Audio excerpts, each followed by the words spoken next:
Lucas Tarango here. So it should be fun to watch. It should be an exciting battle. And if nothing else, we're going to get to see probably the superstar um, of this past weekend here in Lucas Tarango getting set to go here in Micromax for a 10 lap heat number 1. Yeah, I mean, the one thing to note from that qualifying session, if that we noticed, is for a majority of that session, it was within a tenth or two between Tarango, Lipka, and Underwood, and then Tarango, turned up the wick those final few laps, put together a 57.2 and then 57 flats to end the session, almost in the 56s, which is utterly impressive and dominant from Tarango there. But I think the one thing to note, if that trend is anything to go off of, maybe these opening couple of laps here in the heat race, we can see, the likes of Lipka and Underwood, make a challenge to Tarango. I think that's when that's the way to beat a guy like Lucas, who's so consistent late in these races, is to get around him early. And I think having a turn 1 and 2, like what we have on this racetrack, where it's a left and right chicane, Lipka and Romero on the outside, it's going to be their job to hold the outside of turn 1 to get the inside for turn 2 and maybe take that lead away from Tarango, like we saw in the Junior Max race with Gage Korn and Malatesta. So that seems to be maybe the blueprint for these Micromax kids, but at the end of the day, Tarango's pace is going to be hard to beat.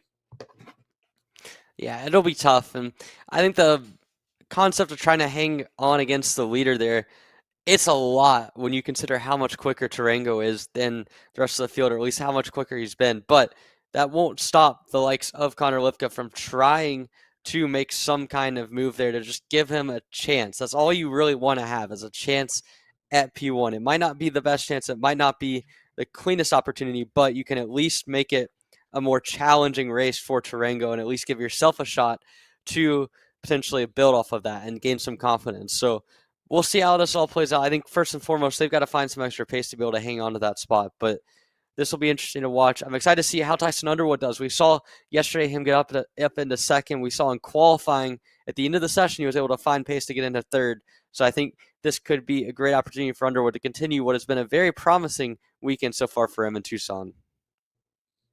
Here's a good look at the flags here. Look at the wind that is picked up here at Musselman Honda Circuit for Tucson, Arizona. I mean, for majority of last night, wind came through, knocked a few of the team tents down. So a frustrating morning for some teams here in Tucson, but the wind has picked up throughout the day, and it's windy out there, Emery. I mean, you can get look at the view here of some of these flags. You got to make sure they don't fly away at some points here. And maybe some of these kids need to make sure they don't fly away with how tiny they are. They're just 8 to 12 years old, very light. Got to make sure they don't fly away in the wind here with how windy it is here. But nonetheless, big thing to note, right? It looks as though the wind is a tailwind down the front straightaway, a headwind down the back straightaway, and then a side wind down that middle section of the racetrack. So the draft is going to be key. Not as key down that front straightaway as we would expect, but down the back straightaway with a headwind like we're going to see here for majority of the day, it's going to make the draft very important. Maybe not in a class like Micromax, but especially coming up later today, in the next 12 minutes or so with the senior and Mastermax guys, the draft will be a key factor. Yeah, absolutely. The draft is going to play a big part. When you have wind like this, it can feel like you're hitting a brick wall when you go down the straightaway. So with these Micromax engines, especially with that little horsepower, I mean, you're going to see a massive, massive difference based off of the draft. I don't know how much that's going to make a difference when it comes to Lucas Tarango being at the front of the field, but for that battle from second on back or potentially up in the lead, I don't want to rule anyone out from race contention. But with how tight that battle for the podium has been all weekend long, you might see the draft play a big difference here. And I mean, again, with how heavy the wind is, you get into the point where that genuinely affects the handling. It genuinely can affect how you feel within the go-kart. So this will be interesting to watch for sure. I think it's going to be interesting to see the elements. We've had the wind to a varying degree all day, but it has picked up in the last 30 to 45 minutes, and we are now seeing the heaviest impacts of it. I mean, just the flags that we're seeing now are just so they're waving they're waving a lot, which is a very indicative of heavy wind. And it's one of those things that you really look look at, if you're out there on the grid, if you're out there watching on the fence line, it cannot help to see that kind of win. You just second guess yourself. You second guess, A, is the 10 all right back when you're pitting, but B, is it something that you're gonna need to adjust your driving a little bit for? Because with how light these carts are, it does make an impact. It might not be as severe as some would think, like in a larger horsepower category, but the size of the carts make it to where it makes an impact, and the lack of horsepower makes the draft so big with this wind. So the wind will play an impact. You can even see the grass there shaking some from the wind. So it's going to be an exciting heat race here, and I think the wind's going to play some form of factor into it.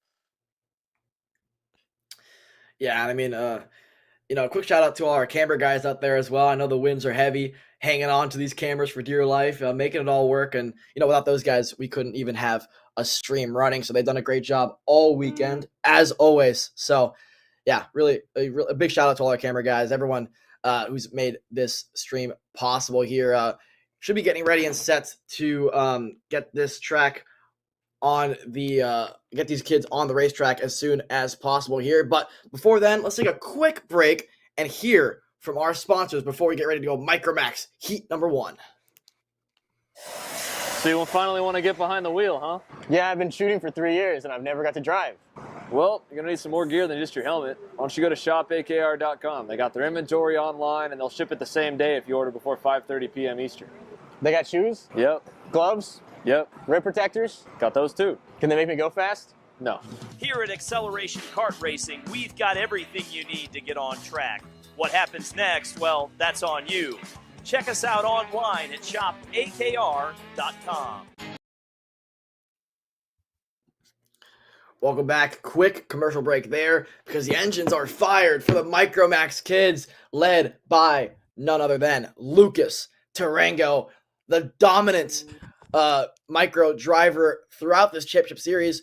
Incredibly fast in Phoenix, even faster, arguably, here in Tucson at the Musselman Honda circuit. He put a second on him in warm-up. 0.8 was the gap between him and Connor Lipka in qualifying. The name of the game is, can anybody challenge what Tarango's been able to do all series long?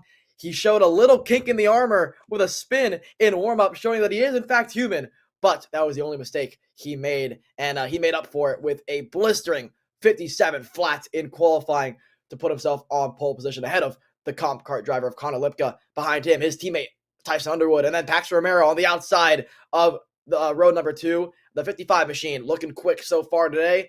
Oh, that's Sebastian Johnson. Sebastian Johnson looks to be potentially out of this one. Hands on the helmet, frustration setting in, leaving the pit lane. He either spun or has a mechanical failure there. One of the comp car drivers, Sebastian Johnson, looks to be out before the heat race even begins. Heartbreak for the 14 machine. But like I mentioned, Yutaka Tsunoda rounds out your top 5. Now, that's going to move Keaton Weigers up into P6. Braxton Mayer is now up a spot to P7. Mark Ayers up to P8 if they can't get that 14 machine of Sebastian Johnson up and fired before they round the final corner to complete their warm-up lap here and get ready and set to grid up for the start of heat number 1. I don't think they're going to get that kart going, so it looks as though now everybody behind Sebastian Johnson is going to move up 1 spot. So a bit of a lifeline for some of those drivers there, but yeah, the name of the game, Emery, can anybody stop what the number 7 machine's been able to do? Oh, they did get number 14 fired, so Sebastian Johnson is going to have a chance here to get himself back to where he started, up into P6. So fortunate stuff for the comp kart driver there. Yutaka Tsunoda is out of this one as well. Wow, I mean, this is chaos to start the Micromax heat number 1. They haven't even seen the green flag yet, and already we had Sebastian Johnson spin out of the pits. Tsunoda is out of his go-kart, so he's definitely out of this one. But with Sebastian Johnson getting fired up for what it seems like, I can't see him yet here on the grid. There he is on the back of the grid. Not allowed to retake his 6th position, so he starts from the back of this Micromax field, but at least he's in the race, unlike Tsunoda is. Yeah, Yutaka Tsunoda, unfortunate for him. Sebastian Johnson got himself back going, so that at least was a positive. But the rest of this, I mean, he's got to have his confidence shaken if he spun out of the pits, which is what it seemed to have been for him. You can see, whoa, Paxton Romero there, not happy with Connor Lipka. Look at the expressions tell it all. He is absolutely animated. I think he's trying to tell Tarango too something. I don't know what he's upset about. Maybe the pace that they're going, but Paxton Romero not happy in the slightest. I mean, this is Oscar-worthy performance here from Paxton Romero. Even Tyson Paxton, Underwood is joining on now. Paxton, The second row, Paxton we've got a Romero, whole Paxton band forming Romero looks on this row. What's Paxton Romero looks like me yelling at my screen last night at the Creighton game. I mean, this is unreal stuff from Paxton Romero with how animated he is. Shout out for anybody listening who was watching that Creighton game last night. Crazy stuff in March Madness, but not crazier than the action we've seen all weekend long here at the U.S. Trophy West Series in Musselman Honda Circuit. But yeah, Romero clearly not happy with the pace that Tarango is showing here. They still have 2 corners to round here, and I think Paxton Romero has a bit of impatience here. He's probably like, listen, we need to get going racing here. I got to get back and watch the Purdue game starting in about 20 minutes time. So yeah, for Tarango, slow and steady certainly wins the race. And for Lucas Tarango, I don't think I can question anything that he does because of how quick he's been all weekend long. But yeah, some of the drivers behind him probably showing some impatience here, ready to go. You know, the butterflies set in, the nerves set in. It's the first of 3 races today for these young kids. Yeah, and you can see how slow Tarango is. We saw the same thing with Antoine Lemieux and how slow he was going in that first heat race, and it caught him off guard. I mean, if we remember with Lemieux, he was so slow off the start that I think his motor almost stalled, and he went from 1st to 5th in that first corner. So hopefully not the same thing for Tarango here with how slow he's going down this front straightaway. Look at the wind on that Rotax sign flying through the air there almost. So wind still picks up. It's a tailwind down this front straightaway there. Look at Romero almost out of line there behind Connor Lipka, trying to get every advantage possible here. The flagman ready and set to wave the green flag. They're on the gas now. Green flag is out for Micromax. Look at the start for Connor Lipka. It's pretty solid there. Round the outside potentially for the comp car driver. Not going to make it work. How about it for Tyson Underwood? What a start for him from 3rd up to 2nd. Tarango, the dream start for him. It's Lipka down the 3rd, and it's Keaton Weigers up in the 4th position. Side by side, Romero to the inside retakes that 4th place. Good stuff for Paxton Romero after the frustration on the warm-up lap with him and Tarango. But so far, so good for Lucas Tarango. 7 car lengths at least for him ahead of Underwood. Yeah, here comes Paxton Romero now. Going to try to the inside here on Connor Lipka. He's going to get it done. Look at that, Paxton Romero. He might not have been happy with the pace on the warm-up lap. He's going to cook it into the corner, get overcooked there, and there goes Connor Lipka back into 3rd. But Romero wasting no time being aggressive here. You can see, I don't know what he was given before the race, but he has been amped up to start this one. Already 2 passes on the first lap. Already some showmanship on the warm-up lap, and Romero on the move here early as he gets crossed up again by Lipka. They're going at it. That's giving Tyson Underwood a little bit more breathing room, and especially giving Connor Lipka a lot of breathing room as now Romero drops the wheel on the exit of turn number 2, excuse me, and will head down this back straightaway through the sweeper under fire from the likes of Keaton Weigers and the rest of your Micromax field. Well, Lucas Tarango already more of the same thing for him in this one. A lap and a half in.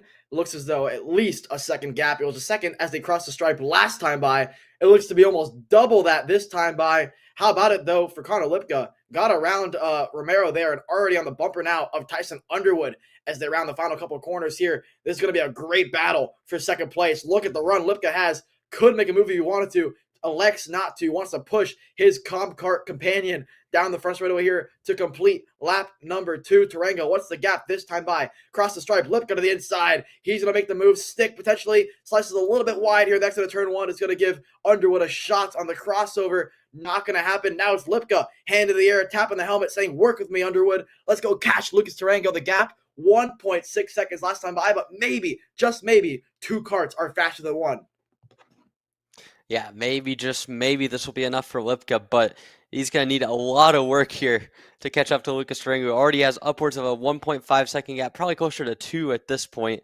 But you can see this battling has brought in Paxton Romero back into the fray of things. How about that for Keaton Weigers? Similar to yesterday, maybe not as much one-lap pace, but in a race pace situation, he's able to hang on to these guys for the battle for 2nd. He doesn't have quite as much pace as Paxton Romero, but he's still within range of that podium place here in the first heat as they come down the main straightaway to lock in another lap here in the books. We'll see what the gap is this time through for Tarango. It's 1.994 seconds, so 0.3 extra on Lifka. Again, Lifka's keeping the pace pretty steady, but he's going to have to find a little bit more pace. He's going to try to bring Tyson Underwood and Paxton Romero with him here over the course of the next few laps.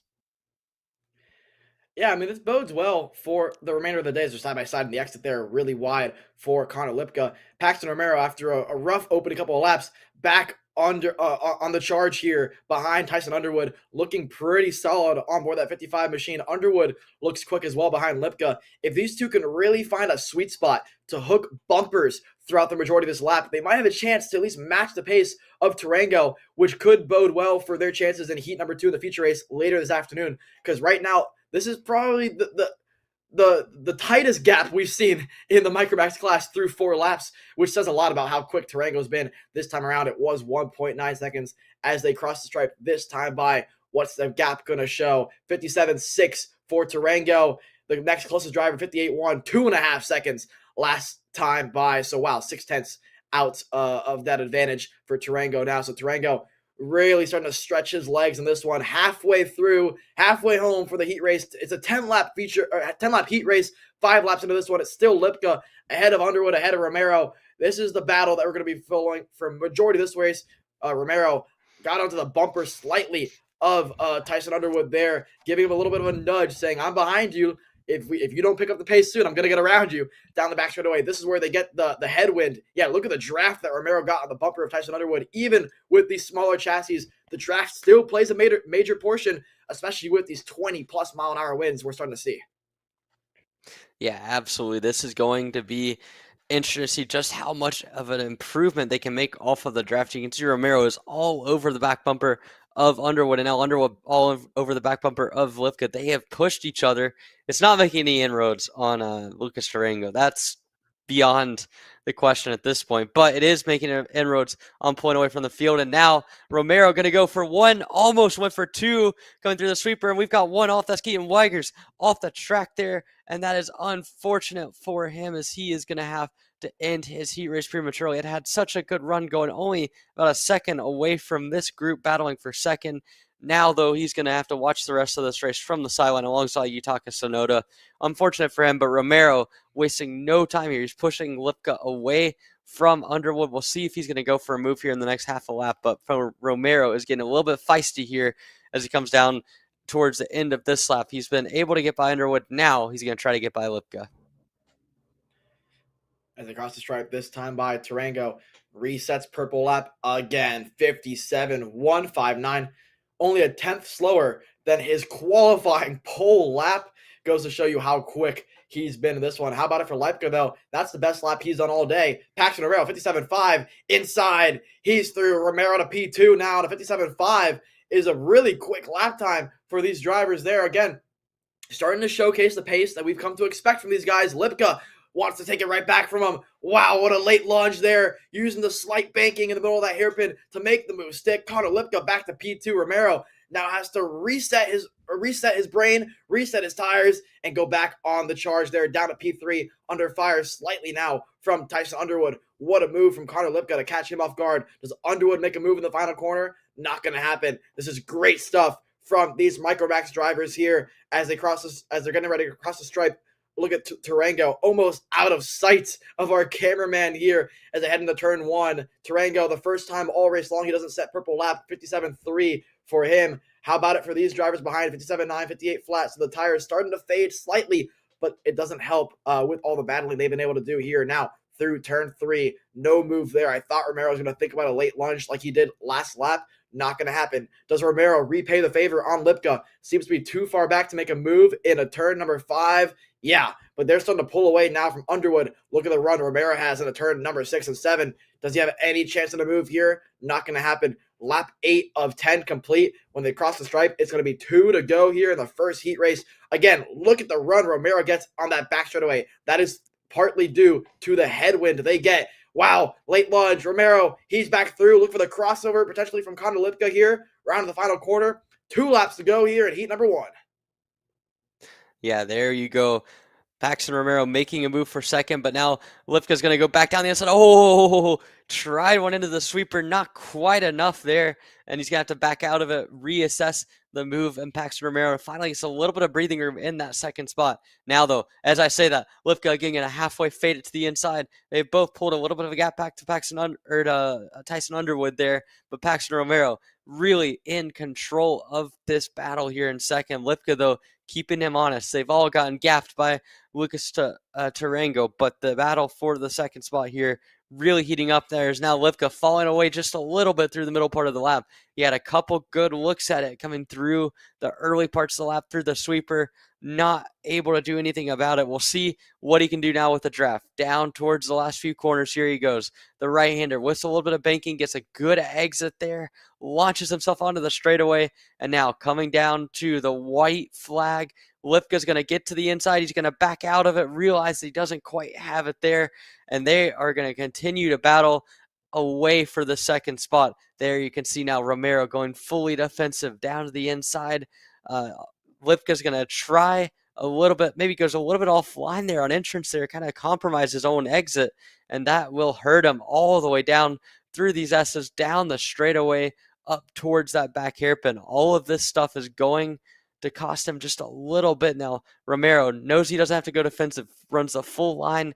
That will save him, and it looks like Paxton Romero might be in the clear against Connor Lipka, but at the front of the field, how about it for Lucas Tarango? The last time through, a 56.9. He broke into the 56 bracket, half a second clear of his closest competitors, and he'll walk away to win heat number 1 in Micromax here on Sunday.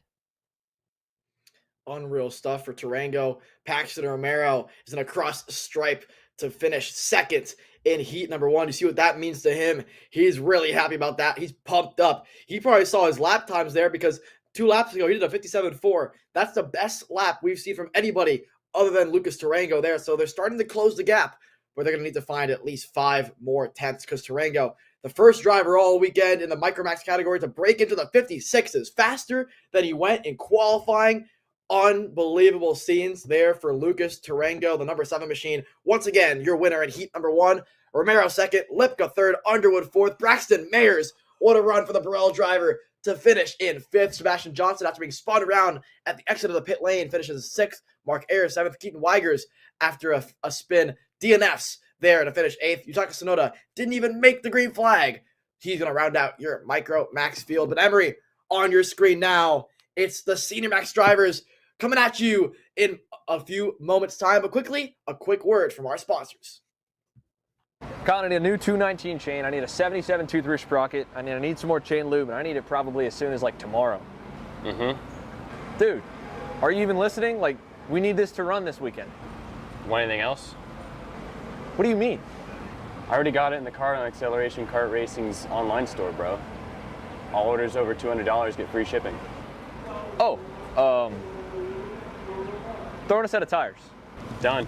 Everything you need, all in one place and shipped to your door for free on orders of $200 or more. Exclusions apply. Shop AKR.com.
Are you looking for an advantage in your competition?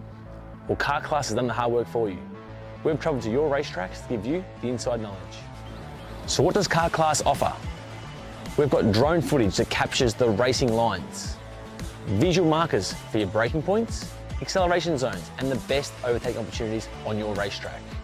pedal cam to show you where to brake and when to accelerate, and 360-degree footage to make sure you don't miss any parts on the racetrack. We've covered 13 racetracks in the United States, and Australia, you're up next.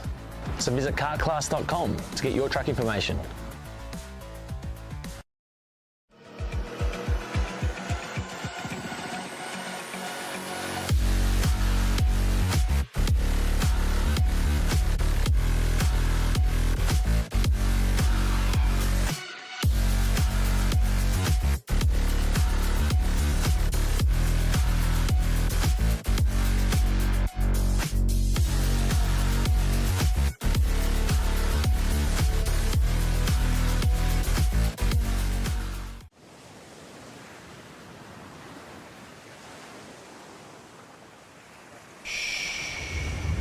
Can you hear it?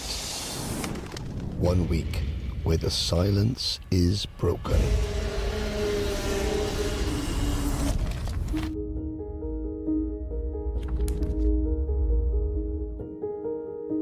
"394 drivers, 60 nations, united in their goal to be the best, the very best." This is the most equal race in the whole world. I will win. There's no opportunity. No one has ever won junior, senior and DD2 before, and that's what we're aiming for this week. 1 week where every second counts.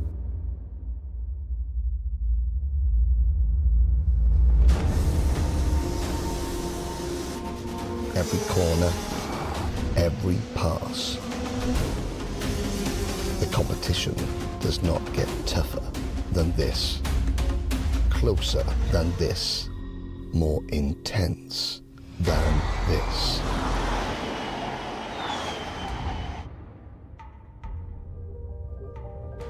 Seven days full of pride, passion, your nation, your roots. Our family is united from all corners of the globe, now together as one. 1 week to change your future, your career, your life. The time is now. Be bold, be brave, be brilliant. Stand tall and celebrate. This is your week. And when all is said and done, and the silence returns, 12 months of hard work is about this week. 1 week. The 2022 Rotax Grand Finals.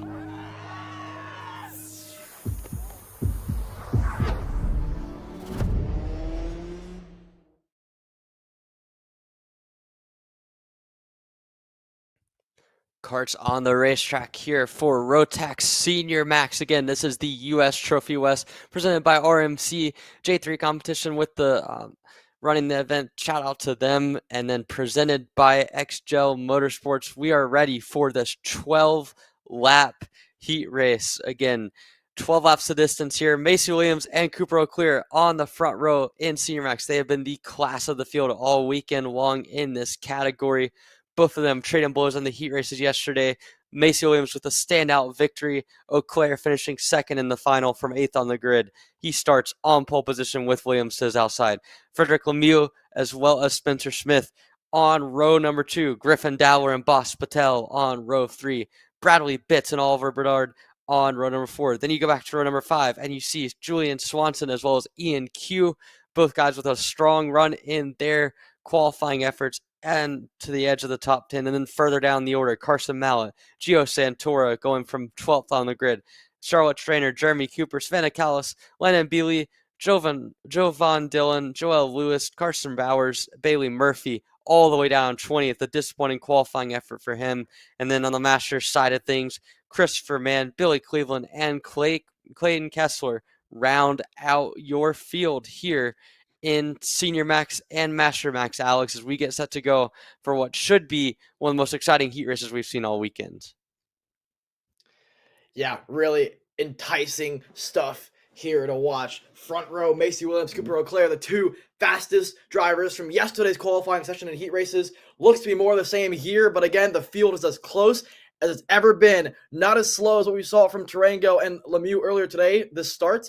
Green flag in the air. Good start for Auclair. Inside row got the better of the jump, but Williams around the outside can get shoved wide by Auclair. Auclair's going to hold on to the lead here. Williams down to P2. What a start for Boss Patel. Patel's up to fourth. Griffin Dowler in fifth. I believe that's Spencer Smith potentially, I think, down in third place now, down a couple of spots from where he started. Good start, though. The dream start for Cooper Auclair. Much better than where he started in that feature race yesterday when he had to start outside the top 12. So it's Auclair, Williams, Smith, Patel, and Griffin Dowler. You're at top 5. Then there's a bit of a gap back to what looks to be Olivier Bedard up into P6.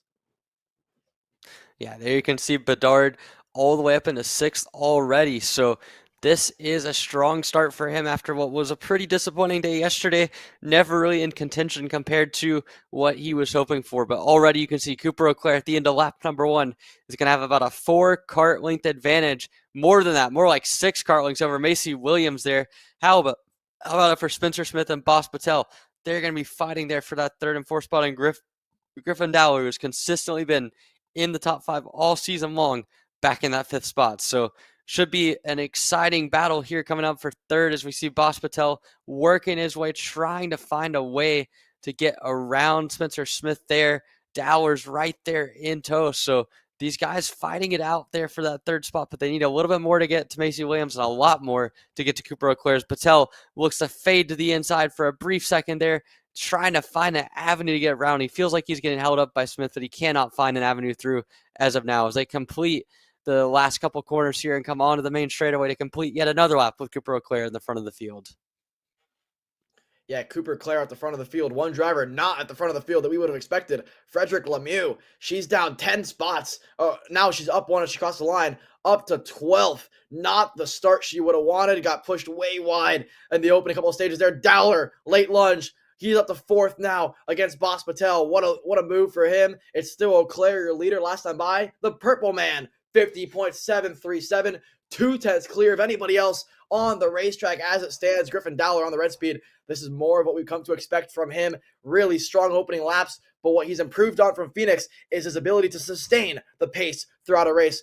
Really good stuff there through the S's. Got a good run on Spencer Smith. Potentially a move coming to the inside. Not going to happen with Smith now under fire from Dowler and Patel, who at this stage in the race seem to be faster than the comp kart driver across the stripe to complete lap number 3 of the books. Lap 4 now underway of 12 of your first of 2 heat races here in Senior Max. How about it for Olivier Bedard? Look at him further back there in 6th. Making a decent headway on Boss Patel. Dowler thought about a move on Spencer Smith. Not going to happen yet, but like I mentioned, Bedard, this is the best showing he's had all weekend long. He was quick in Phoenix, not so quick yesterday, has improved on it overnight, found where he needed the pace slightly, only a few tenths off of what your leaders are running, but last time by, Auclair and Williams really stretching their advantage over the rest of the field, both in the 50.6s. No one else is even close to their lap times besides Dowler at a 50.7, but Spencer Smith outside the 52nd bracket in the 51 flats. He's going to have to pick up the pace just a little bit to stay ahead of Dowler and Patel. Dowler looks over his shoulder, sees if he has any help behind him. He has help, elects not to make a move into turn number 1. I think the tailwind helping out Spencer Smith there through the opening stages of this lap, but now down the back straightaway, look for Dowler to make a late lunge in this decreasing radius corner, a little bit too far back to make anything happen there. So Smith holds on to fight for another couple corners. Yeah, Spencer Smith barely hanging on, but he just does not have the pace aboard that kart to be able to make anything happen here. As you see Griffin Dowler just so confident in the center of those high-speed corners. He's just not quite able to find a way by those. So that last time through, Smith did pick up a couple tenths. He's within a tenth or two of what Macy Williams and Cooper Auclair is doing, but he's just not quite able to get up to them, and Dowler's been putting on the pressure. Although this last lap, it looks like Dowler kind of struggling a little bit to find the right window to make a pass. Here he's going to get a good push from Boss Patel down the straightaway. Again, Alexa stay in line, maybe not wanting to take a risk this early in the heat race into what is a pretty fast corner. But because of that, you guys kind of shuffle back a bit, getting pushed by Boss Patel and now he's going to have to make something happen here to A, defend his own position, and B, try to get back up to the bumper of Spencer Smith. Yeah, Dowler, it looks to me like the past couple of laps, he's struggling to get a run on that back straightaway, like you mentioned. But I think he's taking too much curb into turn number 1. It's offsetting his line for turn number 2, and it's ruining his exit heading on the back straightaway. He had a bit of help from Patel last time by, giving him a bit of a nudge through that section of the racetrack. But I think still the trend is Dowler, I think, taking too much curb through turn number 1. It's ruining his line through 2. Back up front, look at the gap between Auclair and Williams. It is pretty much plateaued there. Yeah, look at Dowler taking a lot of curb in turn number 1. It slides him through into turn number 2, but Smith, not a great exit either, but still better than what Dowler was able to do. It's really, that's the one advantage. I thought he was going to make a move there. Spencer Smith, maybe the lap times don't show it because the rest of this racetrack, I believe, it looks to me like Dowler and Patel have the advantage, but through that section of the racetrack as Patel, oh wow, Dowler thought about a move there. Couldn't make it happen. Smith lives to fight another corner, but all this battling is bringing the likes of Olivier Bedard, Bradley Bitts, Gio Santora up 4 spots in this one. Good run for the comp car driver. Yeah, here comes Bedard up on the wheel now. 5 laps remaining of this one. He's got a chance at potentially a top 4, top 3 finish in this one if they keep battling out front. Spencer Smith head down up on the wheel here, down the front straightaway. Dowler not close enough to make a move there. Now through turns 1 and 2. This is the closest Dowler's been all race long through this section of the racetrack. Now down the back straightaway. He's close enough to make a lunge if he wants to here. Will he make any move happen? Looks for it inside. He's through. Patel tries to follow through. Has to back out of it. That's going to ruin his exit now. Now, does Spencer Smith return the favor here through turn number 5 and 6? Late move potentially not going to happen. Dowler finally has his man up in a P3. Yeah, now you see Bedard Oliver through as Bedard well. going to the inside into 5th. Yeah, I mean, Bedard there with a great move there to get himself into 5th in the background. But Griffin Dowler had worked on that move for laps on it. I even thought he was a little bit far back at the start of that sweeper, but a late lunge gets him into 3rd, and now he can try to focus forward. At this point, it's too late to catch either Cooper Auclair and Macy Williams, who have been pretty evenly matched at the front of the field these last few laps. But Dowler, Smith, now kind of have a little bit of gap, and then it's the battle for 5th. Bedard against Boss Patel. We saw Bedard get by him the last lap through. We'll see if Patel tries to make a move. Bradley Bitts has joined the fray as well in that 7th spot. So this battle for 3rd, this battle for 5th, it might merge together here if they start battling even more for 3rd. But right now, the guys on the move, Griffin Dowler as well as Oliver Bedard up to 3rd and 5th respectively. Yeah, Bedard, great run for him. He's already gotten around Patel. Has his sights set now on Spencer Smith, who's been fading throughout this race. Look at the run that Bedard has now entering the final corner to see 2 laps remaining of this one. Yeah, Spencer Smith really starting to fade now. I think so is Dowler, too. The fastest guy in that group looks to be Olivier Bedard. Bedard now through turn 1, up on the wheel. No one can match the pace of the top 2. It is a stalemate out front. That gap has maintained at 0.8 of a second for the last 5 laps, consistently in the 50.5s and 4 brackets for the top 2, respectively. Everybody else right now in the 51 flats or 50.9 range. Just goes to show you the level of driving for the top 2. Look for Patel, potentially make a move here, but Bedard later on the brakes than him. Now through turn number 7 and 8. Bedard has a chance here. He can smell a top 4 finish, which is much better than what we saw from him yesterday. So he'll take that as well. But I'm sure at this point, he'll take a top 7 with what we saw from yesterday. Wow, Spencer Smith way wide out of that corner. Through goes Bedard. No, chops the nose on him. Does Spencer Smith. Now we're going to see a lap to go here in this one. I believe it should be 1 to go here. No, 2 to go at least for these Senior Max drivers now. Lap 11 of 12 starting here. Bedard got a run on Spencer Smith. Not going to happen yet. All this fighting for 4th, however, is giving Griffin Dowler a chance to, get some breathing room, more of a lifeline now for the Red Speed driver. Yeah, this is a little bit of extra space here for Griffin Dowler, but for Spencer Smith, he's got to hang on here to a top 4 spot. He had such a good start to the heat, such a good qualifying, and he does not want to risk it coming undone here. He's got 3 guys behind him that have all been quicker in the second half of the race between Bedard, Patel, and Bitts. So for him, he has to hang on to this one. He's been a little bit shaky here the last few laps. Now, though, going to have to do what he can to try to hang on here as they get the white flag. Auclair still maintaining about a 2nd gap on Macy Williams in the distance, but the battle right now is going to rage on from 3rd on back.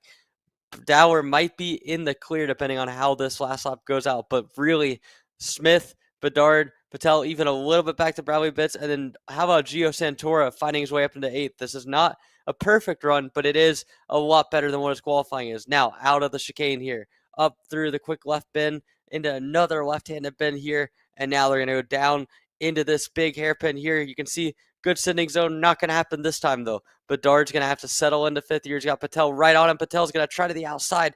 Boss Patel to the inside of the kink there, makes the move happen. This fast flowing section is going to give Boss Patel the 5th place position that he's wanted. And at the front of the field, Cooper Auclair walks away with the win. Macy Williams into 2nd, and down through the rest is going to be a side-by-side action back further on. Patel hangs on to 5th ahead of Oliver Bedard, Bradley Bitts, Gio Santora, and the rest of your Rotax senior field, Alex. Wow, what a finish. That battle for 3rd was intense from start to finish. I mean, Auclair and Williams right now have a hold on this field. Yesterday, they were the 2 fastest drivers. Obviously, with Auclair getting the DNF in Heat 2, it really halted his chances at a victory. Still came away with a 2nd place in that feature race with Williams getting the victory. But roles reversed today. It's Auclair ahead of Williams to finish Heat number 1 ahead of Dowler, Spencer Smith, Boss Patel carrying on his pace from yesterday to finish 5th. Olivier Bedard rounds out in 6th. Bradley Bitts, he was the driver that was collected with Cooper Auclair in that crash in yesterday's Heat number 2. He finishes 7th. Gio Santora, a good comeback drive for him after a poor qualifying this morning in 8th. Frederick Lemieux had to come back throughout this race. She had a poor start down at 13th at one point, up in a P9. And then Ian Q rounds out your top 10 here in Senior Max here. Emery, when we come back from commercial, it's the Mini Max kids. Don't go anywhere.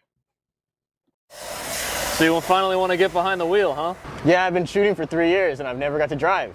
Well, you're going to need some more gear than just your helmet. Why don't you go to shopakr.com. They got their inventory online and they'll ship it the same day if you order before 5:30 p.m. Eastern. They got shoes? Yep. Gloves? Yep. Rip protectors? Got those too. Can they make me go fast? No. Here at Acceleration Kart Racing, we've got everything you need to get on track. What happens next? Well, that's on you. Check us out online at shopakr.com.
Here at MPG Motorsports, our main goal is to provide the best pathway into professional motorsports for our entire team, drivers and mechanics alike.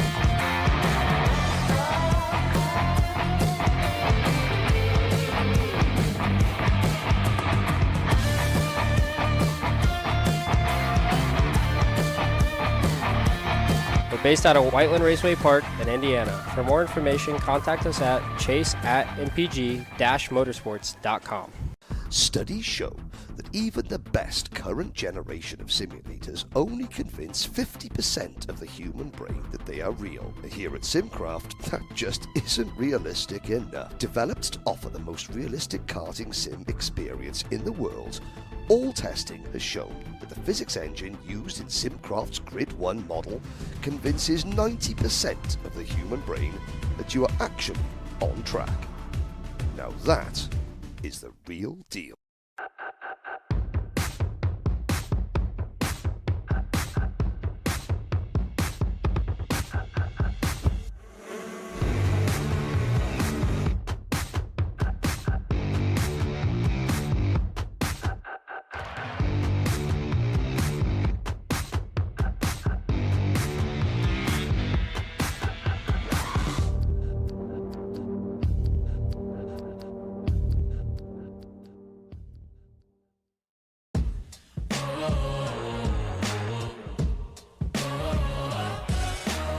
Hi, I'm Justin Stefani with J3 Competition and Race Rotax. I'm proud to announce that XGel is going to be the title and presenting sponsor for the 2024 Trophy Series events held by J3 Competition and Race Rotax.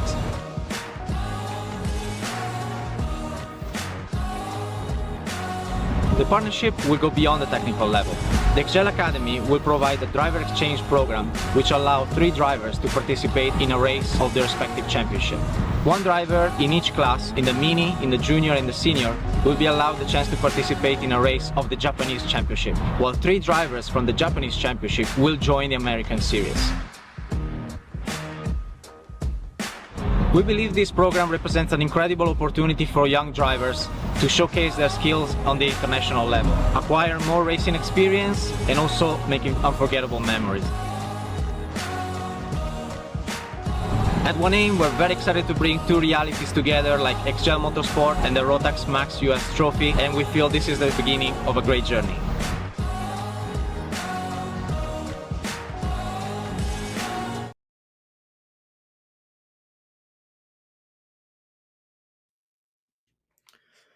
Welcome back to Tucson, Arizona at the Musselman Honda Circuit. On your screen now are the Minimax drivers. They're the 10 to 12-year-olds here, led by the Hy-Vee red machine of Jackson Porter. Jackson Porter has been incredibly quick all weekend long. Matter of fact, he's been perfect throughout the championship, dating back to Phoenix last month. But Christian Sanguinetti, Gage Grant, Harrison Jeffrey, and others in this class have had something to say about it. I mean, they gave him a run for his money, Emery, in heats 1 and 2 yesterday. In the feature race, not so much. Engines fired. They're kicking off onto the racetrack now.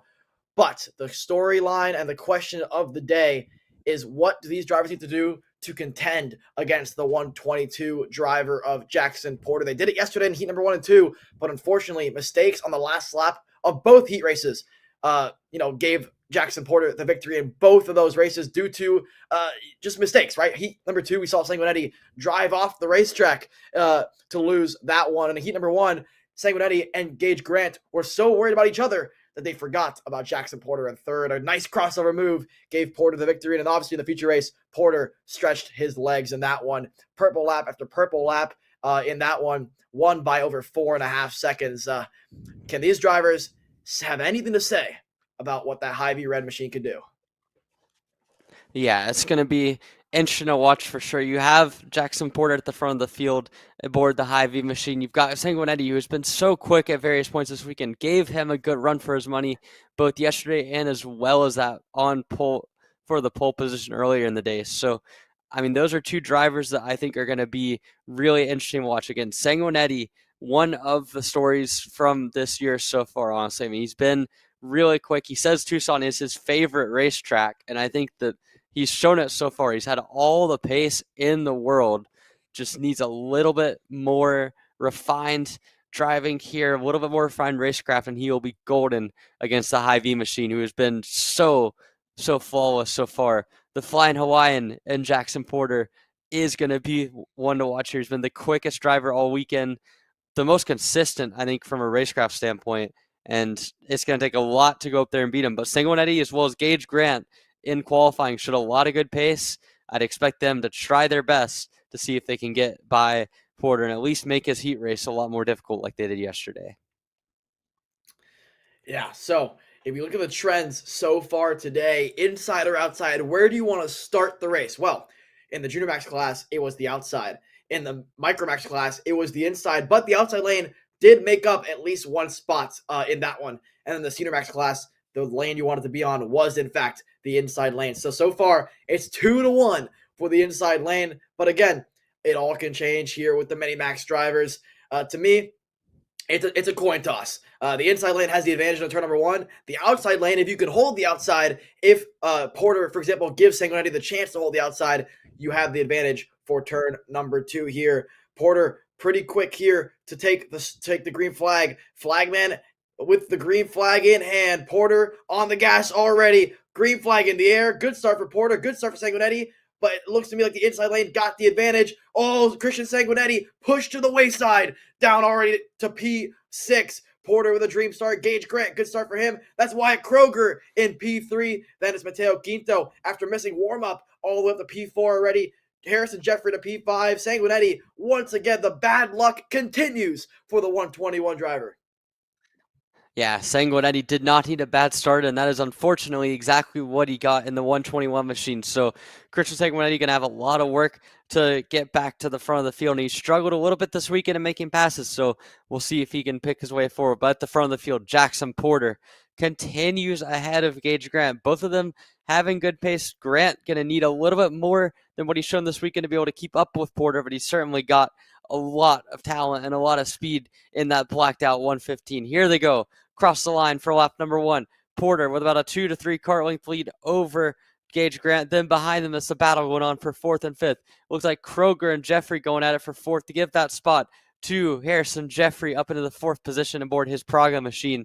And then, of course, you got Mateo Quinto right there in the mix in 3rd. He's kind of broken away a little bit from this train from 4th on back. There is a look at them. You can see Harrison Jeffrey leading them. Wyatt Kroger in 5th, and now here comes Christian Sanguinetti. He's got to get back up towards the front of the field quickly if he wants to make any inroads in the top 3 here in this heat race. So the laps will click off fairly quickly here, but if you're Christian Sanguinetti, it's about trying to pick your way back up, and these other guys, in the case of Wyatt Kroger as well as Harrison Jeffrey, picking up from where you left off in what was a productive qualifying, especially in Kroger's case. Yeah, Kroger looking good so far. Made up a spot from where he qualified. Now back to where he qualified in P5. Last time by Jackson Porter, the purple man, 3/10 faster than anybody else on the racetrack. Last time by, Sanguinetti has halted his progress so far. 2 laps into this one. He's going to see if he can make a move to the inside. It's a late lunge. Not going to happen. It's going to ruin his exit now in turn number 3. Not to sit behind and hold station for at least another couple corners behind Kroger. Way too far now to make a move at a turn number 6 here. So Christian Sanguinetti got to be frustrated inside of that helmet. I mean, we saw the frustration that he had yesterday after throwing it off the racetrack from P1 at heat number 2. Got to be even more frustrated today just because he must feel like he's getting the short end of the stick every single race is what it seems like there, to no fault of his own.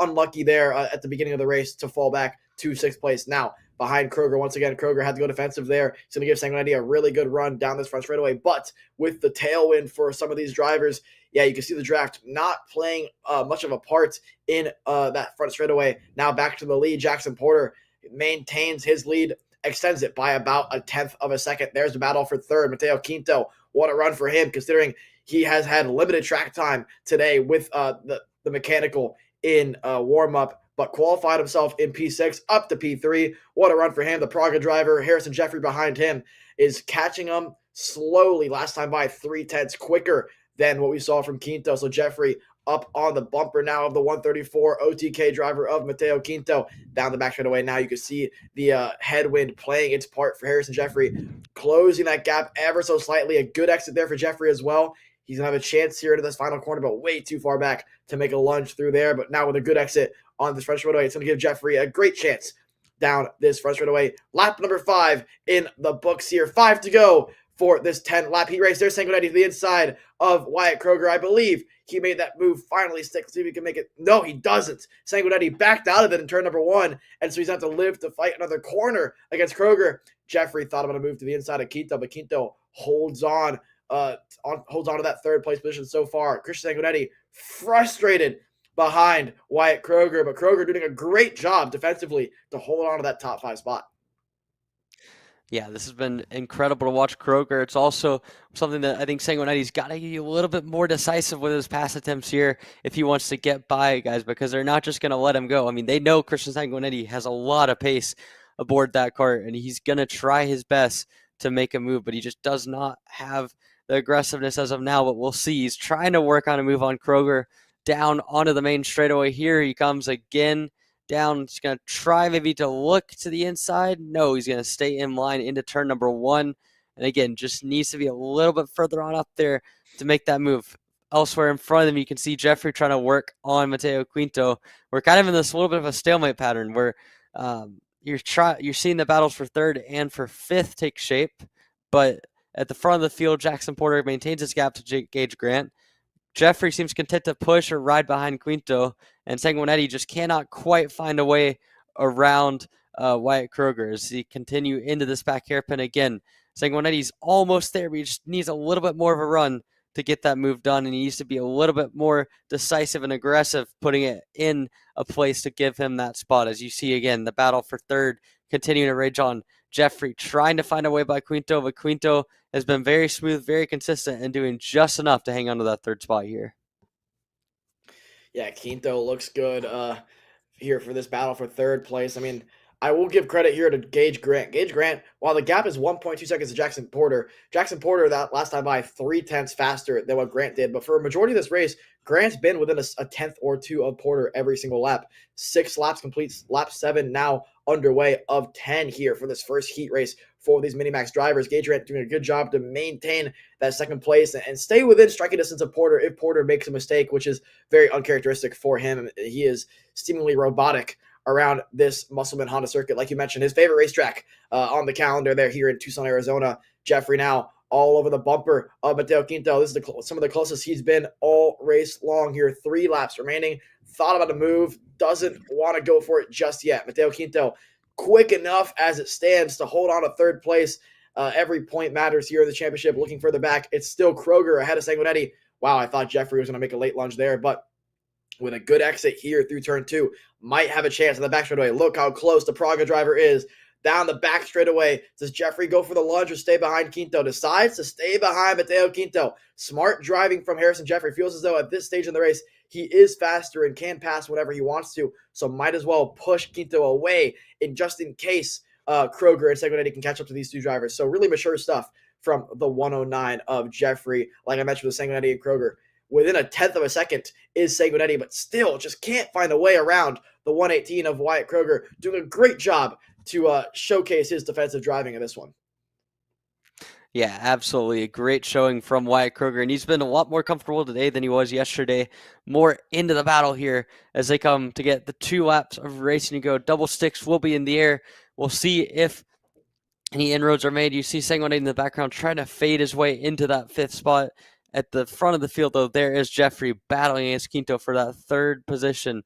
2 laps to go. Again, if you're a Jeffrey, you have all the reason in the world to be patient because you feel like you have more pace than Quinto. Quinto has kind of struggled to keep up with Gage Grant. He's fallen off these last few laps. And now Jeffrey down the back straightaway. Going to try to do what he can through these 2 S's here up towards the back hairpin. Again, Harrison Jeffrey willing to be patient, willing to be content. We'll see when he decides to make a move, if he's going to make that move at all here over the course of the last lap and a half. Yeah, lap and a half to go. They got the 2 to go sticks in the air last time by. This time around, they're going to get the white flag in the air. 1 lap remaining in heat number 1. No need to make a silly move attempt here, but with Jeffrey all over the bumper, you could definitely bet that he's going to attempt a move here with the pace that he's shown. White flag in the air this time by. Porter extends his lead last time by, goes purple. Matter of fact, 55 flat shows that he had some pace left in the tank, which is scary for the rest of the field. But how about it for Jeffrey? Doesn't seem to be close enough to make a move here. Potentially a late lunge incoming. Not going to happen. So Mateo Quinto holding on to P3 as it stands here. Shockingly, I thought Jeffrey was buying his time behind Quinto, but I think Mateo Quinto might have had some pace left in the tank as well and caught Jeffrey off guard now. Starting to pull away here on the final lap of this first heat. Jeffrey with a good run here through turns 8. Not going to make anything happen. One of the last pass opportunities incoming down the back straightaway. Look at the run Jeffrey has. He's got to run. Doesn't stick a nose in there. I'm very surprised that Jeffrey doesn't want to make a move as it stands out front. It's Porter still leading.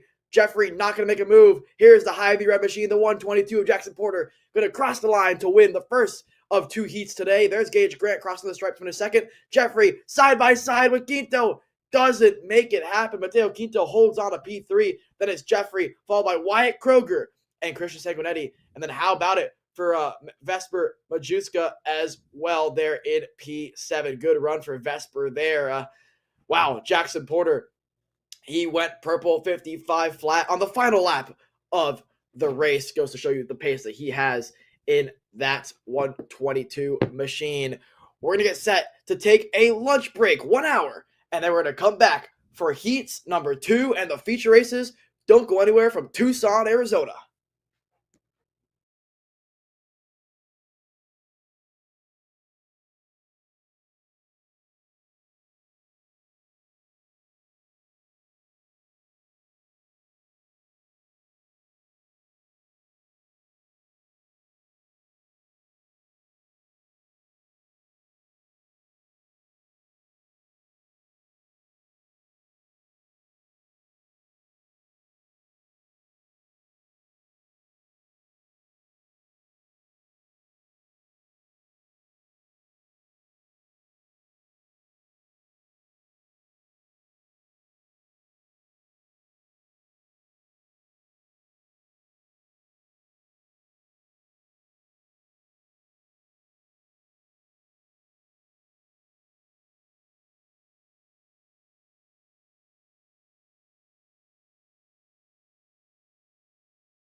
Welcome back from lunch break, everybody. We're here in Tucson, Arizona at the Musselman Honda Circuit here for Race Rotax's U.S. Trophy West, presented by X-Scale Motorsports. We already got done and dusted with the first round of heat races. Now it's time for heat number 2, starting with the Junior Max category. My name is Alexander Searle. Alongside me, Emery Lida. Emery, we saw some great racing action in the first round of heats with the Junior Max kids.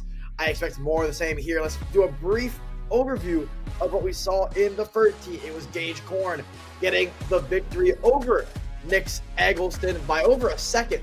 In that one, Xander Malatesta in third. Antoine Lemieux, your pole sitter, fell back to fourth during that race. Kyle Drysdale rounded out your top 5. Emery, what stood out to you most from that heat, and what can we expect in this one?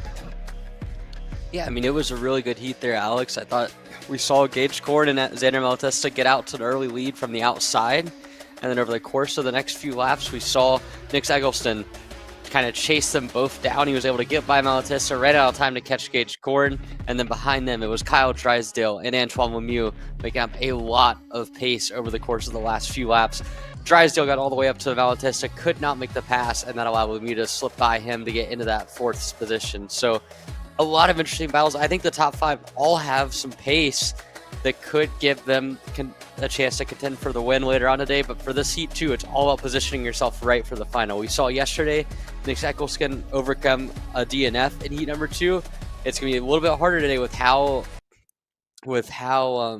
even the field is. So this is going to be interesting to watch. We've got sleet conditions out there at the moment. I mean, the weather today has been very volatile, but right now, I mean, the weather seems to be a little bit of a holdup here as the wind continues to go. There's sleet. I mean, Alex, when we heard about going to Tucson, I don't think we ever would have envisioned this happening.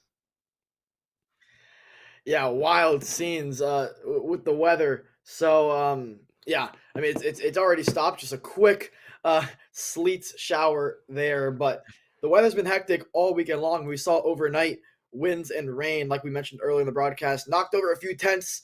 A few people definitely frustrated to come to the racetrack to see their tent knocked over. A little more work than they would have expected. They wanted to do work on their go-karts, not their equipment. So, nonetheless, we had snow on the mountains earlier today. Now we had sleet for just a brief moment. But, cloudy skies, blue skies behind those clouds. Hopefully, the rain and other bits of weather can stay away. The wind looks to have calmed down just a hair, but it still is fairly windy. You look at the flags in the background there. Those wind gusts are still there. You can see the tent in the background flapping around. So I think in the booth, obviously can't tell the weather as much as we can if we're outside right now. So nonetheless, engines fired, karts heading out onto the racetrack. It's the MPG driver of Gage Korn leading them to the green. We mentioned it earlier. Right, this is going to set your spot for the final. It's the combination of your first and second heats is what lines you up for your final.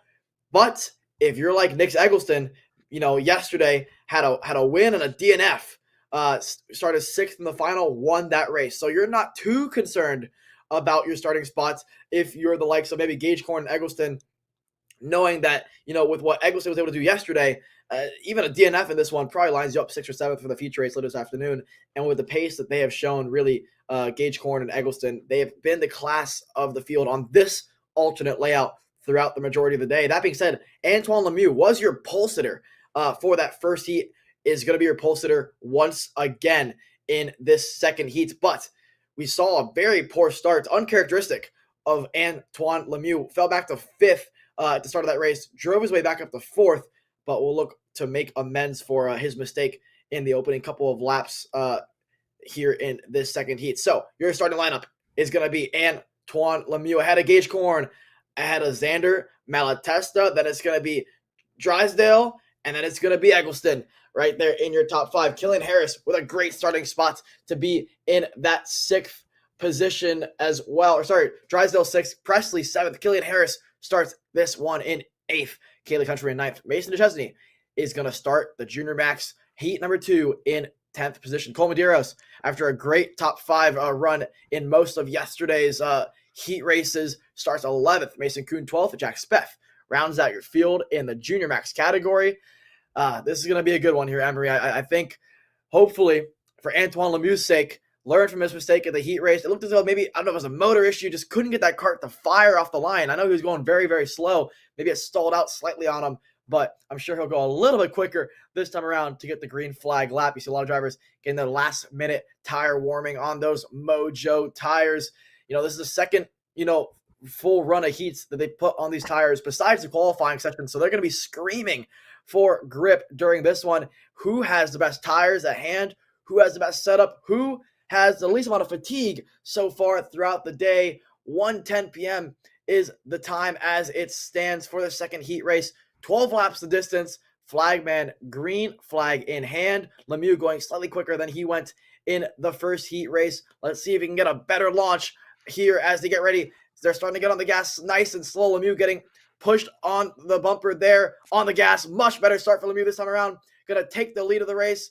Oh, Corn around the outside. Going to hold off from Olivier Marac, who's in third. Looks for a crossover. Not going to happen. How about it for Malatesta there? He's trying to go to the inside of Marac. Not going to happen. And that is going to be Kaylee Countryman. What a start for her up to P5 already. She's had a rocket start on board that comp kart machine, but it's Antoine Lemieux leading Gage Corn down through turns 5 and 6 and into the first hairpin here. Lap 1 of 12 is underway here, Emery.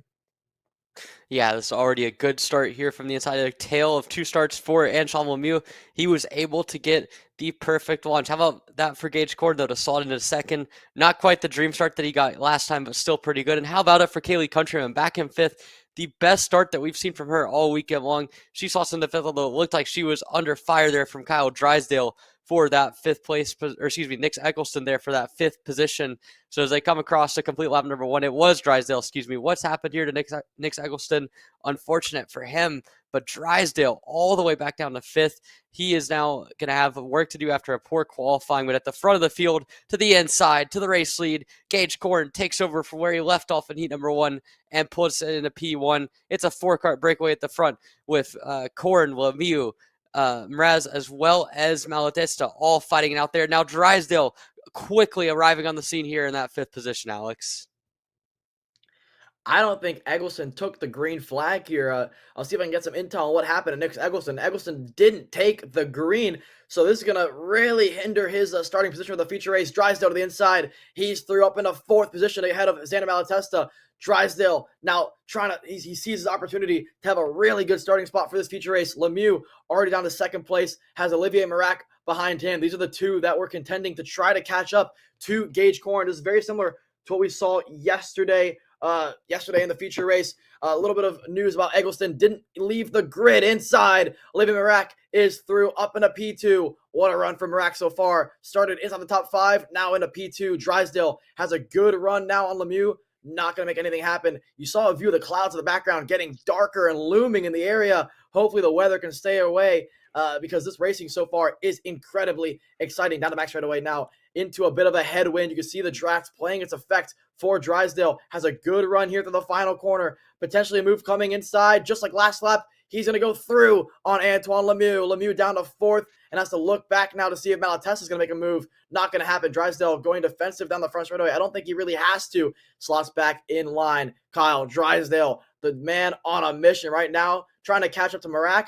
who's letting Gage Corn slip away as it stands. Gage Corn, 52 flat, goes purple, 2/10 clear of anybody else's lap time last time around. Yeah, we saw last heat it took Drysdale a little bit too long to pick his way up through the field. This time wasting no time at all. He's already up to 3rd.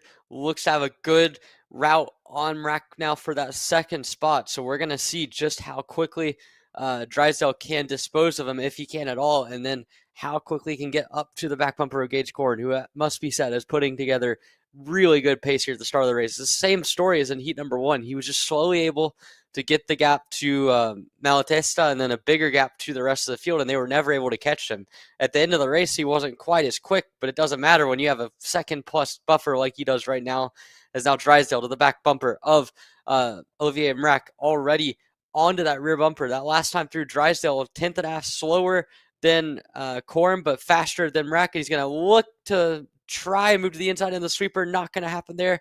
And as they come through the chicane, it's going to be about a 5-6 kart train there as Mrac kind of able to stall everyone up behind him a little bit. He doesn't seem to have the pace that he needs early on in this race, but nobody's been able to get by him. So this kind of fast flowing track there's a lot of good overtaking opportunities, but it's also kind of hard to gather the momentum is what I'm noticing here. It seems like you have to be perfect in the corners leading up to those heavy braking zones to have any shot at overtaking. Right now, Drysdale's kind of got to put it together. He's going to get a good run down this front straightaway to complete lap number 5, put one more in the books, and Drysdale to the inside into turn number 1 makes it happen. Mrak going to look for the crossover. Looks like he's got it to the inside. They're side by side. Give it back to Olivier Mack as they come into the corner. Drysdale's going to get hung out to dry here. Might lose third to Antoine Lemieux. Lemieux going to stuff it to the inside. Drysdale falls down another spot. So Kyle Drysdale looked like he had second in the box. Overdrove it just a little bit, and now he's going to have to reset himself and try to move back up forward from that 4th position, Alex.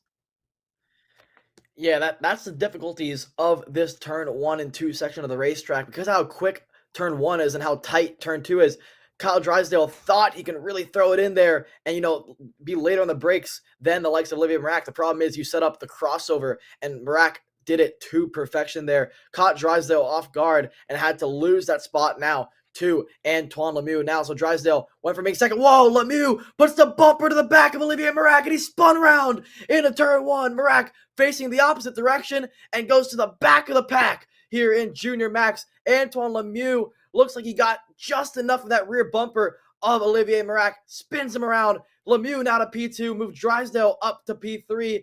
The officials will certainly look at that one there. Couldn't get a good enough view to see who was at fault, but nonetheless, Lemieux out of P2 has to go defensive, not enough. Drysdale to the inside, back to P2 where he feels like he belongs a lap ago. So Drysdale now the leader of this second pack, but ahead all the while. Gage Corn 1.7 seconds clear, probably more as they get ready to cross the stripe to complete lap number 7 of 12. Yeah, you saw them wreck a little bit sideways, and then just that last little bump there into the corner from Lemieux looked like it was what caused him to spin. So I don't know how the officials are going to view that. Certainly didn't look intentional, so to speak, of Lemieux, but definitely incidental and possibly avoidable contact would be the verdict. We'll have to see what the officials say, but nevertheless, Kyle Drysdale able to work his way to second, and now the guy in the move, Xander Malatesta, is going to be the one to see if he can get back up by Antoine Lemieux for that 3rd position. Look at the confidence he goes into that sweeper, maybe overcooks it a little bit. That's going to put him under fire from Kaylee Countryman. And how about it for Cole Medeiros? It's been a rough day so far for the 207 machine. He had been kind of in the back end of the top 10. Yesterday was fighting for a top 5 slot. So for Medeiros to be able to get up here and battle for those final couple spots in the top 5 is big as they come down the main straightaway. We'll see what the gap is this time through. Drysdale a little bit quicker than Gage Corn. It's not going to be enough to catch up to him, I don't think, over the course of the next few laps, but certainly a good positive reinforcement for Kyle Drysdale as we continue to see them work their way forward. Drysdale working on a 2nd place finish. He's been so consistently fast today, but he's put himself a little bit behind the 8 ball with his qualifying, and it has not gotten great starts. And so that's kind of leaving him in a position where he's going to need something out of the ordinary to be able to catch up to Gage Corn. But still, a 2nd and a 5th in the 2 heats should set him up pretty nicely depending on how Lemieux gets penalized. He might end up starting this final in the 2nd position. So we'll have to see how this all plays out. But for Drysdale, for Lemieux, and for Malatesta, they're all set to start inside the top 5. And for Countryman and Medeiros, this is a nice step forward for them after a difficult Heat 1 an earlier part of the day. Yeah, now that Drysdale has gotten around Lemieux and Malatesta, as well as Olivier Mrak, obviously having been spun around 2 laps ago, the shackles have been unleashed on Kyle Drysdale, matching the pace of Gage Corn the last 3 laps around. So this bodes really well for us watching this race, getting set and ready for the feature race later this afternoon, with those two potentially starting on the front row. We're in for a treat of a race come 2 hours time when the features get ready to start here for Junior Max. But nonetheless, it's still the 2nd heat race as it stands. Corn has a 2.3 second buffer ahead of Kyle Drysdale, but that gap has plateaued out front. Now it's Lemieux under fire from Malatesta, doing just enough as it stands to stay ahead of the 242 driver, and then Countryman behind now is Cole Medeiros all over her rear bumper there. Medeiros, like you mentioned, it's been a rocky start to the day, but it's been a Rocky-style comeback here for Cole Medeiros. All of the bumper now of Kaylee Countryman has a chance at a P5 finish in the second heat. That'll most likely put him into the top 6 inside. Cole Medeiros is through to P5, and with an 8th place finish in Heat 1, a 5th place here will definitely put him potentially inside the top 5 after penalties and DNFs are assessed. So Medeiros looking to make a good comeback through the field here after a rocky start and rocky qualifying for him, starting obviously 11th place. Out front, Drysdale, purple, last time by, 51.680, quicker than what Gage Corn was able to do last time by. So once again, Drysdale really starting to stretch his legs, show the pace that we've come to expect from him after a P6 qualifying. He hasn't looked back up to P2. White flag in the air for Gage Corn. What does the lap time show this time by? Drysdale purple again, 51.537. These are all consolation prizes for Kyle Drysdale, but he'll have a smile underneath that helmet knowing the pace is there for the 220 machine. Out front, though, the 233 of Gage Corn has been dominant throughout the day. Hasn't really put a foot wrong since qualifying. Obviously, Lemieux with the pole, but since then, Corn has swept the heat races. He's won Heat 2. He's about 4 corners away from winning the second heat. There's a good look at the red and white machine. Gage Corn through the final couple of S's now, the penultimate corner, and through this short shoot straightaway to do the reverse alternate layout corner here on the last corner. It's not a decreasing radius anymore. It's actually an earlier apex around the final corner onto the long straightaway. He'll celebrate a second heat race victory of the day. That'll put him on pole position for the feature race. Drysdale second. Lemieux holds on to P3 with Malatesta. Cole Medeiros, a good run to finish 5th. Kaylee Countryman 6th.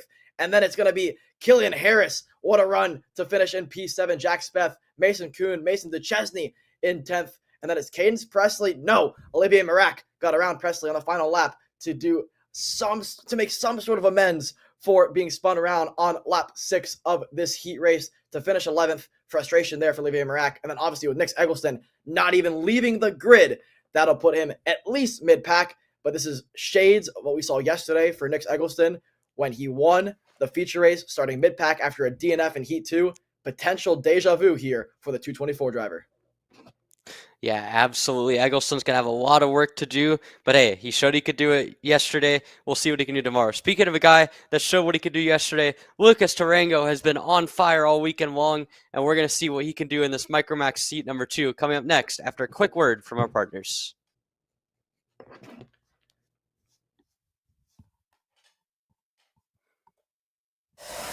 So you finally want to get behind the wheel, huh? Yeah, I've been shooting for 3 years and I've never got to drive. Well, you're going to need some more gear than just your helmet. Why don't you go to shopakr.com. They got their inventory online and they'll ship it the same day if you order before 5:30 p.m. Eastern. They got shoes? Yep. Gloves? Yep. Rip protectors? Got those too. Can they make me go fast? No.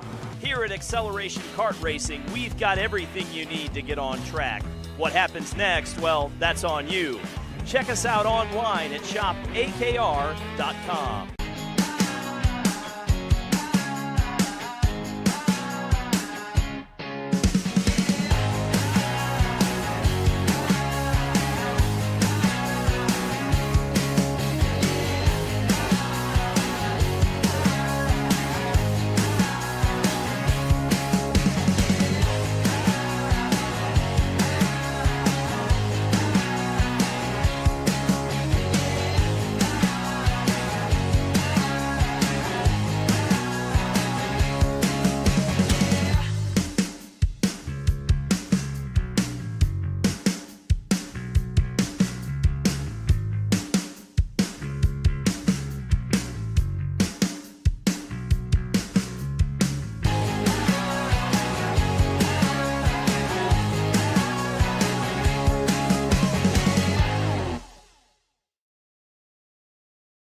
Welcome back to Tucson, Arizona.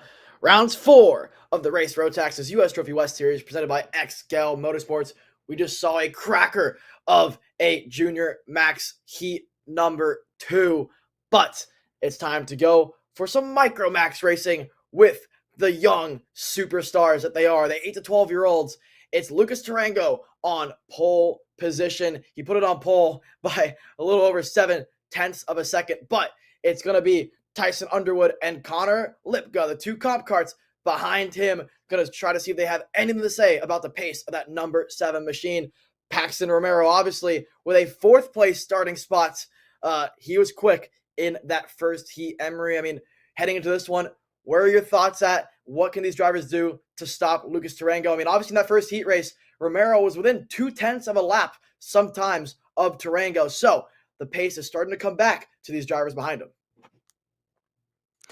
Yeah, I mean, what can they do to stop him? I mean, the short answer is take him out and take out the spark plug, and even then he might still find a way to will his cart to victory. That's probably the quickest and most efficient way to make sure Tarango doesn't win the race. But obviously, that's not what we want to see. That's not what the answer is. You got to just try to marginally improve every single session. I think we've seen Lipka get a little bit closer over the course of the last few sessions. We've seen Paxton Romero have good pace at different points. The last session did a 57.4. That was the best time we've seen from anyone outside of Tarango. So it's less about what they can do to stop Lucas Tarango. I think anything short of devious tactics might not be realistic to expect them to win in this session. But if they can get closer, can learn more, then maybe they can bring the fight to the final. So I think just race them clean, try to learn what you can when you're behind them, and go from there. But Tarango, Lipka, solid sportsmanship on the way to the line. No outbursts like last time. I think Paxton Romero might have had a little bit of might have been able to chill out just a little bit during the lunch break, through whether it be from extra food or whatnot. But he's more chilled out on this format lap. So we're all getting set to go. It's Tarango, it's Lipka up on the front row, second row, Romero and Underwood, and then we get back through the rest of the grid. This one should be a fun battle for the second spot, and we'll see if anyone can bring the challenge to Lucas Tarango, as this has been an exciting show to see what he's been able to do, Alex. You know, I'm waiting to see some antics here from Paxton Romero. I mean, this is very similar to what we saw in the first heat when he was frantically waving his arms for Tarango to go quicker. But I guess he's calmed down, like you mentioned, ate some lunch. You know, he's maybe he's a Purdue fan and he's happy that they're winning by about 100 points right now. So shout out Purdue. Maybe this is their final of their year. But nonetheless, on track action, Micro Max, Tarango on the front row with Lipka. Let's see if Connor Lipka can actually hold the outside. Most drivers have not been able to pull off. We've only seen it once so far today in the Junior Max class. The majority of the starts have gone the way of the inside lane. It's Tarango behind him, Underwood, giving him a push through turn to the front straightaway now. Green flag in the air through turn number 1. Who's it going to be? Round the outside, Connor Lipka. He's actually got him clear. The comp cart through to P1. Tarango looking for the crossover move. Lipka is your leader for the first time all weekend long. There's a different leader besides the number 7 machine. Connor Lipka, he has to defend, doesn't defend. Tarango to the inside. He reclaims the lead. That lasted for all of 2 corners. Lucas Tarango back to the point. Keaton Weiger side by side there with Braxton Merritt further behind. Lipka needs to go retake that lead and quick. Otherwise, Tarango has shown that he has the pace to pull away early. Look at that. Paxton Romero already at the P3 has gained a spot there on Tyson Underwood, who's now under fire from the likes of Sebastian Johnson, who, if you remember correctly, didn't even make or was spun around at the end of that opening heat race, drove his way back through the field and had a decent heat number 1, looking to be a lot better for the number 14 machine here as they get ready to close out the first of 10 laps here for heat number 2. Tarango already extending his advantage. Connor Lipka probably wants to look back at this one and say, I should have defended in that corner. Nonetheless, though, Lipka back to where he started, a net gain of 0 for the start of this race. Yeah, Connor Lipka there. 2 corners of glory. Unfortunately, did not last too long for him, but hey, still a lot to be proud of there. Made the move on the opening couple corners around the outside. That was great to see. And hey, provided he's in the same spot heading into the feature race coming up later, you have to imagine I'll be wondering if he's going to be watching some Harley Keeble, some Dalton Haynes type highlights to see if he can't back up the field a little bit more, do a little bit more white lining and defending from Lucas Tarango, because Tarango's already got a half a second lead, if not more already after 1 lap. So Tarango flying along, this battle for second shaping up very nicely though. You've got Lipka, you've got Paxton Romero, and then a bit of a gap back to Tyson Underwood and Sebastian Johnson. So those 4 kind of breaking away. As we've seen at various points this weekend, that battle for second can be anywhere from 3 to 5 carts at a time, and it has been very competitive. Another half second for Tarango. This has been the time of the race where he doesn't pull as much as he does later on, but still Tarango already building a comfortable uncomfortable gap up front as Underwood and Johnson try to find their way back closer to your second and third place drivers of Lipka and Romero. So 2 by 2 in the battle for second with Tarango with a solid lead up at the front, Alex. Yeah, Romero all over the rear bumper of Lipka. Through goes Paxton Romero, the 55 machine, with a late lunge. Lipka's going to look to return the favor, potentially. Not going to happen. Paxton Romero back to P2 where he feels like he belongs. He showed the pace in heat number 1 with his lap times only about 2/10 off what Tarango is doing. Last time by, Tarango purple by 5/10 over everybody else on the racetrack. How about it for Tyson Underwood? He was pushed to the wayside in that first lap. But here on lap number 3, he is caught right back up to the rear bumper of Connor Lipka. And look at that further back. How about it for Sebastian Johnson? He has had a storming first couple of laps here. Look at the lap times last time by. Underwood 58.1. Tarango, though, 57.7. But Underwood, the fastest driver on the racetrack that isn't the number 7 go-kart there. So far, so good for the number 9 machine. Romero starting to pull away slightly over Connor Lipka, who's now pulling Underwood and Johnson with them. So it's a Comp Kart 3, 4, and 5 here in the Micromax category. If they can work together, they might have something to say about Paxton Romero's P2 as it stands. But again, it's only the second heat race. The average is what starts you for the feature race. So again, all these drivers just looking for a clean finish here. But again, I expect some hard and aggressive racing. Look at the run Underwood's got through the short chute now towards the final corner of the racetrack. Not going to make a move there. At this point of the race, I'm sure he's thinking, if I can just push Connor Lipka back up to Paxton Romero, we have a chance here at a second and third place finish, respectively. And that's what's happening right now. Lipka caught right back up to Paxton Romero. This time around, Tarango goes purple, but how about it? Romero, 57.9. This is the first time all weekend that we've seen drivers in the 57s that wasn't Lucas Tarango. So Tarango, 57.6, 57.9 for Romero, only 3/10 off what the number 7 driver is doing. So the gap is starting to close between the drivers behind Tarango here. It bodes well for a potential really, really good race in the feature race. Nonetheless, this is a great race for second and third place here. This is a battle for third, obviously, with Underwood right behind Lipka. It seems as though, Emery, we trade laps, right? There's laps where Romero's really quick, and there's laps where these two on our screen are very quick, and they close the gap to Romero. To me, the biggest thing that separates Tarango, besides the overall raw pace, it's the consistency that Tarango has over the rest of the field. Yeah, exactly. And Tarango, it's worth mentioning, got all the way down to 56.9 the last heat. So he's got 6 more laps to see what he does. This time through, it cracks in a 57.302. That was an insane lap there. Another 4.5 tenths back is Pax Romero. But again, Romero's coming with him. He's doing a pretty decent pace of 57.78, about half a second off. I mean, not as far as it's been at points throughout the day. So Romero setting good laps. I think Lipka and Underwood just struggling just a little bit to maintain that pace. Sebastian Johnson's kind of reeled them back in just a little bit these last couple laps. So Johnson continuing to run a consistent pace, 3rd, 4th, and 5th battling, but we're starting to see Paxton Romero check out into his own separate zip code compared to Lipka and Underwood here. As again, Romero running 57.7s, but Tarango at the front continuing just a consistently quicker pace, lap after lap. He's resetting the purple benchmark. Maybe not quite as convincing as it has been at various points this weekend, but he has been on fire for the driver that has been up at the front all season long here, Alex. Yeah, Tarango, just incredibly impressive stuff. Resetting purple lap. He's been purple every single lap of this 6 laps heat race so far. 4 to go here in this 10-lap heat number 2. Romero is out of sight, and so Underwood says, you know what, I'm going to come in sight of Connor Lipka now. He's up to P3, Lipka down to 4th.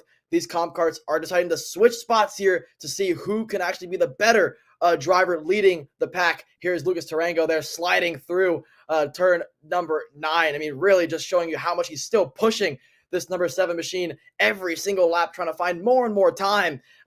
It's incredible stuff. It's really mature stuff from Tarango. Just goes to show you that he doesn't ever put a foot wrong. He doesn't try to. Obviously, he had a little spin and warm-up. We're not going to mention that too much because, you know, he was trying to show us that he was human, obviously. Crossing the stripe now, head down on the wheel. What's the lap going to show for Tarango here? Does he reset purple lap? He does. Do we expect anything less? 57.193. Impressive stuff for Tarango. Paxton Romero extending his advantage over Underwood, who just got around Lipka last lap. So now it's Underwood on the charge to try to catch up to Paxton Romero. Yeah, this has been insane stuff from Lucas Tarango, but now Underwood trying his best. That last time through a 57.7, he pulled back a tenth on Romero, so this interesting to watch. Did Romero maybe run his tires a little bit too aggressively early on in the race? We'll see.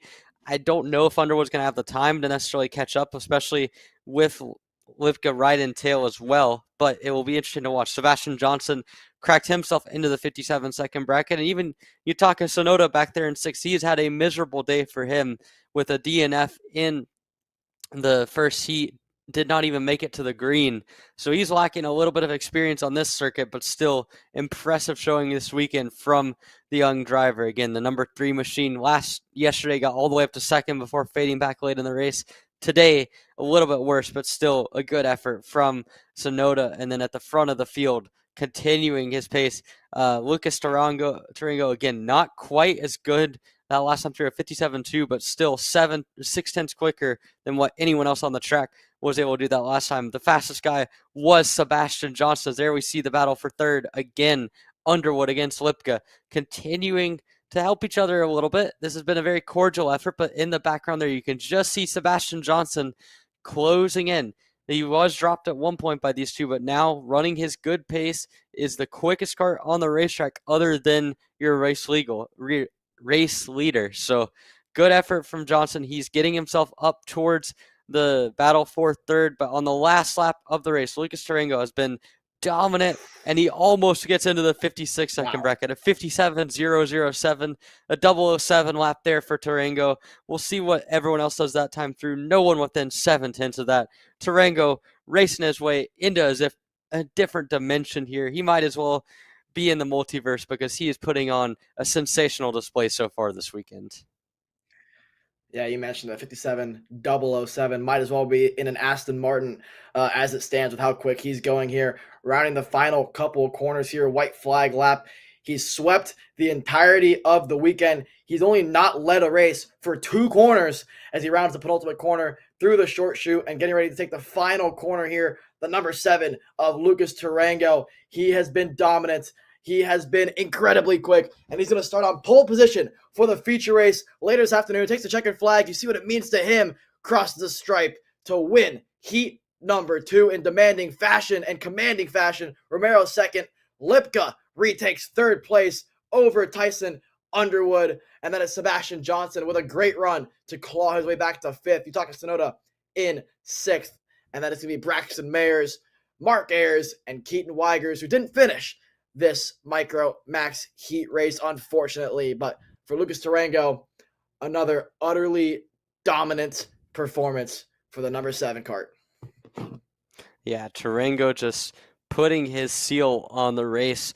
That last time through slowed down a little bit. Not sure maybe if there was something going on track or just simply Tarango taking it a little bit easier, but it seems like everyone slowed down 3 to 4 tenths, maybe something with the wind or some kind of weather condition, but certainly Tarango a dominant display either way. He has been sensational during this weekend. A solid 5.5 second gap. Romero in his own zip code as well. Connor Lipka was able to get by Tyson Underwood to end up in 3rd position. And then you got Sebastian Johnson in the 5th position. Again, Johnson had a great end of the race pace-wise, so a lot to look forward to for him. Sonoda picked up a bit of pace over the course of the race to finish in 6th, and Braxton Mayers and Mark Ayers round out those that finish, with Keaton Weigers unable to finish the race after only 4 laps. Some kind of mechanical issue there for Weigers. Yeah, well, Micro is done and dusted. This is the 2nd and final heat race for Senior and Master Max. This is looking to be a good one here, Emery. The first heat race, a little bit tame, a little bit dull into what we saw from yesterday's heat races. But of course, the second heat race is where things always start to kick off. Let's run you through how they're going to start for this heat number 2. It's how they qualified. It's Cooper Auclair on pole position there with the red helmet, white suit, neon green comp cart on his outside. Yesterday's race winner, Macy Williams. Then it's Frederick Lemieux. She swept the weekend in Phoenix a month ago. It's been an up and down weekend for her. Ultimately came away with a 4th place finish in yesterday's main event, but a really rough first heat race for her saw her finish just outside the top 10. So she'll be looking to make amends for that one here with a better finish in heat number 2. Then it's Spencer Smith on board the number 305 machine. He's been quick all weekend long. Had a nice top 3 finish to end that one. Griffin Dowler starts 5th. Boss Patel, really impressive top 5 finish in heat number 1. He starts 6th. Bradley Bitts, he was the one that was collected with Eau Claire in yesterday's second heat race. He starts 7th. Olivier Bedard, one of the drivers that we've expected a little bit more out of throughout the weekend, but a top 5 showing in heat number, a 6th place showing in heat number 1. He's going to start in P8 for the second heat. Julian Swanson, a good qualifying for him, puts him 9th. Then it's Ian Q in 10th. Carson Mallett, Gio Santora, one of the drivers that was incredibly exciting to watch yesterday, incredibly quick on board that comp kart. He starts 12th, but he drove his way through to finish in the top 7 in that first heat. Look for more of the same here from Gio. Charlotte Trainer in 13th. Jeremy Cooper 14th. Savannah Callis rounds out your top 15 here in the Senior Max category. And then quickly, your Master Max drivers. Christopher Mann on the pole position. That is Billy Cleveland and Clayton Kessler rounding out your Master Max drivers as well as they round turn number 7 here on the alternate layout. Couple of corners left before they get ready to take the green flag. What can we expect in this one, Emery?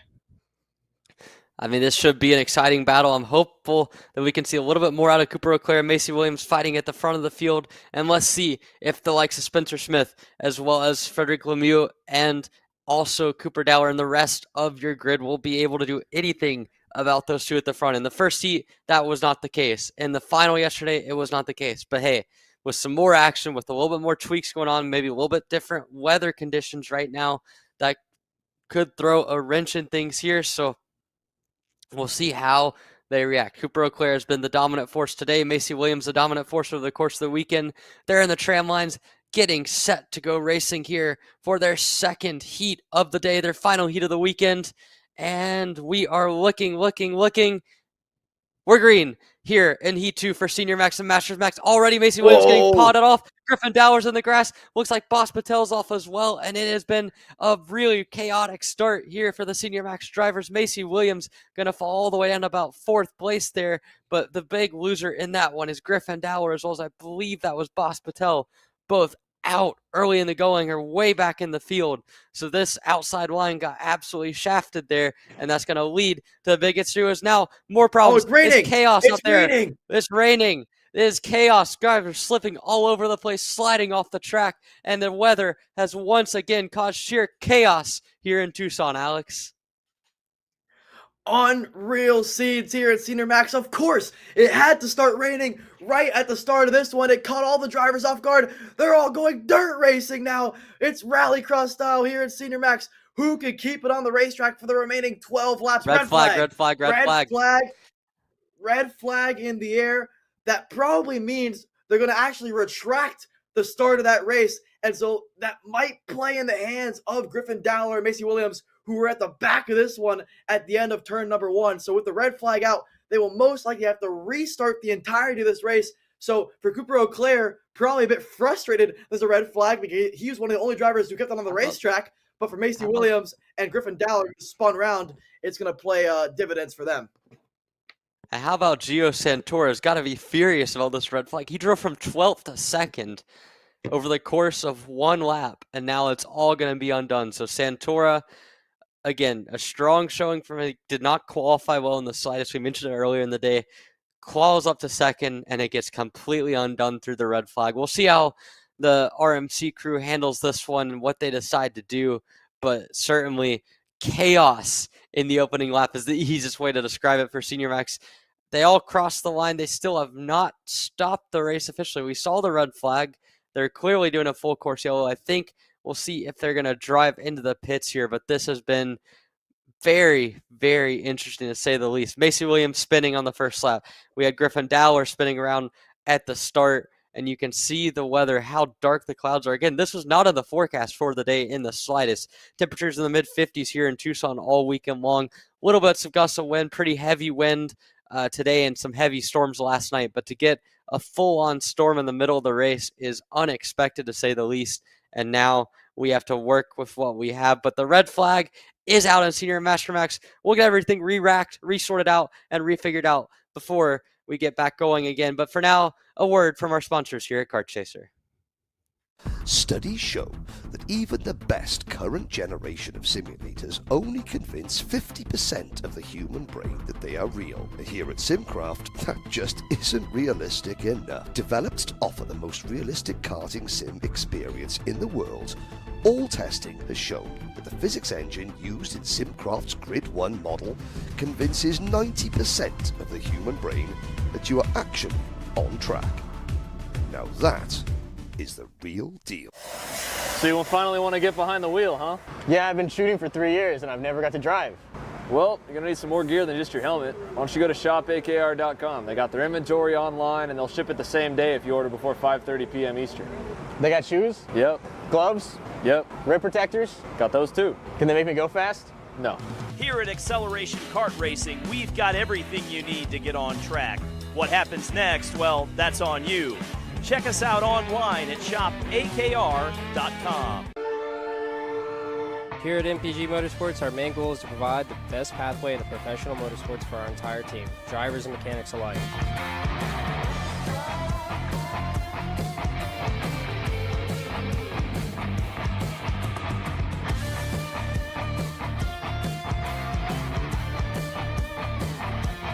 We're based out of Whiteland Raceway Park in Indiana. For more information, contact us at chase@mpg-motorsports.com.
Welcome back to Tucson, Arizona, here at the Musselman Honda Circuit. It's round 4 of the race Rotax's U.S. Trophy West Series presented by Xscale Motorsports. After the red flag, they reordered the group back to how they qualified. It's not raining anymore, but the track is slightly damp. You can see all the wet spots on the racetrack. So once again, expect chaos to ensue on this opening lap once they get ready to go green. Emery, I mean, if you're on the grid right now, getting ready to take this green flag, you just ensued one of the more chaotic starts we've seen in quite some time, with about half the grid facing the wrong way or being in the dirt at some point during that lap. I mean, how do you re-rack your brain to go for the start? Man, I don't know. I would think Mother Nature has some kind of vendetta against me after seeing what that first lap happened. I mean, they picked the perfect time for a rainstorm, literally right as they were coming to the green, and it created sheer chaos. But for Macy Williams, it's another chance. For Griffin Dower, it's another chance. For Cooper Leclerc and for Gio Santori, you're probably just wondering, what else do I have to do to run up front this weekend? So we'll see how this all plays out. This is going to be something to watch for sure. But I mean, we're seeing Cooper Leclerc at the front of the field. Macy Williams, again, one more shot. We saw them get a little bit argy-bargy there at the opening corner.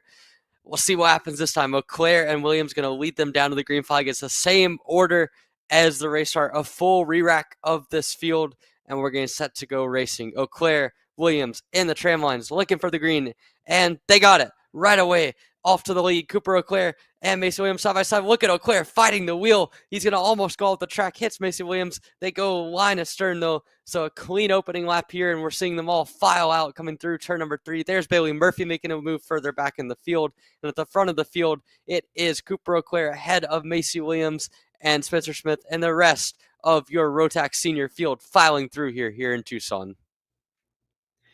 Yeah, let's see who is the most confident in their abilities, in their go-kart, in their tires to start this opening couple of laps. As Lemieux back to the inside, she lost a spot to Boss Patel earlier in this lap, but she's back through in a P4. It was a great start for Macy Williams, who tried to hold the outside, but Auclair, I think, just with a bit of understeer, accidentally got to the side pod of Macy Williams. Nonetheless, Williams back on the wheel now, right behind Auclair. Got a good run out of that final corner. It's chaos behind them for the battle for 8th. That was Ian Q, and I believe it was Gio Santora and Carson Mallet as well going at it for that battle for 9th position. If I'm Gio Santora, I'm probably pretty frustrated that the red flag came out because, like you mentioned, he was up the P2 on that opening chaotic lap.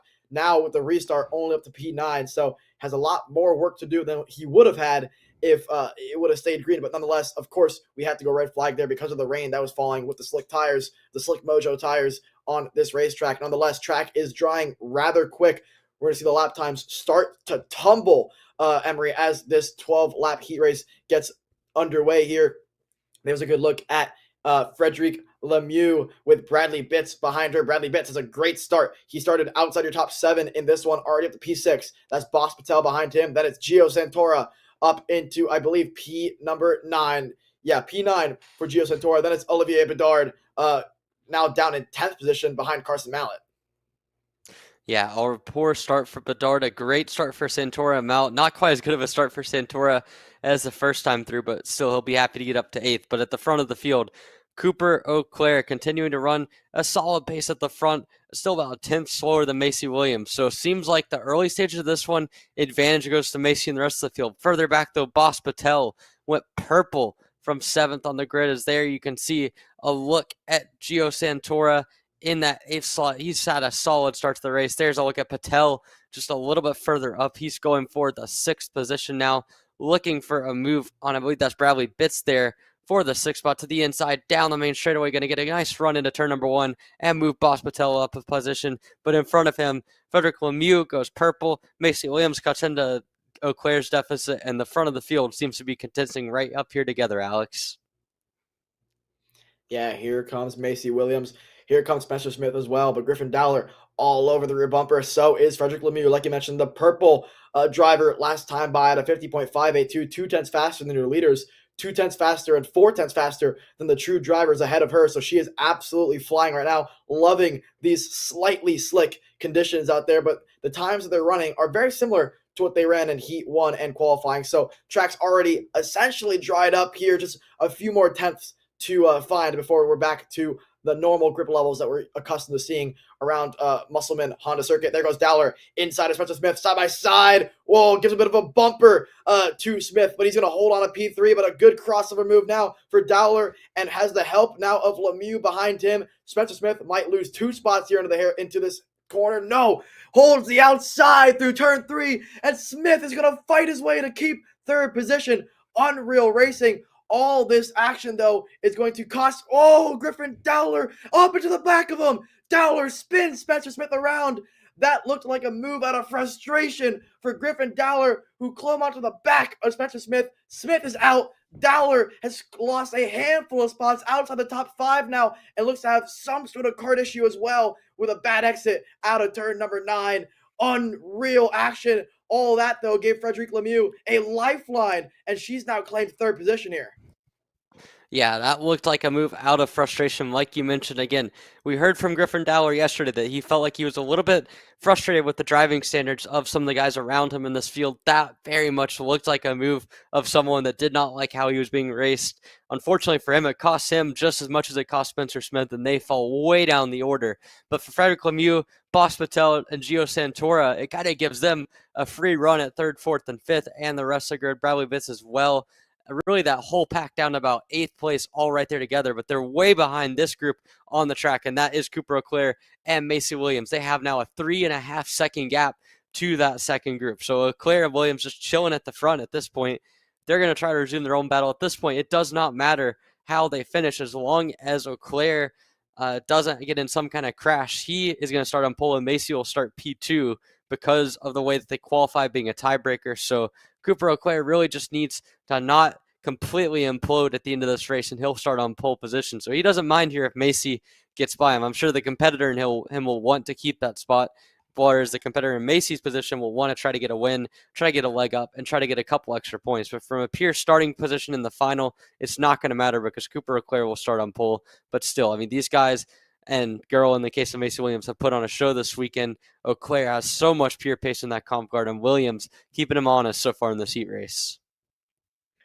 Yeah, I mean, this is a look at the two that have really had a hold on this field throughout the weekend, but especially on this alternate layout. They seem to have a leg up on the field, about 2/10 a lap quicker than what we're seeing for the drivers behind them. How about it for Frederick Lemieux? How about it for Bas Patel? He's been incredibly impressive throughout this weekend, but especially in these slightly damp conditions, he seems to love this style of racing up to P4. And look at that, Gio Santora up into P5. Obviously had a bit of help with Dowler and Spencer Smith being spun around, but Gio Santora not as good of a start to the race as he had in the before the red flag, but up to P5 after starting outside your top 10. I'm sure he will definitely take that one. That comp cart seems to be absolutely flying right now, and with a pair of good finishing positions in heat 1 and 2. This will bode well for his starting position, potentially a top 5 starting spot after penalties are assessed and after the math is added up there for the averages of heat 1 and 2. So Gio Santora looking good in this one, but so is Lemieux, so is Bas Patel. Obviously not as good as Auclair and Williams look right now. Williams, purple, 50.464. So like you mentioned, even though with the way they stand right now, as we see Patel looking for a move on Lemieux, not going to make it happen. Lemieux had to go defensive there. She's going to try her hardest to hold on to the 3rd place spot after an 11th place finish in heat number 1. She needs every spot she can get, not only for the points in the championship, but for a starting spot in this feature race. So you're going to see her start going defensive now. Lap 9 of 12. Almost in the books. Next time around, they're going to see the 3-lap to go signal. How about it? Look behind these two drivers, Emery. That's Gio Santora in 5th. He is all over the bumper of Bas Patel. He has a potential for a 3rd place finish here from about 11th on the grid, so that would be impressive stuff for him. Yeah, Santora's had a great run through the field here. He's set himself up for a nice starting position in the final, but at the front of the field, these guys continue to just run their race. Cooper Auclair has about a 2 to 3 car length lead. It's been that way really for the whole second half of the race. So Auclair a little bit slower through this S section. He'll pull a little bit more out through the more open sections of the racetrack where he's just so confident in that comp cart in the fast speed corners. And Macy Williams is going to have to try something different if she wants to go by. Again, she might realize this is kind of a zero-sum game for her where there's not really a whole lot to gain by trying to be overly aggressive. So we'll see how Macy Williams attacks it. But for Cooper Auclair, this will be a big confidence booster for him. He's already won 1 heat race today, winning a second one. Good for the points. Sets him up well after a difficult day yesterday and puts him squarely back in championship contention. So Cooper Auclair now going through turn number 1. 2 laps of racing to go. Williams trying to find everything she has to get back onto his rear bumper. She is right there behind the J3 comp card. So Cooper Auclair through the bowl continues to run. Again, in the tighter stuff, Williams is quicker. She's quicker through the quick change of direction, quicker through the tight stuff. There is the swarm of carts back for third on back. That looks to be Gio Santora, who's gotten free in third right there, ahead of Frederick Lemieux as well as Bas Patel. So something has happened there in the opening couple of corners that has shuffled the grid on that group, but now you can see they're all going to have to resettle. Bradley Bitts is into that battle for 5th as well. Santora looks to be a little bit in the clear now unless something changes, but as they come down the main straightaway, 1 lap to go. 4.5 seconds, the difference between these front 2 and the second group. This has turned into a 1 and 2 and a 3 on back type of race, and now you can see Cooper Auclair just has 1 more lap to be clean, and he will sweep the heat series. Ahead of Macy Williams, way ahead of the rest of the field. He blocks low into the sweeper. Williams is going to have a shot at it here as they come out of the quick chicane. There you can see Macy Williams going to go to the outside. She's going to try to set up a run here on exit, a little bit over under-ish, trying to trying to go to the inside, not going to happen there. To the outside, through the hairpin, out of the corner there. Cooper Auclair continuing to defend from Williams as they come through the couple of fast spins down to the left-hander, coming down to the last corner here. Auclair going to park the brakes here into the final corner. Crossover coming from AC Williams. They're side by side out of the corner. Not quite going to be enough. Cooper Auclair sweeps the heats here in Senior Max, Alex. Cooper Auclair had a Williams, I had a Gio Santora, Frederick Lemieux, Boss Patel, Olivier Bedard makes up 2 spots on the final lap to make it a pair of 6th place finishes for him. Bradley Bitts finishes where he started in 7th. Carson Mallett comes home with an 8th place finish. Ian Q in 9th. Jeremy Cooper, a good run to finish in 10th. And Griffin Dowler, after the contact with Spencer Smith, claws his way back up to 12th. Where does Spencer Smith end up in this one? He didn't finish that one. So 22nd out of 22 for him in the Senior Max category. Very frustrating for a driver who had a great day going. He's going to try to do now what Cooper Auclair did yesterday, which is have a good result in Heat 1, a DNF in Heat 2, to try to claw his way back to a top 5 in the feature race. Nonetheless, though, Auclair had a good day yesterday, obviously, with a 2nd place in the feature race. So far, he's been perfect. Besides the qualifying, he's won Heat 1 and Heat 2, and now that puts him on pole position for the feature race. Macy Williams was the purple driver in that one to finish 2nd, and then Gio Santora, obviously, with an incredible drive through the field to finish in 3rd position. Engines are starting to be fired here for the Mini-Max drivers. It's Jackson Porter on pole position. Yeah, we saw Christian Sanguinetti look really good throughout yesterday. Looks good in qualifying too. Put him in a good position. However, in heat number 1, a difficult start and an inability to get through the field placed him back in about the 6th position there after the first heat. So a lot of work to be done for Sanguinetti. He's had so much pace this weekend, just has to finish it off. But how about it for the guy that is inside? Jackson Porter has been dominant all season, has not lost a single session of racing, of a single official session here in the RMC US Trophy West Series so far through 3.5 rounds at this point. So Porter doing a sensational job. Sanguinetti has a lot of potential to get into here, and then beyond him, Gage Grant with a strong heat number 1 is to keep Porter in his sights. And then through the rest of the field, Mateo Quinto starting back in 6th. You have Harrison Jeffrey starting inside the top 5. A number of fast contenders getting set to go and do battle for 10 laps here in the final heat race of the day, Alex. Yeah, I mean, we are definitely in for a good one here. Obviously, Jackson Porter has had the edge on the field as it stands, but you mentioned it with Sanguinetti. If he can just clean up a few of the mistakes and the bad luck, some of which have not been his fault, he looks to have the pace to contend against the Hy-Vee Red Machine. Nonetheless, though, Gage Grant was incredibly quick in that one as well, showed tremendous pace in heat number 1. Harrison Jeffrey as well kept him honest throughout that one. Wyatt Kroger did a great job defending against Sanguinetti after Sanguinetti had the rough opening lap. He was stuck in 6th the entirety of that race. Mateo Quinto was also quick with a good top 3 finish in that first heat. And then Vesper Majewska has been fast all day long so far on this alternate layout. So we're in for a good one here. Really, the name of the game is, can the outside get the start? We saw it in Micromax where Connor Lipka got the better of Tarango, albeit for 2 corners. But it is possible in these smaller classes here in the Micro and Minimax category. So that's going to be the goal for Christian Sanguinetti, is can he hold the outside of Jackson Porter? Yeah, absolutely. Can Sanguinetti get off to a good start and hold the outside of Porter?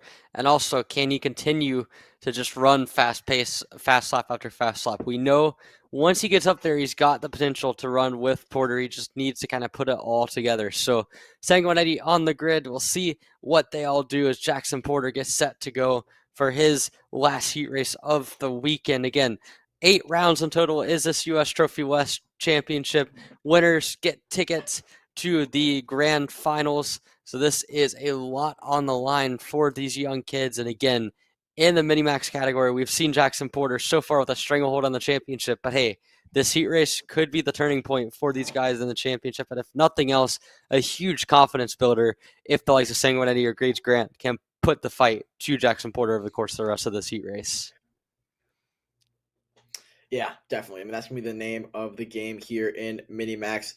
Engines should be fired momentarily, and they should be getting ready to get out on the racetrack and take their warm-up lap before they see the green for the second of 2 heat races. This will obviously line them up for where they're going to start in the final. We'll take a quick commercial break, and when we come back, we'll be ready to see the green flag for heat number 2 of Minimax.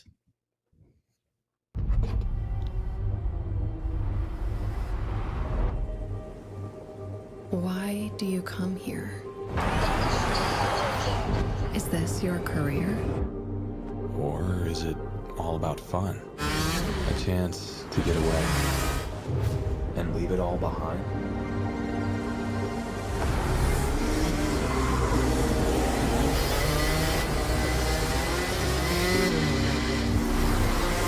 Or do you chase your personal best? Challenging yourself over and over again. Why do you come here? Maybe you're here to collect moments. Good ones. And not so good ones. Or you can't afford mistakes because you want that victory.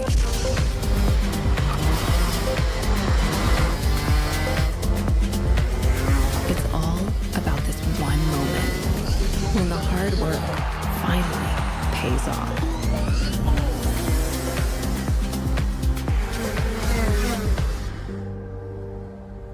This is the place that brings us closer to the people who share our story. Whoever we are, Whatever we're here for, racing is who we are.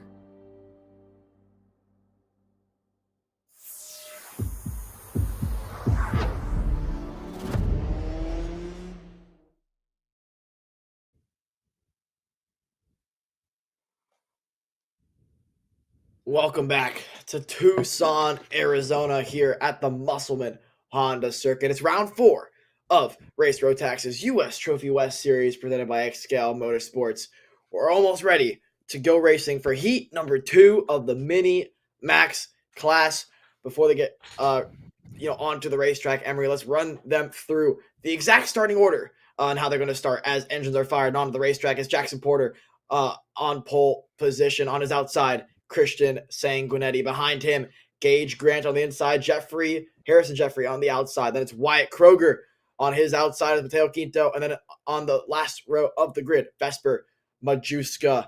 The name of the game is, can anybody stop Jackson Porter? They were able to do it yesterday, albeit for, a couple of laps where Jackson Porter was able to win every single race yesterday. Like you mentioned, has yet to lose a single session, whether it's a practice, a qualifying, a heat, or a feature race.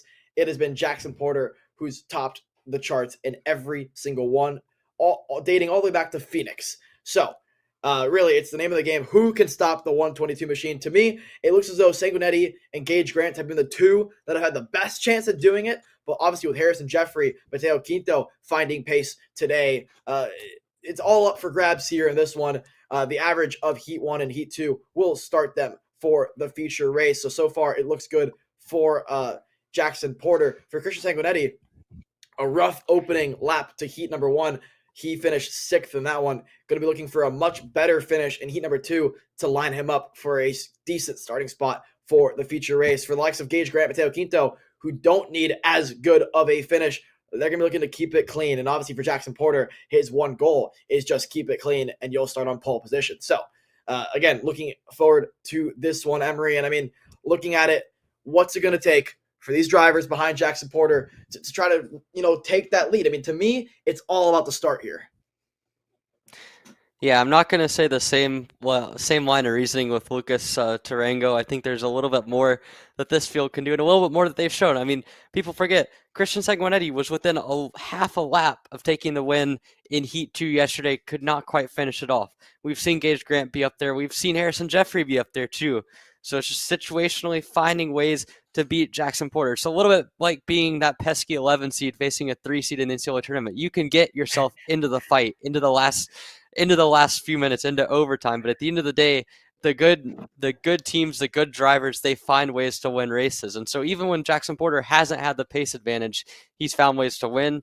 He's also found ways to win where he's just simply knocked out his opponent early on in the race and won by multiple seconds. So I think this is a case for Jackson Porter. He's kind of, if anything, a little bit of an established favorite here by a long shot, but he still has to fight him off. We've seen them put the pace up there. Now it's time to see if they can challenge him for a full race distance and grab a heat race win away from him. Porter, Sanguinetti on the front row, looking for the green flag for the final heat race of the weekend. We're green in Minimax, and Jackson Porter already ahead of Sanguinetti. You got caught napping a little bit. They're 3 wide and further back. One of the carts around, I believe that might have been Wyatt Kroger in the background spinning around there. No, Kroger survived into third. I think it might have been Harrison Jeffrey then in the Praga that has lost it. We'll get a number on exactly who spun out earlier, but there's only 6 carts. 6 carts that are still there. We see now Sanguinetti is still alive back in the 4th position. So a good start for Sanguinetti, a better start, though, for Jackson Porter and Gage Grant, who once again are off in 1st and 2nd.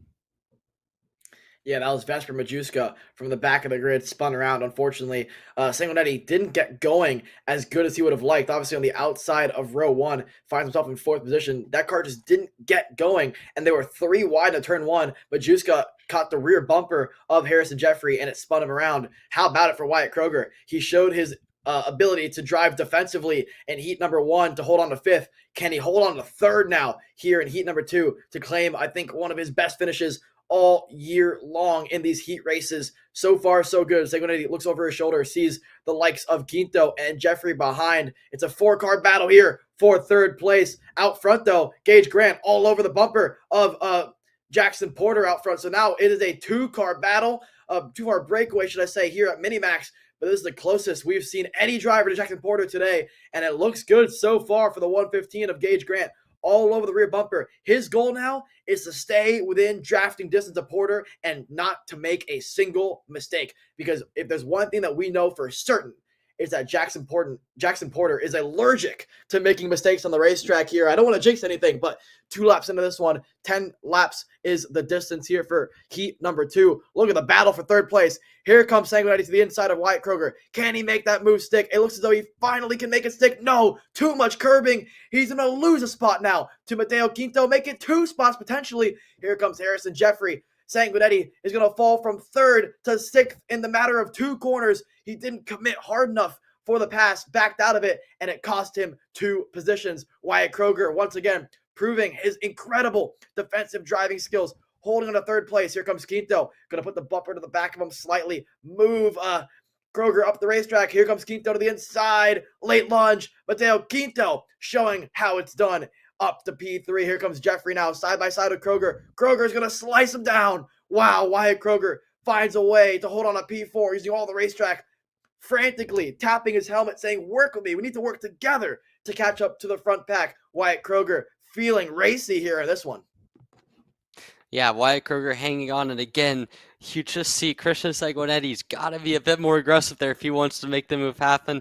He got all the way up there. I thought he was in the position, and he just didn't quite pull it off. Now to the inside of Kroger.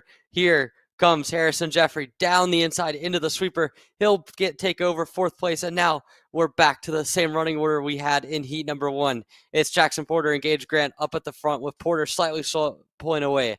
Then you've got Mateo Quinto ahead of Harrison Jeffrey, and then it is Wyatt Kroger as well as Christian Sanguinetti fighting for that 5th spot now. And so Wyatt Kroger had gotten a great start to the race, now fading back a little bit as the true pace kind of slips in.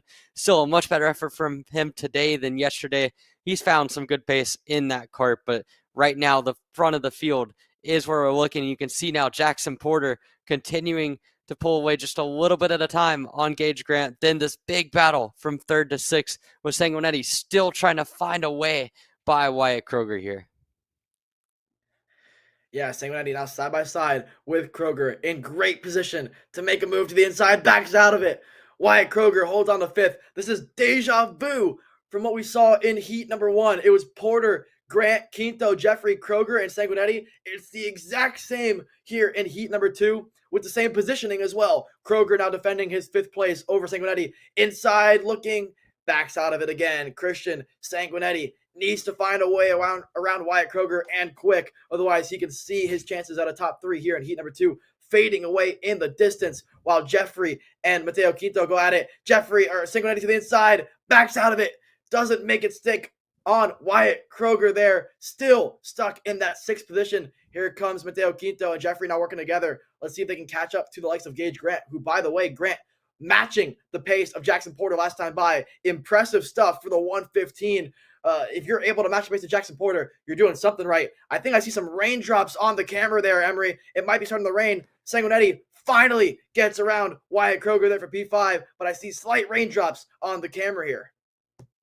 Yeah, something to monitor for sure. We'll continue to monitor and see if more rain comes, but right now just slight raindrops, and you can see Mateo Quinto ahead of Harrison Jeffrey. But the big storyline from this lap is finally Christian Sanguinetti. It took him 16 total laps of heat racing, but he's made the pass here on Wyatt Kroger. Now he can set his sights forward on Mateo Quinto and Harrison Jeffrey. At the front of the field, Gage Grant getting yarded just a little bit by Jackson Porter. So this has been a fun race to watch. This is going to continue to be fun, and now we can see what kind of pace Sanguinetti can do now that he has a little bit of clean air and the chance to chase down that battle for third here.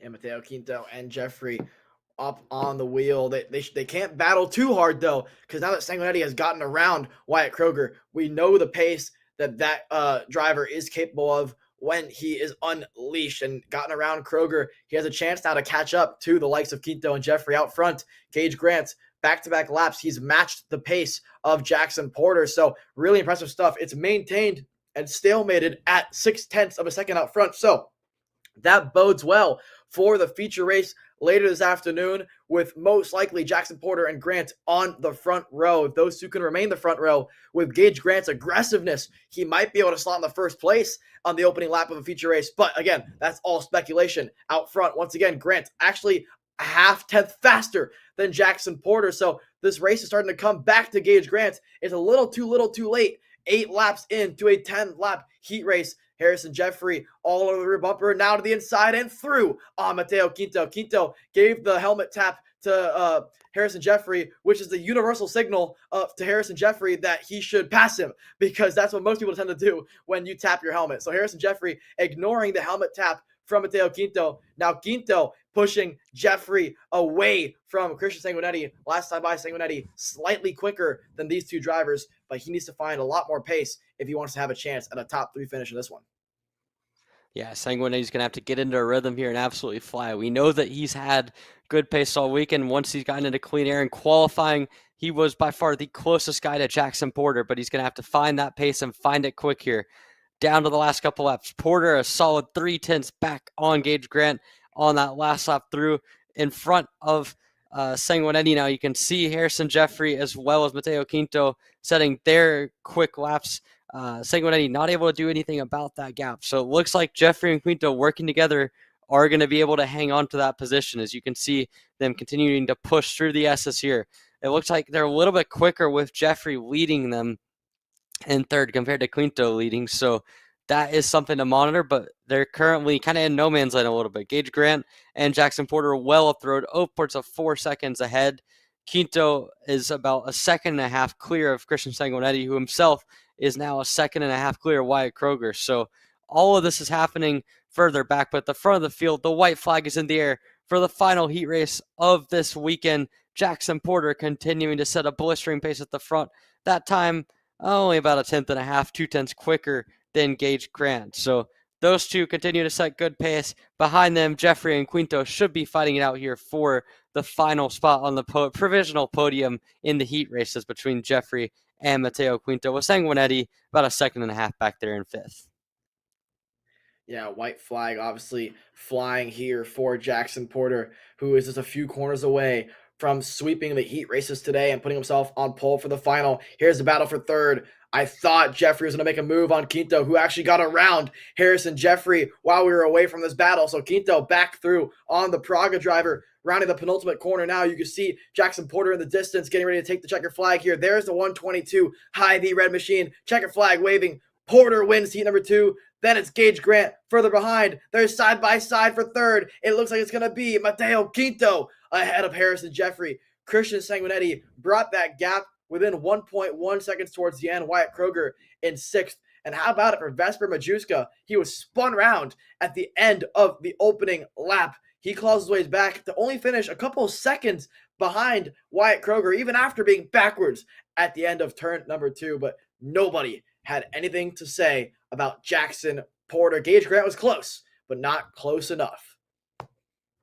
Yeah, close, but not close enough. The name of the game here. So you see Jackson Porter rounds off a perfect weekend in the heats, 4 for 4. We'll see if he can have a perfect weekend in the main events in Minimax. So far, no one's quite been able to challenge him once it gets to main event action. And since the heats yesterday, as the clouds here in Tucson continue to reign supreme again. This is round number 4 of the U.S. Trophy West Series RMC's very best, presented by Excel Motorsports. J3 working on it. You can get your official photos for the U.S. Trophy Series by One Aim. Again, this is going to be exciting to watch here in the final. We can't wait to cover the last 4 races of the weekend coming up next on Kart Chaser.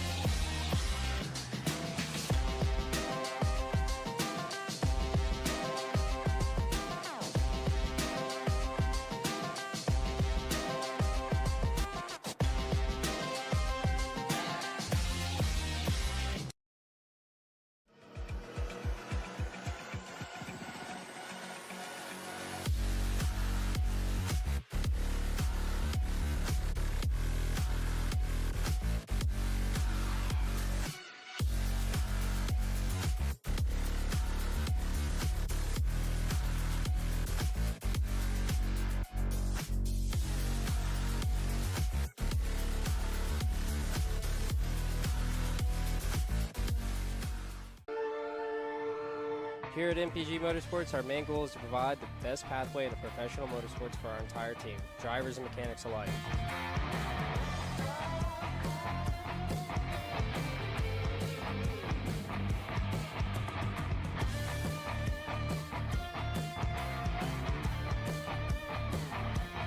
We're based out of Whiteland Raceway Park in Indiana. For more information, contact us at chase@mpg-motorsports.com.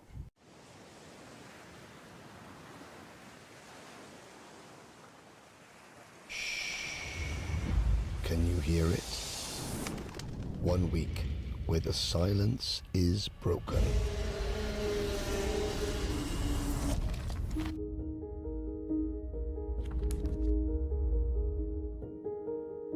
"394 drivers, 60 nations, united in their goal to be the best, the very best." This is the most equal race in the whole world. I will win. There's no opportunity. No one has ever won junior, senior and DD2 before, and that's what we're aiming for this week. 1 week where every second counts.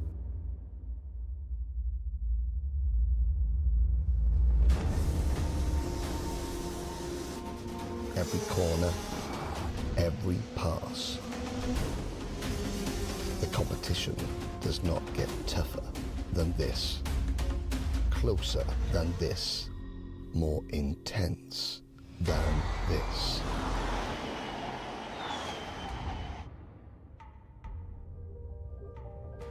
Seven days full of pride, passion, your nation, your roots.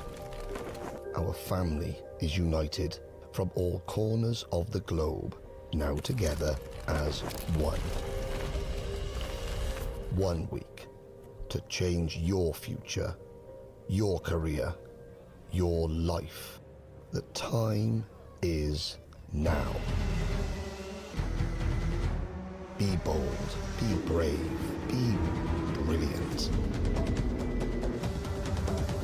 Stand tall and celebrate. This is your week.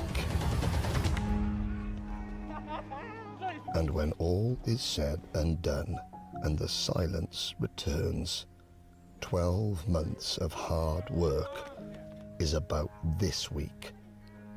1 week. The 2022 Rotax Grand Finals.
We're at a commercial break.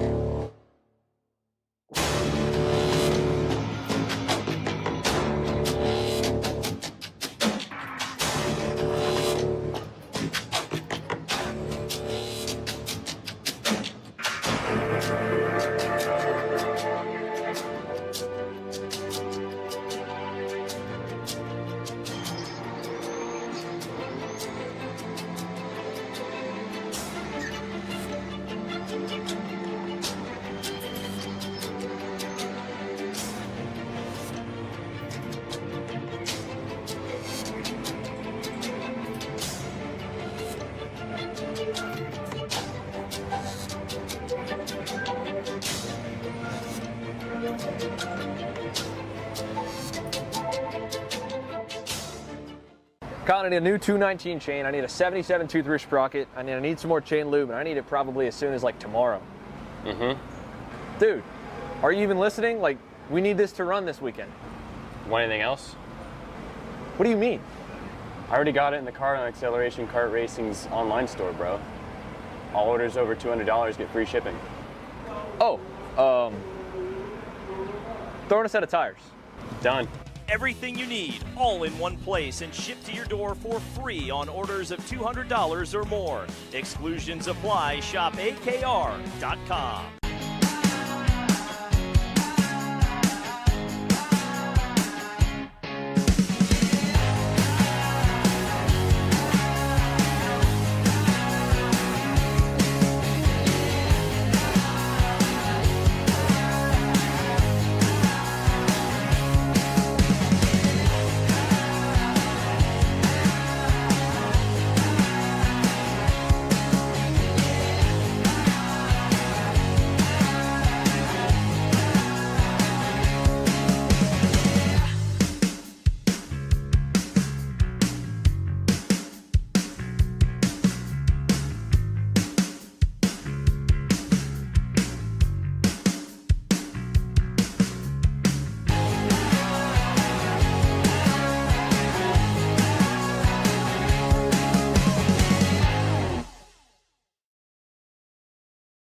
Studies show that even the best current generation of simulators only convince 50% of the human brain that they are real. Here at SimCraft, that just isn't realistic enough. Developed to offer the most realistic karting sim experience in the world, all testing has shown that the physics engine used in SimCraft's Grid 1 model convinces 90% of the human brain that you are actually on track. Now that is the real deal. So you will finally want to get behind the wheel, huh? Yeah, I've been shooting for 3 years and I've never got to drive. Well, you're gonna need some more gear than just your helmet. Why don't you go to shopakr.com? They got their inventory online and they'll ship it the same day if you order before 5:30 p.m. Eastern. They got shoes? Yep. Gloves? Yep. Rib protectors? Got those too. Can they make me go fast? No. Here at Acceleration Kart Racing, we've got everything you need to get on track. What happens next? Well, that's on you. Check us out online at shopakr.com. Here at MPG Motorsports, our main goal is to provide the best pathway into professional motorsports for our entire team, drivers and mechanics alike.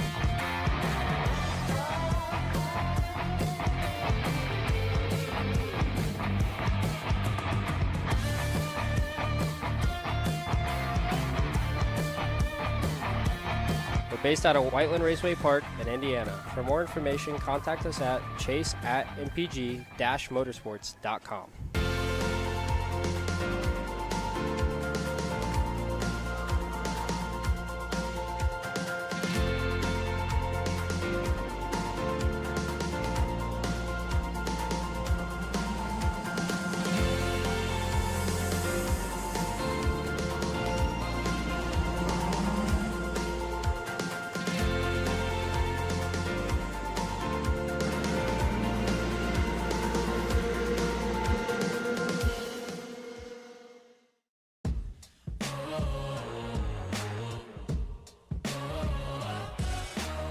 Hi, I'm Justin Stefani with J3 Competition and Race Rotax. I'm proud to announce that XGel is going to be the title and presenting sponsor for the 2024 Trophy Series events held by J3 Competition and Race Rotax.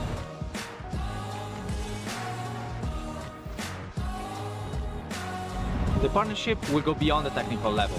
The XGel Academy will provide a driver exchange program which allows 3 drivers to participate in a race of their respective championship. 1 driver in each class, in the mini, in the junior and the senior, will be allowed the chance to participate in a race of the Japanese championship, while 3 drivers from the Japanese championship will join the American series. We believe this program represents an incredible opportunity for young drivers to showcase their skills on the international level, acquire more racing experience, and also making unforgettable memories. At One Aim, we're very excited to bring 2 realities together like XGel Motorsport and the Rotax Max US Trophy, and we feel this is the beginning of a great journey.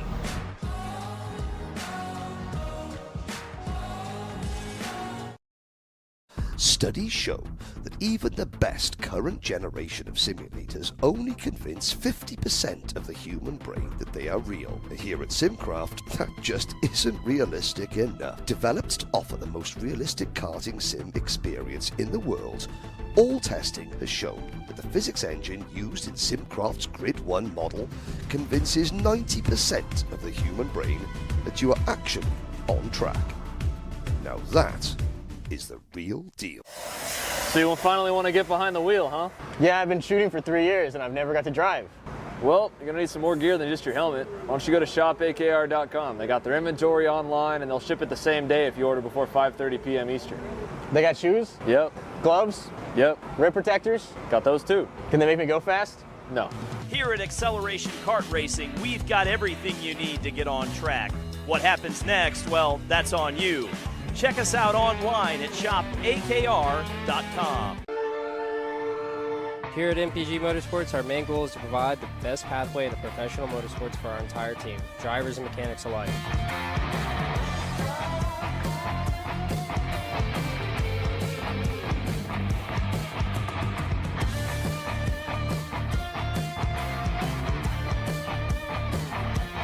We're based out of Whiteland Raceway Park in Indiana. For more information, contact us at chase@mpg-motorsports.com.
commercial break.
Here at MPG Motorsports, our main goal is to provide the best pathway into professional motorsports for our entire team, drivers and mechanics alike.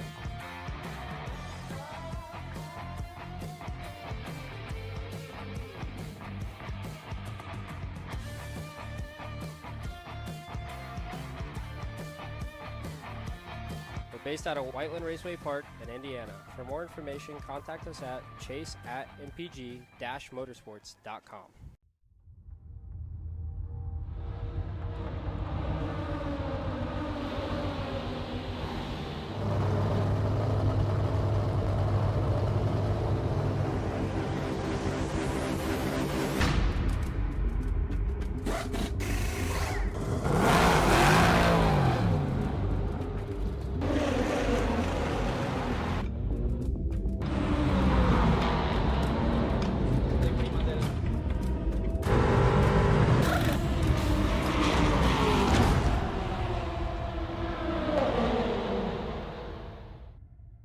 Colin, I need a new 219 chain. I need a 77 tooth roof sprocket. I need some more chain lube, and I need it probably as soon as like tomorrow.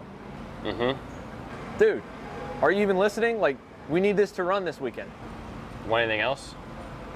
What do you mean? I already got it in the Kart on Acceleration Kart Racing's online store, bro. All orders over $200 get free shipping. Oh, throw in a set of tires.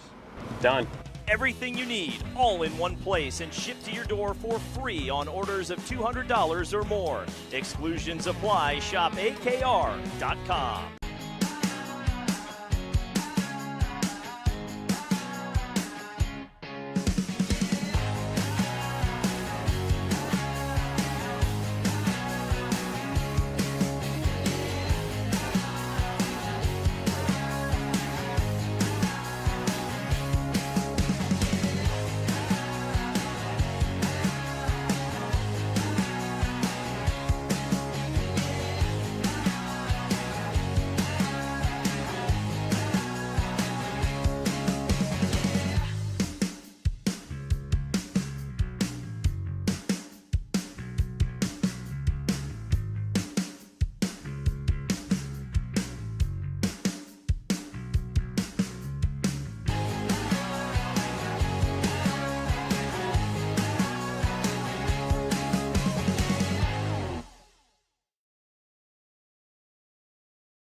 Are you looking for an advantage in your competition?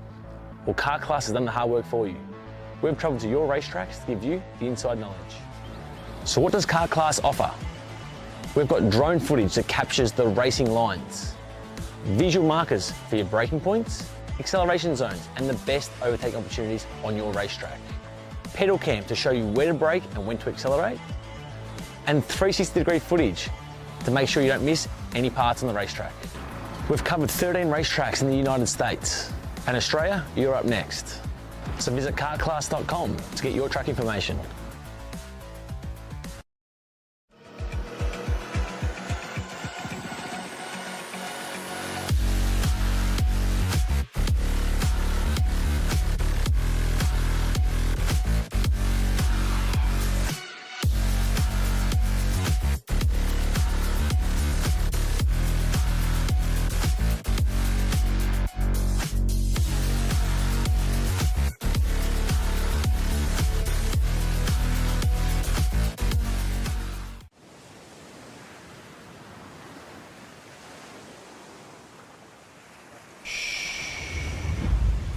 hear it?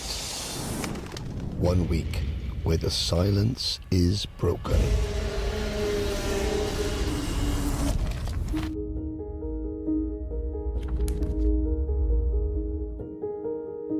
$394 drivers, 60 nations, united in their goal to be the best, the very best. This is the most equal race in the whole world. I will win. There's no opportunity.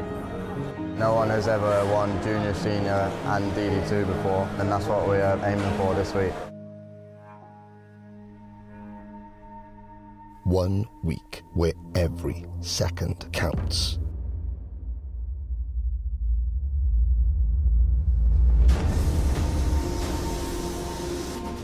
Every corner, every pass. The competition does not get tougher than this, closer than this, more intense than this.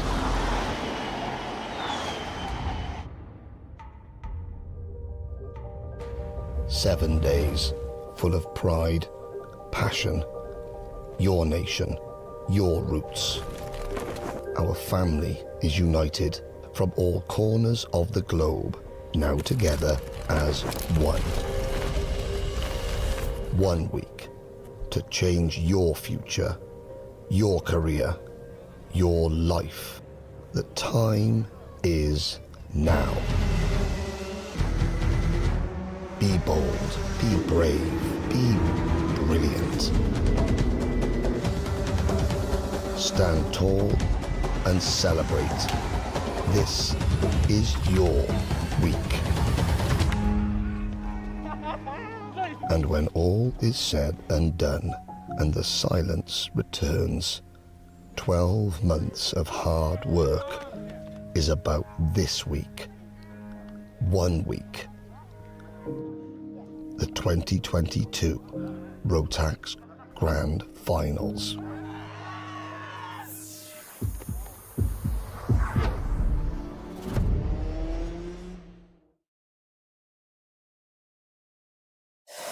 So you will finally want to get behind the wheel, huh?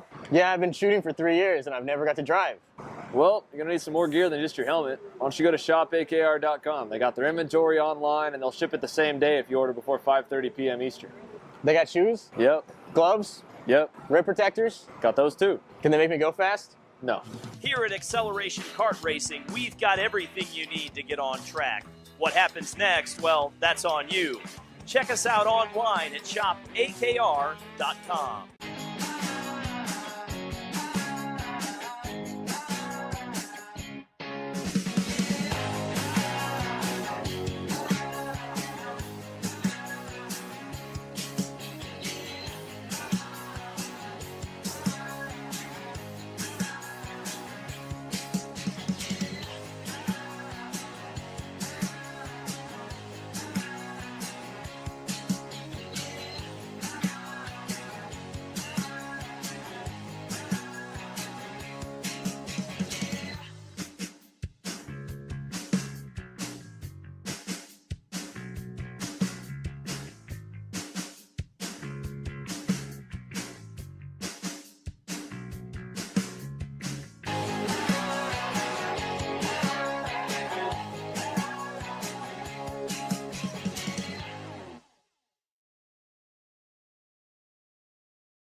Here at MPG Motorsports, our main goal is to provide the best pathway into professional motorsports for our entire team, drivers and mechanics alike.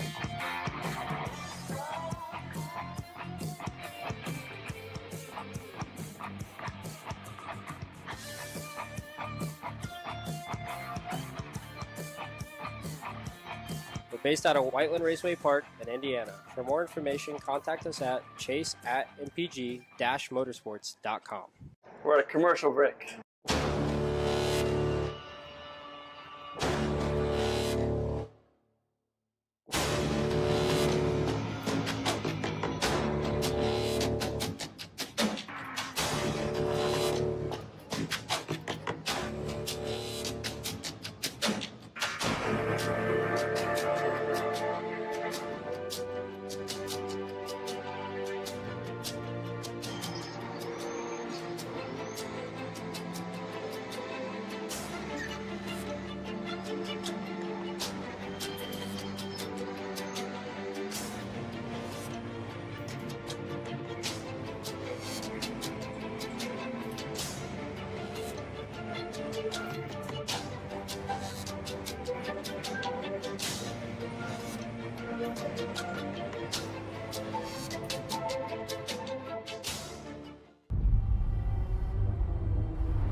Why do you come here?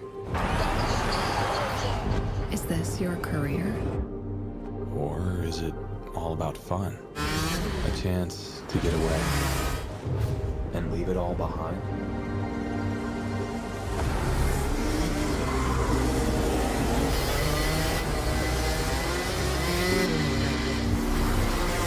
Or do you chase your personal best?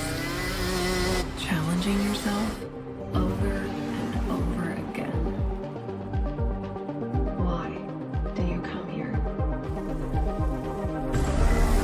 Maybe you're here to collect moments. Good ones. And not so good ones. Or you can't afford mistakes because you want that victory.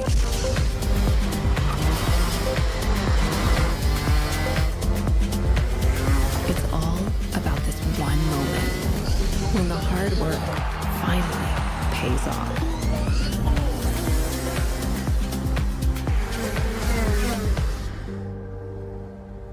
This is the place that brings us closer to the people who share our story. Whoever we are, Whatever we're here for, racing is who we are.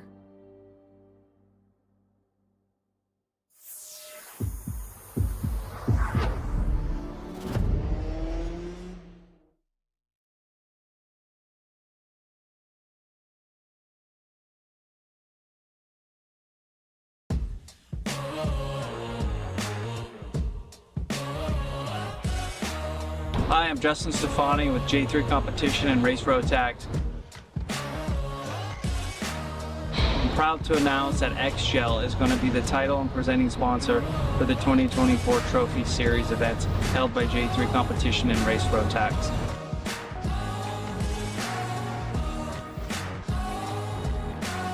The partnership will go beyond the technical level. The XGel Academy will provide a driver exchange program which allows 3 drivers to participate in a race of their respective championship. 1 driver in each class, in the mini, in the junior and the senior, will be allowed the chance to participate in a race of the Japanese championship, while 3 drivers from the Japanese championship will join the American series. We believe this program represents an incredible opportunity for young drivers to showcase their skills on the international level, acquire more racing experience, and also making unforgettable memories. At One Aim, we're very excited to bring 2 realities together like XGel Motorsport and the Rotax Max US Trophy, and we feel this is the beginning of a great journey.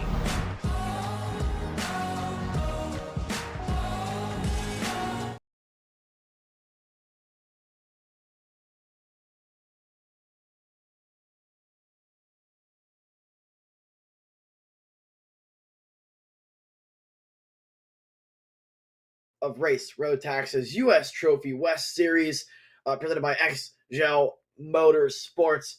Feature racing is getting set to be underway, Emery. It's the first of 4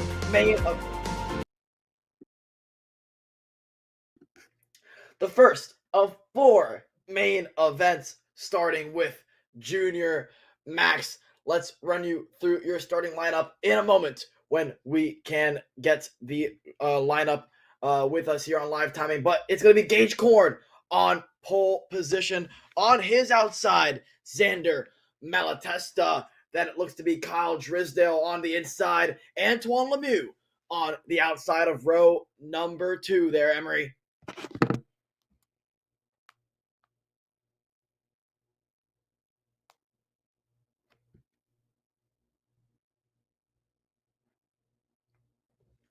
As the karts get fired and set to hit the racetrack, it's going to be Gage Korn, Xander Malatesta, Kyle Drysdale, Antoine Lemieux. Then it's going to be Cole Medeiros. What a comeback drive it's been for him throughout the heat races. Qualified outside your top 10, but with 2 great results in the heat races, he starts inside your top 5. That is Killian Harris, Nix Eggleston, even with a did not start a DNS in heat number 2. He starts 7th I'm getting a bit of deja vu from yesterday, Emery, with a good Heat 1 and a poor Heat 2. He won yesterday's feature race. He's going to look to do more of the same here today. Kaylee Countryman starts in 8th. Mason DeChesney, 9th. Jack Speth in 10th. Then it's Mason Kuhn, 11th. Cadence Presley, 12th. And Olivier Marac, after a poor Heat number 2, is going to close out your field and start 13th in the Junior Max class. Gage Corn, though, starting on pole position, going to look to continue on the success he's had all day today, sweeping the Heat races. But how about it for Xander Malatesta on his outside? But to me, the driver I'm most intrigued about is Kyle Drysdale. He has been incredibly quick. He had a poor qualifying today, but drove his way through the field in both Heat races, and he was purple at the end of Heat number 2. In my opinion, one of the 2 or 3 fastest drivers on this layout of circuit at Musselman Honda circuit. And then obviously Antoine Lemieux was your pole sitter for today's Heat races. He starts in 4th position. Emery, which driver are you looking at here to take the charge to Gage Corn out front?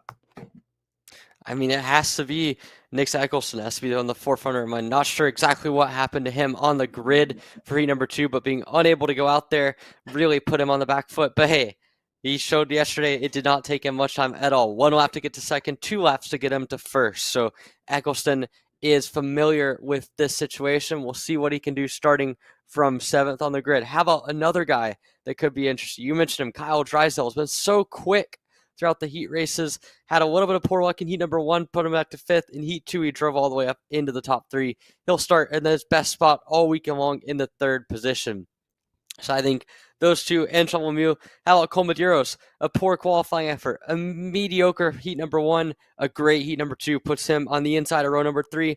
All of this getting set to go. It's time for some finals. The finals of the weekend. It's Junior Max here, 18 laps the distance here around the Musselman Honda circuit, getting set to go for their final here. Looking for the green. It's Corn, it's Malatesta, it's green here in Tucson, and we're going, and a great start already for Gage Corn, who puts himself into the race lead ahead of Xander Malatesta, and Kyle Drysdale slots into 3rd. So already under pressure here is Drysdale from Cole Medeiros. Not going to have anything happen here, and they all file back with a solid 4 kart length gap for Gage Corn up at the front of the field, Alex.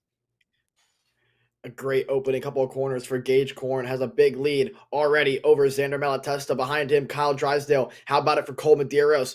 Up a spot. He's up into 4th. Look who's behind him. It's the blue and white helmets. It's Nick Eggleston. Started P7, up to P5 already. Looking to do exactly the same thing he did yesterday and come from 6th place to take a victory. Right now up into 5th, all over the bumper now of the Cosmic of Colt Medeiros. Down the front straightaway, Medeiros looks over his shoulder, sees Eggleston all over his rear bumper. Wow, what a late lunge, late braking maneuver. Nick Eggleston up into P4. He knows that if he wants a chance at Gage Corn, who's already riding off into the sunset, he needs to make his moves count and early. Here comes Drysdale inside. He's through on Santa Malatesta.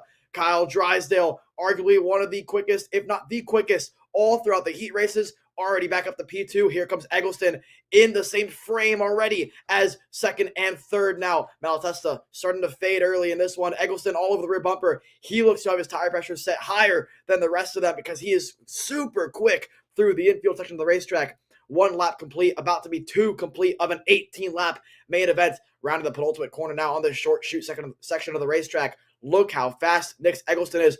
Already on the rear bumper now of the green and black machine of Xander Malatesta. Will he make another lunge into turn 1? Not going to happen. A little too far back this time. A little mistake out of Kyle Drysdale. Goes wide through turn 1. Eggleston hit the rear bumper of Malatesta. That's going to hurt his progress on potentially making a move down the back straightaway, but he's still close enough. Up on the curbing. Late braking there. Eggleston forcefully makes the move stick.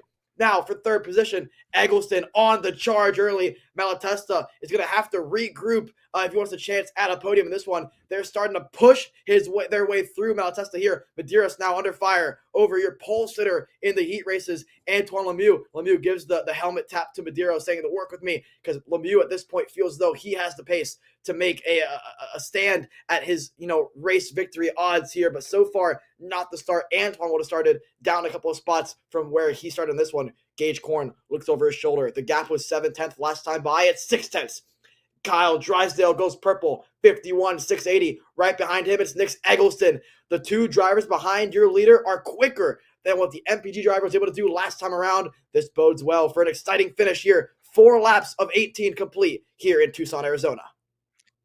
Yeah, it's worth noting Drysdale might not have gotten to Gage Corn on either of the 2 heat races, but he also had a lot more time to make up in the process. Now, with both him and Eggleston, they have 14 laps still left in this race, so there is a lot of time for them to work forward, and they're only about 6 to 7 tenths back. So if they have anywhere near the pace that they had to heat, they will be in good spirits for the rest of this final. The other thing to keep in mind on is Eggleston goes to second, is that Eggleston has 1 less heat cycle on those Mojo tires compared to what the rest of the field does. That will inherently give him an advantage. I'm not sure if it was intentional by any means, but having that tire advantage is going to help him, especially in the early part of this race where he's able to fire him up quicker and get off to a good start. So Eggleston already driven from 7th to 2nd. He's already shown he does not need that tire advantage, but it certainly is helping him early on in this race here. Yeah, Eggleston looking quick early. Like you mentioned, with 1 less heat cycle on those tires, it looks to be playing dividends for him as it stands. Eggleston starting to pull a slight gap over Kyle Drysdale after making the maneuver there in the penultimate corner of last lap. Now you can see Gage Corn in the same frame now. Eggleston's going to, he has that rabbit now in front of him, right? And usually when a driver has something to chase, they tend to go faster than even what they're capable of. As Eggleston goes purple, 51.604, 2 tenths clear of the field last time by, especially your leader who did a 51.8 compared to what we're seeing from the drivers behind him. Gage Corn is actually one of the slowest drivers in the top 7 as it stands. We could be in for a grandstand finish here. Obviously, still 12 laps remaining. Anything can happen in Junior Max, and anything will happen in Junior Max if yesterday's feature race, if today's heat races are anything to go off of. It tends to be very exciting towards the end of the race. Drysdale doing a great job staying within the toe of Eggleston, because Eggleston inevitably will most likely catch Gage Corn with the pace that he's showing as the sun starts to pop out more than we've ever seen it here in Tucson today. As the rain clouds are starting to go away, the sun going to light up the racetrack here, tends to make it a little bit more greasy. This will play into the hands slightly of Eggleston, even more than what it already is. A 1.5 advantage for Eggleston last time by. The gap's down to 7 tenths for Drysdale. Here comes Malatesta. Here comes Lemieux to the inside of Malatesta. He's quick early in this one, Emery. Yeah, Antoine Lemieux might have gone left for dead a little bit early in the race, but now he has found the pace pretty quickly here. He just went purple that last time through a 51.49. That's 3 tenths clear what Gage Corn is doing. It's a 10th clear what Eggleston and Drysdale were able to do. So a quick start to this race for Lemieux. He did not have good track position. Now he has everything to work for with 11 laps to go, or 12 laps to go, 11.5 at this point left to go for Lemieux. He's only 1.4 seconds off the lead. He's up to 4th position. And now you can see Drysdale, Eggleston working together to get back up towards the front of the field. That last time through, they were in the 51.5s. That's quicker by another 2 tenths from Gage Corn. They're going to get there, and they're going to get there within the next lap, half a lap or so. In fact, I think Eggleston might have a shot at the lead coming up here soon. There you can see through the S's, there goes Antoine Lemieux ahead of Malatesta. But at the front of the field, Nick Eggleston has just about caught Gage Corn here as they come into this back hairpin. We'll see Corn still has about a cart length in hand on Eggleston, and now you can see Drysdale trying to stay up there with Eggleston. He's maybe a little bit slower, but he's been able to keep in the draft. And as they come towards the final corner now, Drysdale right there, Eggleston right there, Corn in the race lead. They're all going to be right there together down the main straightaway, clicking off yet another lap. This is going to be lap number 8 in the books. And again, Gage Corn hanging on, but Drysdale as well as Eggleston in second, right there in tow. All it's going to take is one slip up from Gage Corn. Eggleston's not even going to wait for that. He's going to try to the inside. Nothing doing there. Backs out of it, thinks better. And he's going to try to set up that move for Gage Corn coming up in the next half a lap or so, Alex. I wonder if part of the pace differential we've seen from Corn and Eggleston through the opening couple of laps was maybe Gage Corn expecting Eggleston to be fast in these opening laps because of the tire differential. Maybe Gage Corn left a bit in the tank so that he has tire left to fight for that lead. But look at Eggleston, the closest he's been all race long, thought about a move, thought better of it. So it's still Gage Corn ahead of Eggleston, ahead of Kyle Drysdale. Look at the run now that Eggleston has into the tailwind. So the draft less of a factor than that front straightaway. That's as close as we've seen Eggleston all over the bumper of Gage Corn. Gage Corn can hear the motor of Nick Eggleston's Junior Max engine as they climb the back straightaway. Eggleston to the inside, late lunge. He's through to the inside of Gage Corn. Now Corn's going to have to fight back here through the S's, down through turns 3, 4, and 5. Now to turn 6. Does he fight back early? No, he's going to stay behind Nick Eggleston. An interesting decision there to not try to reclaim the victory, the lead, early on in this one. But again, 8 laps remaining. I guess Gage Corn feels as though he has the pace left on board that MPG go-kart to stay within striking distance of Nick Eggleston. But Eggleston's pace right now is about a 10th or 2 clear of what we've seen from Gage Corn and Kyle Drysdale. So again, like we mentioned earlier, a tire advantage for Nick Eggleston heading into this feature race. It's looking to pay off so far. Still 8 laps remaining. How about it? Antoine Lemieux is the fastest driver on the racetrack as it stands. It was a 1.6 second gap behind to Antoine. Now it's 1.1. If they start to battle out front anymore, Antoine Lemieux, the pole sitter earlier on in the day, has a chance in this one. Yeah, Gage Corn's got to go. There is nothing else to say other than Gage Corn. You can see how much he's hustling that cart around the bend there towards the hairpin. I mean, he's clearly quick enough to stay in the same vicinity as Nick Eggleston, but he cannot afford to let Eggleston get any sort of breathing room. And I think he maybe made a bit of a driving mistake there, not going for the race lead as soon as Eggleston passed him, because Eggleston seems to have the better cart here. And with fresher tires, that might only extend as Corn's having to work harder to keep that place. But now, down the main straightaway, here comes Kyle Drysdale, going to make the move on Gage Corn, and suddenly Corn is faced with the adversity of being all the way back in third now, and you'll tuck in behind Drysdale. At this point, you probably want to push Drysdale because it's your only chance at getting a win, and you can see Drysdale maybe overcooks that sweeper a little bit narrow on the entry line to try to defend, and that's allowed Eggleston to get a little bit more of a gap. But now the two fastest carts all weekend or all day, in my opinion, and Eggleston and Kyle Drysdale going toe-to-toe here at the front of the field, with Corn not too far behind, and Antoine Lemieux arriving on the scene pretty quickly here, Alex. Yeah, here comes Antoine Lemieux, the all-white helmet. The 234 machine is rolling in the middle portion of this race.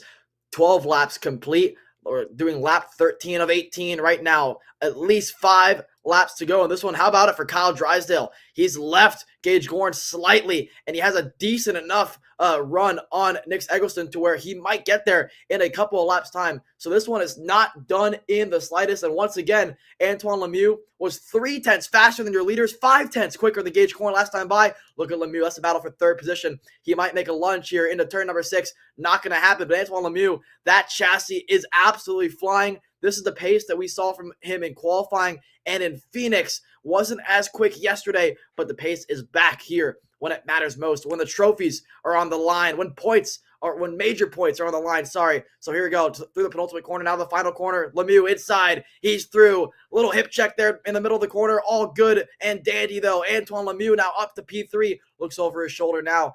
Pretty much signals to Gage Corn, work with me. We have a chance in this one. How about it for Kyle Drysdale? He's got a great shot in this one. A 10.5 faster than Nick Eggleston last time by.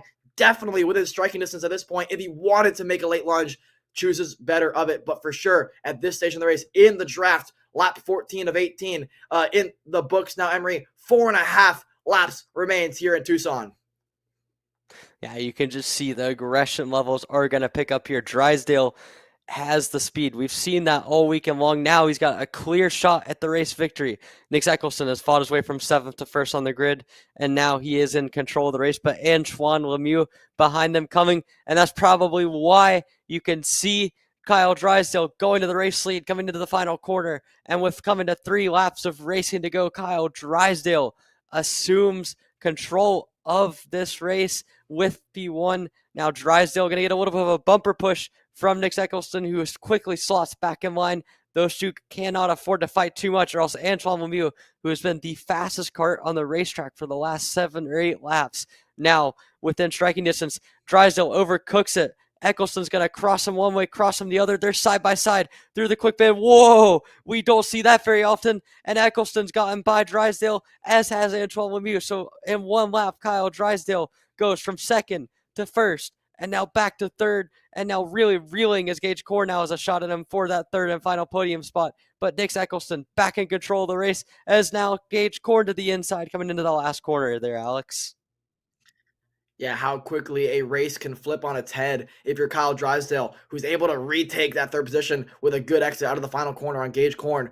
3 laps to go here in Tucson. It's Nick Eccleston out front. It's Antoine Lemieux in P2, the fastest driver on the racetrack. The last 7 laps in a row, Drysdale defends from Gage Korn behind. They can't afford to do that for too much longer. Otherwise, that'll be the battle for third and no longer the battle for the lead here. So Drysdale needs to put his head down, needs to regroup. He had the lead a lap and a half ago, and he's probably wondering to himself, how on earth has this gone so wrong for me so quickly? Out front, Lemieux has closed that advantage. It was 3/10 as they crossed the stripe last time by, and as they get ready to see the 2 to go signal, it looks to be a lot closer than that. Through the final corner now, 2 to go here at Musselman Honda Circuit. Lemieux going to need every bit of this toe to have a chance in this one. Eccleston up on the wheel. Can he go from 7th to 1st just like he went from 6th to 1st yesterday? Yeah, Eccleston with control of the race with a good gap on Lemieux, who made a mistake coming out of turn number 3. That is going to give a little bit of extra breathing room for Nick Eccleston, who just has to maintain a consistent pace over this last lap and a half. Drysdale and Kuhn probably won't be a factor unless something crazy happens. So it's down to Antoine Lemieux to try to figure out a way to close it on Nick Eccleston. He's really good through this part of the racetrack. You can see that gap closing all the way down to about 2 kart lengths, and Eccleston continuing to try to hang on to this race lead. He got himself to the lead pretty early, has maintained a composed race after a little bit of a back and forth with Kyle Drysdale. Now as they come on to the main straight, a mistake there from Eccleston. Eccleston with a big mistake there out of the last corner. That's going to give him an opportunity to Antoine Lemieux to make a move. They're going defensive now, and Eccleston has to park it on the apex now, coming up towards turn number 4, Alex. This is going to be a great shot here for both Lemieux and Kyle Drysdale to try to make a move for the race lead. Eccleston trying to park it there on the apex, side by side for third between Drysdale and Gage Korn. Lemieux is as close as he's been all race long. Does he send a lunge on the inside? He thought about it, couldn't make it happen. Eccleston, even with the mistake in the final corner, looks to be just enough ahead of Lemieux. 3 corners to go for Nick Eccleston as they battle for third here. Drysdale defending from Gage Korn. 2 corners to go for Nick Eccleston. He runs wide. Does Lemieux send one to the final corner here? Is it a heroic move for Lemieux? Not going to happen. Drysdale going to run wide. They're side by side for third. But for Nick Eccleston, he's pushed his junior max to the max to win both races yesterday and today. Nick Eccleston from 7th to 1st. Antoine Lemieux from pole position in qualifying to a 2nd place in the feature race. Kyle Drysdale comes home in 3rd. Gage Korn started the feature race on pole position. There's a pair of 4th place finishes on Saturday and Sunday for him.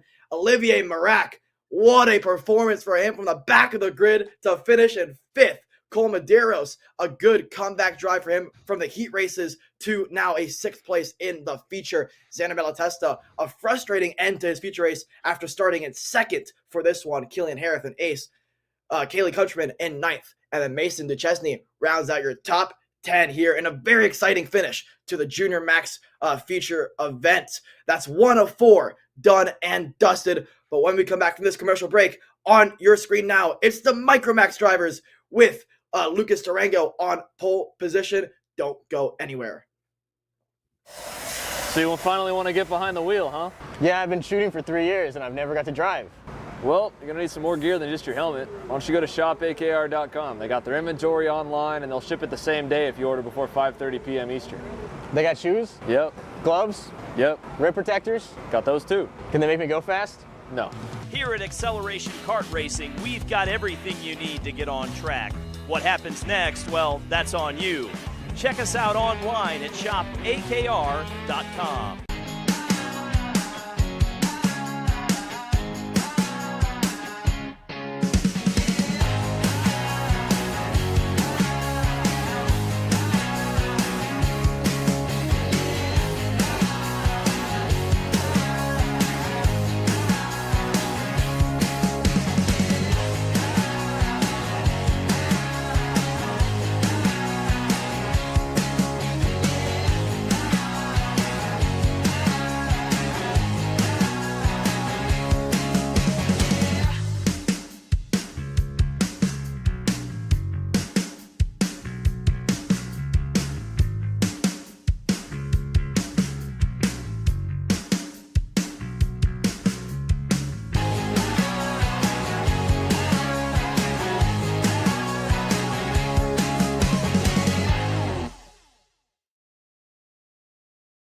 Here at MPG Motorsports, our main goal is to provide the best pathway into professional motorsports for our entire team, drivers and mechanics alike.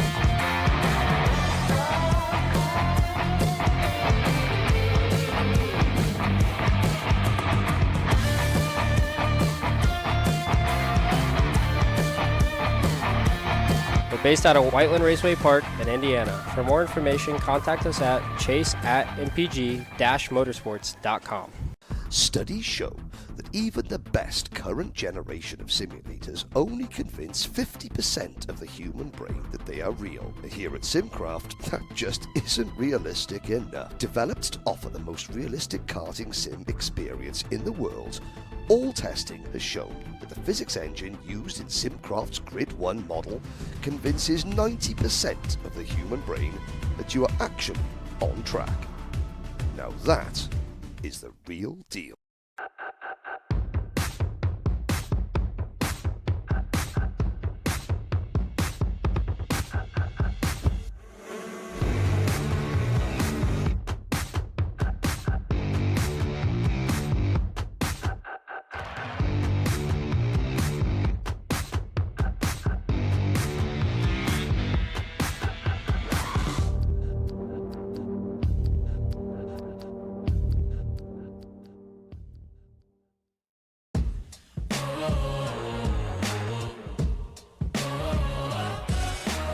Hi, I'm Justin Stefani with J3 Competition and Race Rotax. I'm proud to announce that XGel is going to be the title and presenting sponsor for the 2024 Trophy Series events held by J3 Competition and Race Rotax.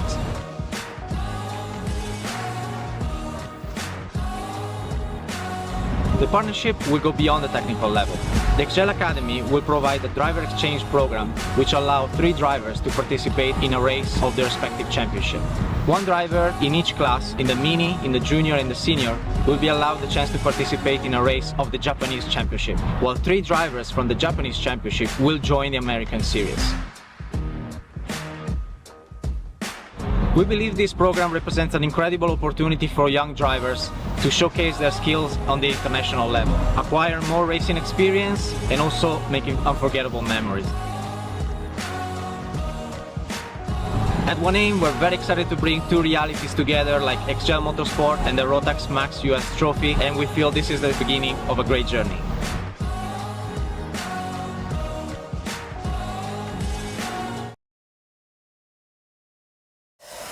So you will find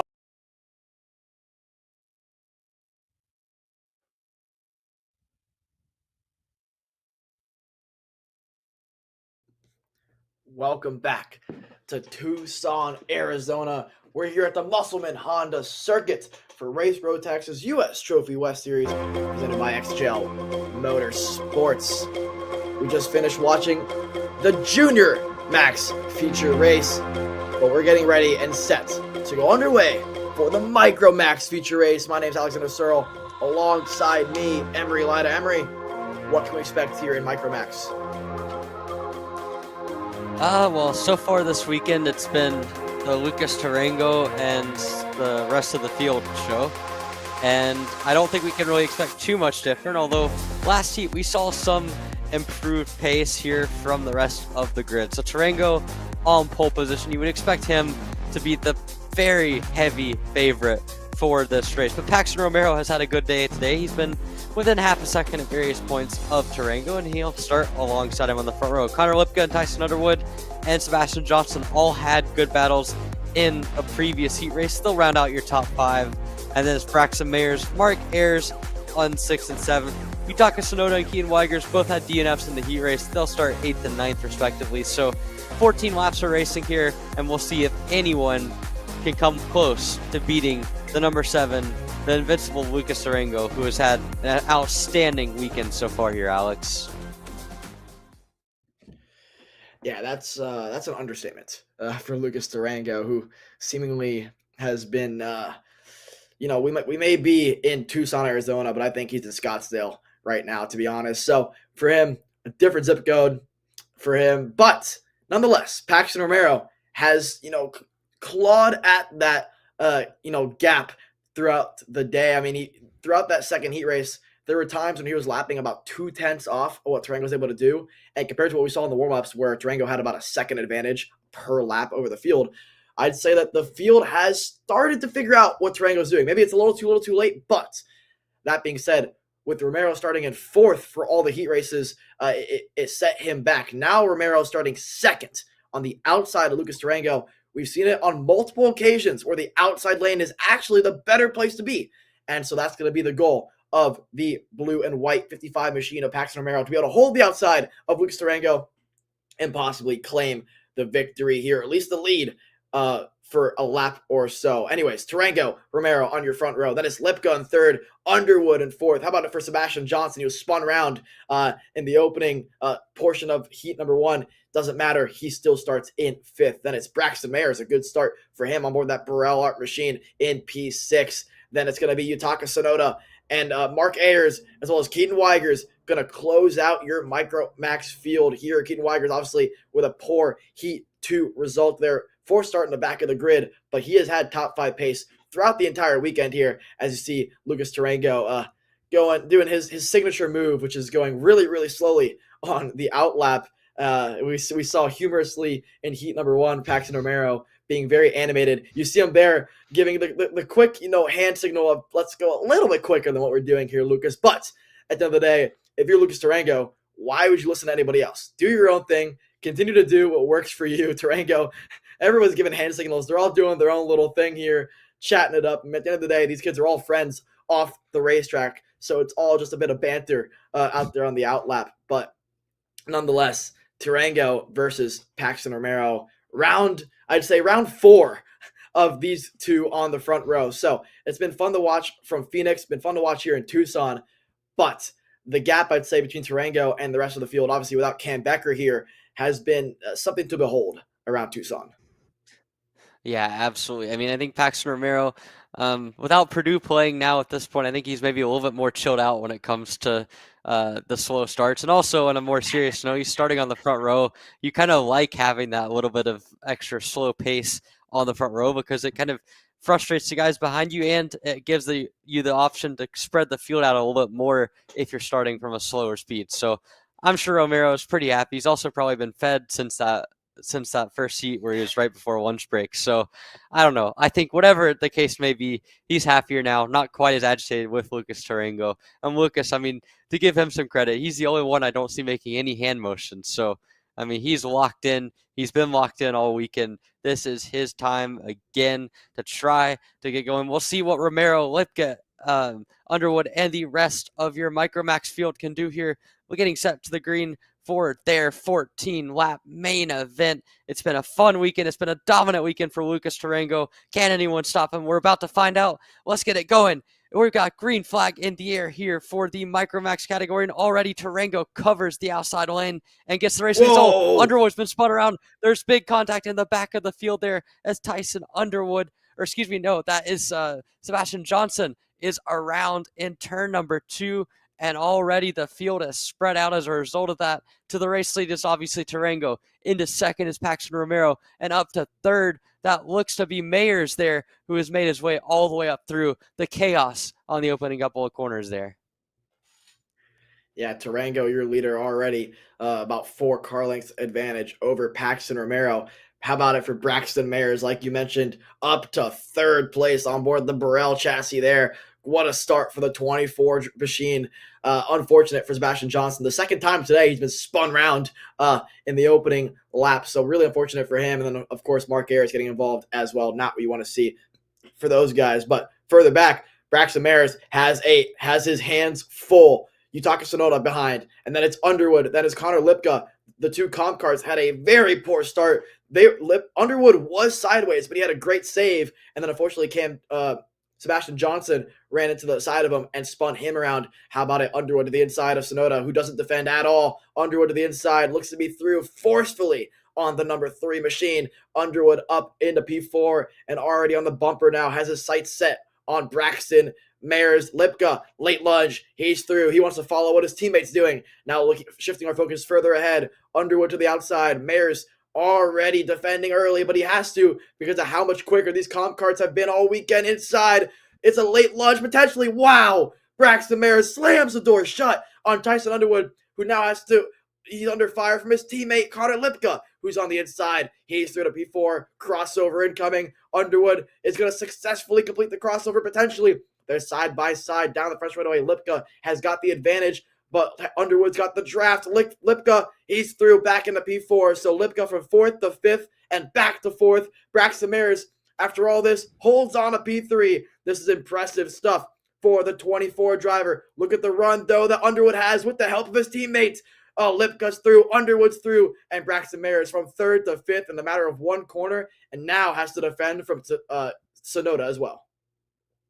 Yeah, Yutaka Sonoda, the next one onto the frame. Probably one that matches the pace of Mayers a little bit better here. As you can see now, Lipka and Underwood continuing to try to pull away from the rest of that group. Romero and Tarango are long gone at the front of the field, so this might turn into a one-on-one battle for the third and final podium slot. For Sebastian Johnson, an unfortunate into his chances at a podium. He's all the way back in 8th now after that first lap spin, as well as Keaton Weiger's got kind of caught up in the mix as well. And now down the main straightaway they go. Here we go. Tyson Underwood to the inside. Give him the spot over Connor Lipka. And Tyson Underwood back into a podium clinching position. They're going to battle it out again down into turn number 3. But Tyson Underwood again back on the podium. We saw him yesterday so confident in the race, was able to claw out a podium finish. Today looking set for another strong result as he continues to fight with his fellow comp cart of Connor Lipka. They're really putting on a good show for us here, as Romero has about a 3-second gap on them. It'll be hard to call it back, but between the two of them, they can surely put on a good fight to see who gets on the box here later today. Speaking of Romero, I mean, the gap is going to show 1.3 between him and Tarango, but in terms of the lap times, purple for Tarango out of 57.6, but Romero last time by set his personal best at a 57.8, so only 0.2 separating your top two last time by. I did mention that Romero has found a bit of pace throughout the day, and it shows. I mean, Tarango goes purple again, but Romero also improving his lap time, so able to answer the call slightly on Tarango, who still seems to have that advantage over the rest of the field. But Romero, very impressive. Something for sure to be proud about at the end of this one. He becomes away with this P2 finish. Further behind, though, it's still Underwood holding on to his third place at the moment with 9 laps remaining. Connor Lipka all over the bumper of Underwood. As it stands at the moment, Lipka looks to have a little bit more in the tank through this infield section of the racetrack. He's just buying his time, knowing that it's not worth fighting now to let the likes of Mayers, Sonoda, and Weigers back into the mix. Speaking of Weigers, he's started last up into 7th now and has his sights set on Sonoda out front. Weigers could be on for a top 6 finish. There's the look at the number 7 of Lucas Tarango out front. There's the advantage. It was 1.5. Now it's 2.2 seconds. There's the laps that we're used to seeing, a 57.284. Who cares if it's on old tires? He's still going to set laps 7/10 clear of the field. Unreal stuff from Lucas Tarango. Paxton Romero trying everything he can to stay within, striking distance if he makes a mistake. At the moment, it looks good for Tarango out front. Again, in a different postal code than the rest of the grid. And then Romero all on his lonesome. More of what we've seen from the heat races where he would consistently finish second and have a buffer between him in the lead and him at third place as well. Further back, it's still Underwood about a 10th ahead of Connor Lipka as it stands. 8 to go in this one. Yeah, this is certainly, it's been a good showing for the two race leaders. Again, you can see now Lucas Tarango has pulled out another 4/10. So Romero's been able to have good pace. I mean, he's not necessarily losing too much time as Tarango resets fast time at 57.247.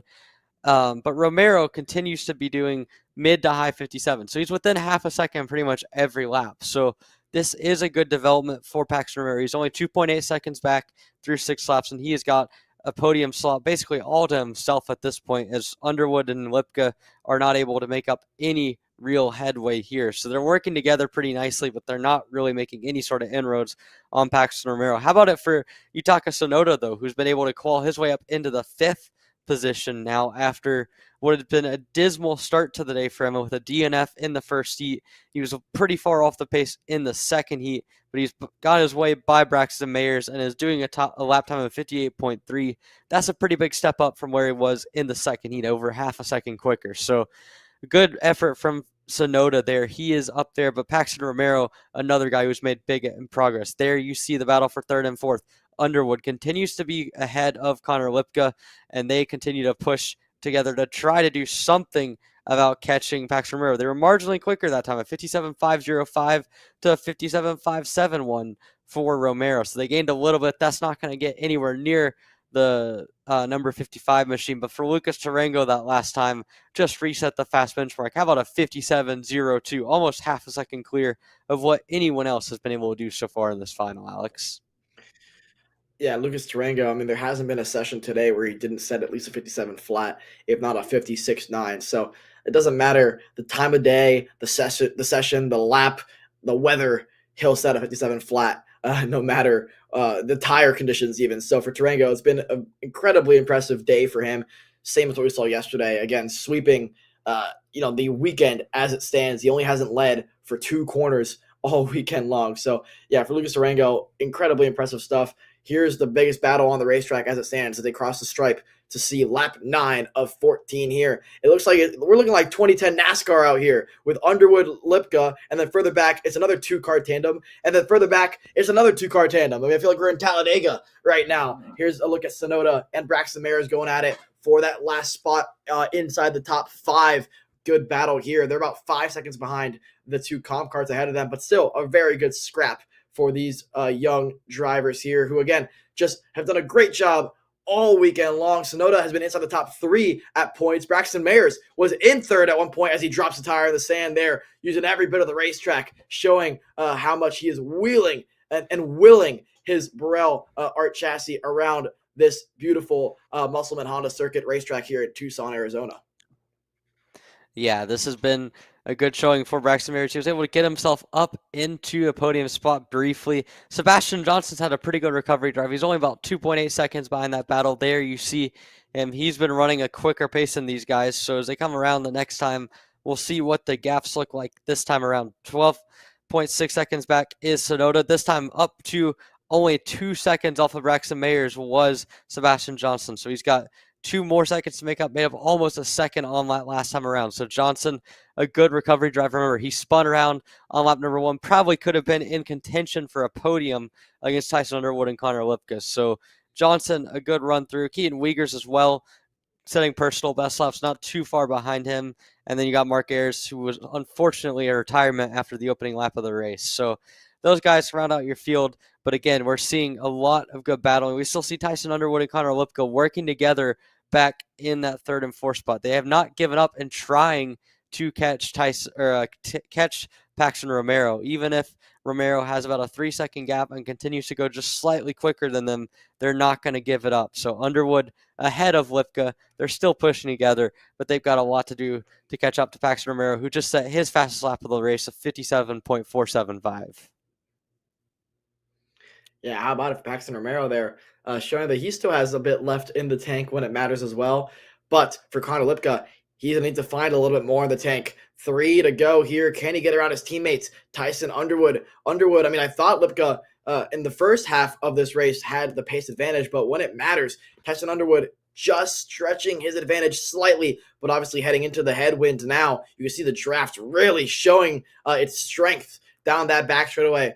Now they're going to cross the line and see 12 of 14 as wow. Lipka makes his move early, slices wide. They're going to be side by side on the front straightaway. There's still 3 laps to go. Did Lipka go too early? Let's see if Lipka's going to be able to hold on through turn 1. He has the advantage on the racetrack. He's through. Connor Lipka, move him to the final spot on the podium. Now it's Tyson Underwood's turn to respond. You see Lipka give the helmet tap. At this stage in the race, I don't think it really matters for Connor Lipka. Underwood back through to the inside, ignores the helmet tap as I suspected he would. 2.5 laps remaining. The gloves are off. There's nobody in front of them, nobody behind him. Lipka back to the inside. He's through. Crossover incoming for Underwood here. Does he go back to the inside? He thought about it. But wow, this is crazy stuff for the last spot on the podium. Side by side now through turns 10. Had to back out of it there if your Underwood didn't have enough of a run through that back straightaway there. Now through the final corner, they're going to see the 2 to go signal. 2 laps remaining here in Micro Max. Connor Lipka starting to extend his advantage ever so slightly over his teammate here, Emery. Yeah, Connor Lipka looks to have a little bit more comfort in that margin at this point. But again, Underwood really wringing the neck of that go-kart, trying to get whatever he can out of it. And they've only got 2 laps of racing to go. So it's going to be gloves off at this point. As Underwood to the inside, Lipka left the door wide open there, maybe blew the corner a little bit. And it's allowed Underwood back through the S's. Now they go over to the left-handed bend down towards the back hairpin. You can see, again, Underwood continuing to control this battle right now. Lipka not going to throw one in there from way back. He's going to stay in line and continue to push onward. So these two are going to continue to settle their battle out. As you can see, Underwood barely hanging on. Lipka's going to go fade to the inside. Nothing doing there. In the distance, you can see Paxton Romero, and further in the distance, now you can see that Lucas Tarango is on to his final lap, but we'll continue showing this battle right here because it is for the last podium spot, for all the glory here on the final lap. And it is Tyson Underwood holding the keys right now. Who's going to take the drive to that final podium spot? That's the question. Lipka's right on his bumper down, heading in to the sweeper for the final time this weekend. What can Lipka do? He's going to fade to the outside just a little bit. Underwood goes defensive. Underwood still maintaining that third position right now, but it is a comp cart square type of battle here as they come through the left sweeper here. There you can see Lipka trying to set up a move. Underwood goes defensive. Underwood keeps the position, and they come out of the hairpin for the final time, down towards the left-hander for the final time. We're going to see Lucas Tarango take the checkered flag for a dominant, cruising performance for Lucas Tarango, and a great performance for second place. Paxton Romero, his best performance of the weekend, is in second, and the fight for third comes all the way to the line, but Tyson Underwood able to hang on over Connor Lipka, Yutaka Sonoda, and then Sebastian Johnson able to get through on Braxton Mayers as well. And the rest of your Micro Max field cycles through.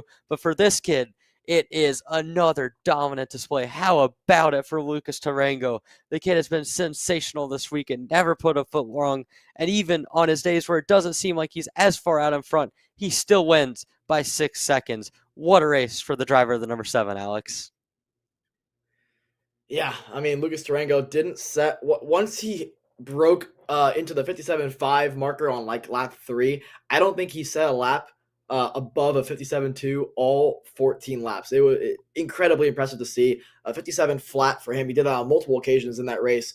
Paxton Romero, great job for him. I mean, within the 57.4 to 57.7 range, the entirety of that race, the 55 machine was absolutely rolling in that feature race. Underwood, great job to...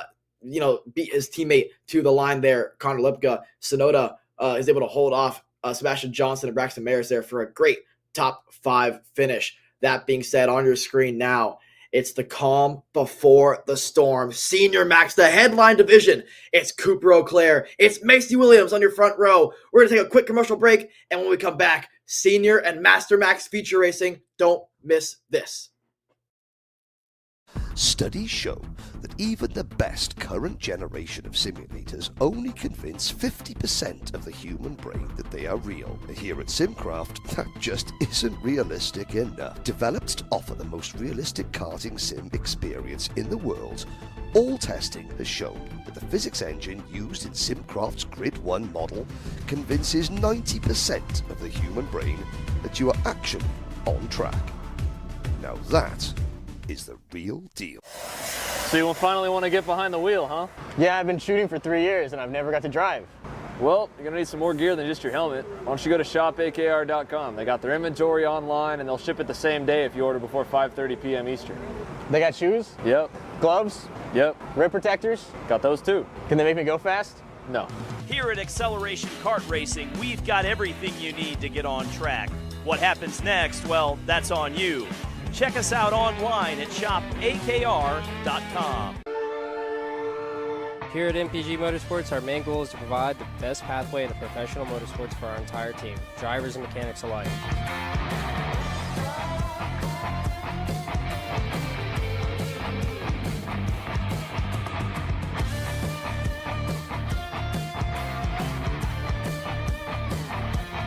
We're based out of Whiteland Raceway Park in Indiana. For more information, contact us at chase@mpg-motorsports.com.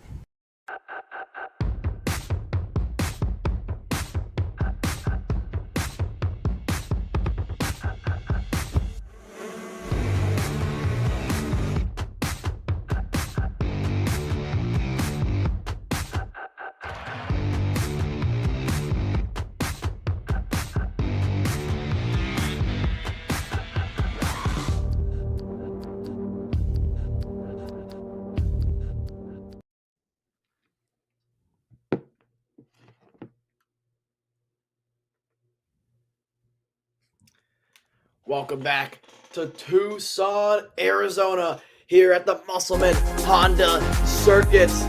It's Senior Max main event time. Cooper Auclair, Macy Williams on the front row, Boss Patel, and then Gio Santora, even after a poor qualifying, is going to roll off in fourth. How about it for Olivier Bedard? Rounding out your top 5 starting positions here in Senior Max, Frederick Lemieux. She swept the day in Phoenix. A fourth place yesterday, a decent qualifying, a poor first heat, a good second heat. Just gets her started in P6. Bradley Bitts, it was a pair of 7th place finishes in Heat 1 and Heat 2 for him. Well, he rolls off P7 here in the feature race. How about it for Ian Q, P8. Griffin Dowler, after collecting Spencer Smith in Heat number 2, he rolls off in 9th. Charlotte Trainer, a good starting spot for her, starting in P10. And that is Savannah Callis. Spencer Smith, the one collected by Griffin Dowler in Heat number 2, he's going to roll off in 12th. That is Jeremy Cooper, Julian Swanson, Landon Bailey, Carson Bowers, Carson Mallett, Jovan, Dylan Joel, Lewis, Sidney Bowers, Bailey Murphy, rounding out your field in Senior Max. And then for the Master Max drivers, Billy Cleveland, Christopher Mann, and Clayton Kessler are your 3 in the Master Max class. But here in Senior Max, you couldn't have asked for a better starting position if you're Cooper Auclair, if you're Macy Williams. The 2 fastest drivers in qualifying, the 2 quickest drivers in the heat races, well, they roll off 1st and 2nd for the feature race. They're the 2 that have had about 2 tenths at least over the rest of the field. You couldn't ask for anything better than this here, Emery. Yeah, absolutely. Cooper Auclair, Macy Williams, the dominant displays all weekend long have been sensational to watch. We've seen Auclair pressure on Macy on this layout today, but that last heat, within about 0.2 of a second, the entire race was Williams. She was right on the bumper of Cooper Auclair coming to the white flag, just could not make a move. So as they come into the final today, Auclair against Williams, the story of the weekend. The second row, another couple stories here. Boss Patel has been in contention all weekend long, has not made that next step up to the front of the field. We've seen Gio Santoro run through the field in the heat races like he had to make up for a poor qualifying effort. Now, what can he do starting from the front? Oliver Bedard, as well as Frederic Lemieux, looking as strong as they have all weekend long. They're in row number 3, and a host of other storylines down through the rest of the grid. We've been waiting for this one all day long. It's the Senior Max and the Master Max final. 18 laps. Who's going to get it? Auclair, Williams, looking for the green, and they got it. Underway here in Tucson. Straight to the lead goes Cooper Auclair, fighting in front of Macy Williams as they shuffle out through the rest of the field. It's a clean getaway for your first few runners. Gio Santora up into the 3rd spot ahead of Boss Patel, and the rest of your Rotax senior field continuing to file out. As you can see right there, Cooper Auclair leads a 5-cart breakaway on the opening lap here, Alex. Yeah, the top 5 pretty much maintain the same, but besides, if you're Gio Santora, again, who would have thought after a 11th place qualifying performance for Gio, he's in 3rd as it stands in the opening lap of the feature race. What a start for the comp car driver there, using all the racetrack on the exit of the penultimate corner. Behind him, Boss Patel. This has been an incredible showing for him throughout this day. He loves this alternate layout. And then behind him, how about it for Olivier Bedard? Wasn't a great showing yesterday compared to the pace we saw in Phoenix, but he looks quick in this feature race. You know who looks quick? Macy Williams. She's up on the wheel, looking, head down on the steering wheel, same as Auclair there. Auclair has been slightly quicker than Williams throughout the day, but Williams obviously getting the pole position earlier today. She swept yesterday, essentially, so she's looking to recap and redo what she did yesterday. But Cooper Auclair, obviously with a DNF in heat number 2 yesterday, had to climb his way back through the field, started outside your top 6, actually outside your top 10, should I say, finished in 2nd, looking to do one better today and win the feature race. Has 16 laps more to do so. Macy Williams all over the rear bumper of that comp cart machine, up on the wheel, down the front straightaway, into the tailwind. Not going to play much of a factor for the draft, but as they go through turns 1 and turn 2, Gio Santora goes purple, a 50.8. How about it for Frederick Lemieux? She goes purple, a 50.7. She's 2 seconds back from your leader, but at the pace she's going, she has a chance to catch the top 4 here. 2-car breakaway out front. Then it's Boss Patel pushing Gio Santora back to the front. Then it's Lemieux trying her hardest to catch up to Olivier Bedard, who's all on his lonesome right now. No one in front of him, no one behind him as it stands. The 390 machine is the slowest of the top 6 as it stands.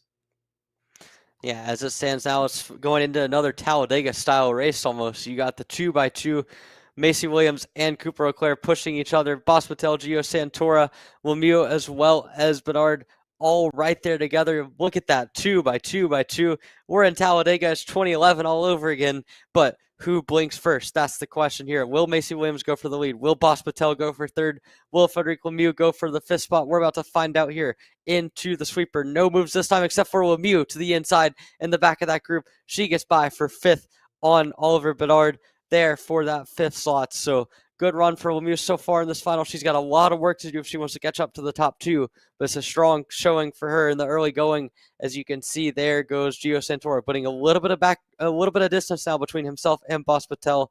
Not enough to break the draft, but enough to kind of keep himself from being under threat here as they come down to the back here. But although having said that, Patel got a great run out of the double left complex there. Now we'll go down the straightaway with a shot to take over the spot if he wants to, but he's going to stick in line for right now and continue to push Santora, who just seems to be fading away just a little bit from those front 2, Alex. Frederic Lemieux is absolutely flying on the opening stages of this 18-lap main event. She has gone purple every single lap, a 50.429, 2/10 faster than your leader, 3/10 quicker than Macy Williams, 4/10 faster than the 2 ahead of her. The gap was 2 seconds earlier on in the race. It is down to 1.6. At the pace she is going, she has a chance in this one, especially if your leaders start the battle all over the rear bumper now of Boss Patel. Through the final couple of corners here to close out lap 5. Look how close she is. She might make a lunge here in the final corner if she can. Not close enough. Maybe she thought about it, thought better of it as Boss Patel slams the door shut. But now Patel has a great run on Gio Santora down the first straightaway. Or does anybody peek a nose? Not going to happen. There's the gap between your top 2. Auclair ahead of Williams, matching each other's lap times. Last time by Frederic Lemieux, her first time not going purple all race long, only a 10th slower than the lap she did the lap prior. So Williams back all over the bumper of Cooper Auclair. Behind them, it's Santora leading that second train with Patel and Lemieux. I suspect a move by one of those drivers very shortly here. Williams just going to be patient, buy her time, see where she's quicker. There goes Lemieux to the inside of Boss Patel. I can't tell if she made that move sick or not, but it looks to me like Frederic Lemieux at least sent one on Boss Patel, move her up into 4th spot. Yes, Frederic Lemieux is up in the 4th position. That's going to give Gio Santora a bit of breathing room, but not enough to be comfortable at this stage in the race. Yeah, it's a pass or be passed type of business, and you can see Boss Patel did not make the move on Gio Santora, and it cost him in the end as Lemieux gets there and right away goes for that 4th position. So Frederic Lemieux has been on fire in the early part of the race. She lost a bit of time having to make that pass. She'll have a little bit of work to do once she gets up to Gio Santora, but the pace is clearly there for the young Canadian as she continues to try to find her way back up to the front of the field. But Cooper Auclair and Macy Williams kind of doing their own little tango up at the front now, with what seems to be a very patient drive for Macy. She has the pace to keep up with Cooper, but has not tried to send anything too aggressive.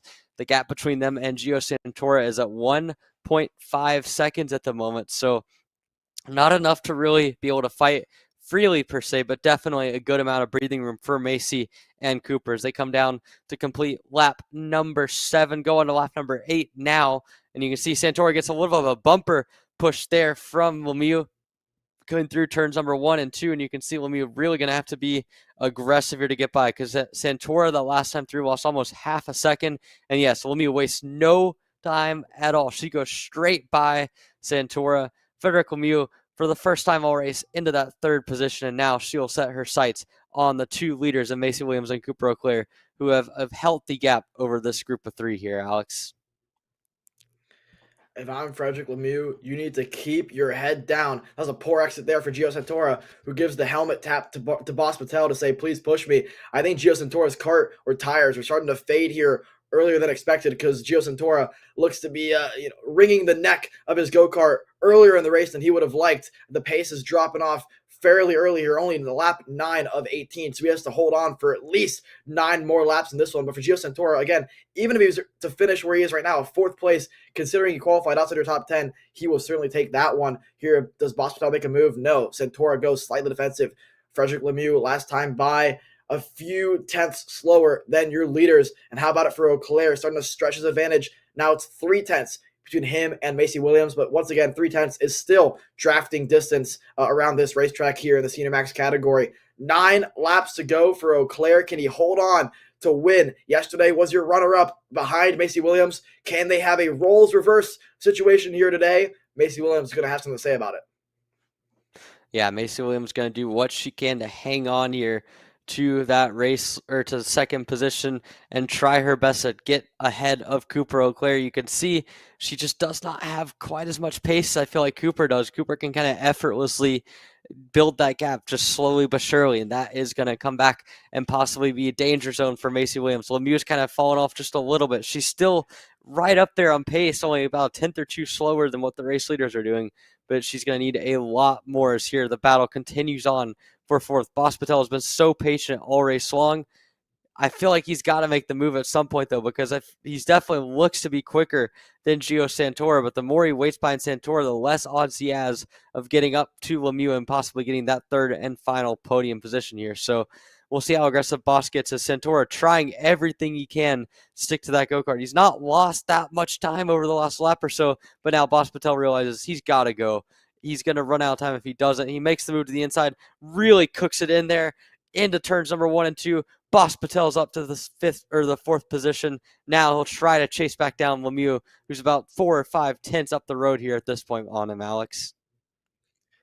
Yeah, Lemieux's pace early on was incredible. It started to stale out here. She's done back-to-back 51 flats, which is 3 and 4 tenths slower than what your leaders are doing. Speaking of leaders, Macy Williams last time by 1 tenth quicker than Cooper Auclair. The gap is 2 tenths now. I mean, you can put a blanket over your top two. It's going to come down to the last lap almost certainly here for your top 2 drivers. I mean, we couldn't have expected anything less than this. This is the 2 fastest drivers all weekend long, especially on this layout. It looks to be a little bit more than 2 tenths this time around. They crossed the stripe. It's now it's a little bit over 2 tenths, almost 3 tenths now, your top 2. It's still anybody's game. At this point in the race, it looks as though Auclair is slightly quicker than Williams, because even with Macy's ability to stay within the draft, Auclair is not letting her, get up to his bumper, which tells me that he has a little bit more left in the tank than Williams. This time around, look at the gap Auclair pulled on Macy Williams. She made a mistake out of turn number 2, and it's cost her big time. The gap is now 3 car lengths. She's going to have to push slightly harder than she would have wanted this early on in the race, still with 7 laps to go in this one. But again, with this many laps left in the race, she needs to at least keep herself within that drafting distance, because once Auclair can pull away and maybe stretch his legs out of the drafting reach, it could make his job a lot easier in the closing stages of this one. Looks over his shoulder, sees the gap is as large as it's been all race long, 3.5 tenths the margin now. Let's see if Williams can, make amends for that mistake. Last lap, she does a much better exit on turn 3, this time by up on the wheel, down the back straightaway, into the headwind slightly. Williams a lot closer than 3 tenths what it was last time by. So Williams still has a chance, but at this stage in the race, if let's say this was the last lap, it would be a super late lunch here, Emery, to have a chance at it. So if I'm Cooper Auclair, I still like what I'm doing. I wouldn't change a thing. And at this point in the race, he doesn't even have to defend.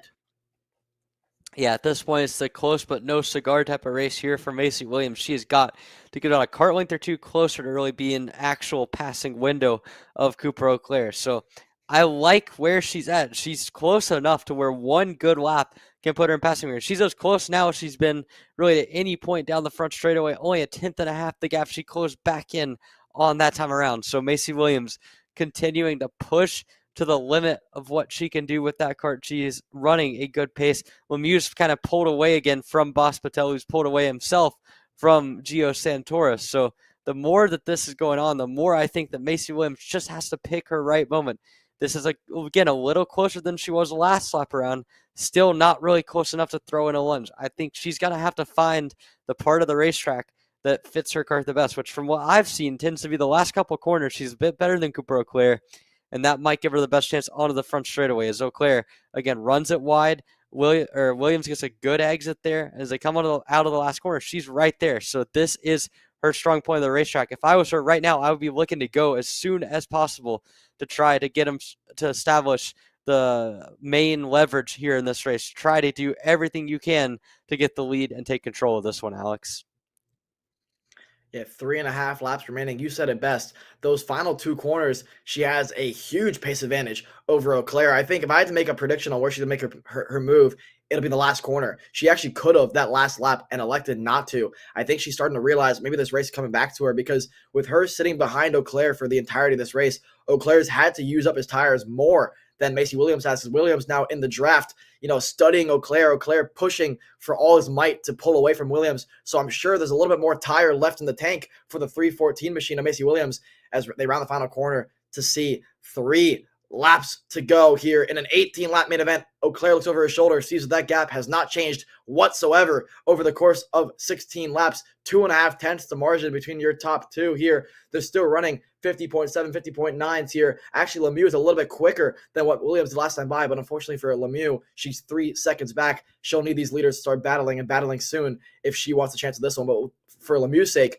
1.5 seconds ahead of Bas Patel. She is clear and away in that 3rd position, has that, that bronze medal all but locked up. But for these two, who's going to be gold? Who's going to be silver? Well, we're going to find out in 2.5 laps. Yeah, Macy Williams, again, this is why I say you probably want to go as soon as you can, because you never know when you're not going to get a chance to make a pass. Right now, she'd be too far back to make any sort of move. Now, out of the final corner, a good run, still not as close as she was 2 laps ago. And now with 2 laps of racing to go, now suddenly, anytime she gets up there, Cooper Eau Claire can defend. So that's one of those things where upon review, you like to have confidence in your cart, but sometimes you can't take for granted the opportunities you're given. And I just feel like Cooper Eau Claire now has the keys to this race. He just needs to hang on, to defend where he needs to, and he'll walk away with a victory. But now, a lap and a half left for Williams to try to find a way by. You can see how confident she is through that double left into the right-handed hairpin once more. Eau Claire, again, good balance on that cart, continuing to drive, get a good exit there. Now he'll come up to the double left complex here. And that, again, is another area where Cooper Eau Claire seems to have good pace. Now into the right-hander out of the final corner. This is where Macy Williams gets a really good run usually. But again, she's not quite close enough down the main straight. On the last lap, she's going to have to pull something special out of the bag here if she wants to make the pass for the lead here. Yeah, does she have anything left in the tank? Macy Williams needs 2.5 tenths on the final lap to make anything happen, but Eau Claire defending, questionable defense there. That's definitely going to give Macy Williams a shot here, all over the rear bumper, the closest she's been all race long. Does she have a move in her? Eau Claire to the bottom of the racetrack. Macy Williams looking for the crossover. Eau Claire now is forced to go to the bottom of the track. Williams looking for a crossover again. Cooper Eau Claire parks it on the exit. They're side by side into turn number 10. Eau Claire shuts the door through the right-left chicane. 2 corners left for Williams. Now just 1 corner left. Eau Claire over her shoulder. Eau Claire to the bottom. Williams goes high. There's contact. Look for the crossover move. Williams, I think she's got it. They're side by side, banging bumpers. Side by side across the stripe. It's Macy Williams who steals one from Cooper Eau Claire. She led all but 1 corner, and that's the one that matters. Macy Williams takes it from Eau Claire. Frederick Lemieux rounds out your podium in Senior Max. That is Bas Patel and Olivier Bedard in 5th position. But Eau Claire, that all started from turn 3, where I don't think he needed to defend the position at all. Williams was not close enough to make the move. But once you defend in 1 corner, you're forced to defend in every corner. Yeah, it's the old station of you have to be careful where you block. It's kind of an instinctual thing. To credit Cooper Eau Claire, he did not look back there, so he was working off of pure instinct. Normally, they tell you when you're going up through the ranks, don't look back, but I think in the case of this one, you have to try to judge the margins. In this case, he felt like Macy Williams was close enough to make a move. I really don't think she was, but once he blocks one time, you set yourself up for Switchback City, and you can tell there Macy Williams animated as she went across the line. That was thrilling to end off that race. A good result for Macy Williams. She walks away with a double win here in Rotax Senior. What a race for Senior Max. What a race for Macy Williams and Cooper Eau Claire. They put on a great show. Frederick Lemieux comes away with the fastest lap time of the race. Finishes only 2 seconds behind your 2 race leaders. Bas Patel, a good run to 4th. Oliver Bedard in the 5th position. Gio Santoro and Griffin Dowler fading back to 6th and 7th, respectively. Spencer Smith in 8th. Ian Q in 9th. And Bradley Bitts rounds out your top 10. Meanwhile, on the master side of things, it was another good race there. Billy Cleveland able to walk away with about a 1-second margin of victory over Christopher Mann in the second spot. Clayton Kessler rounds out your field in the master category. A couple of notable DNFs, Julian Swanson as well as Landon Bealey, both unable to make the finish. Bailey Murphy, I believe, might have been a scratch for that race, but either way, an eventful Senior Max race, and that sets the tone for the final race of the day, Mini Max here, Alex.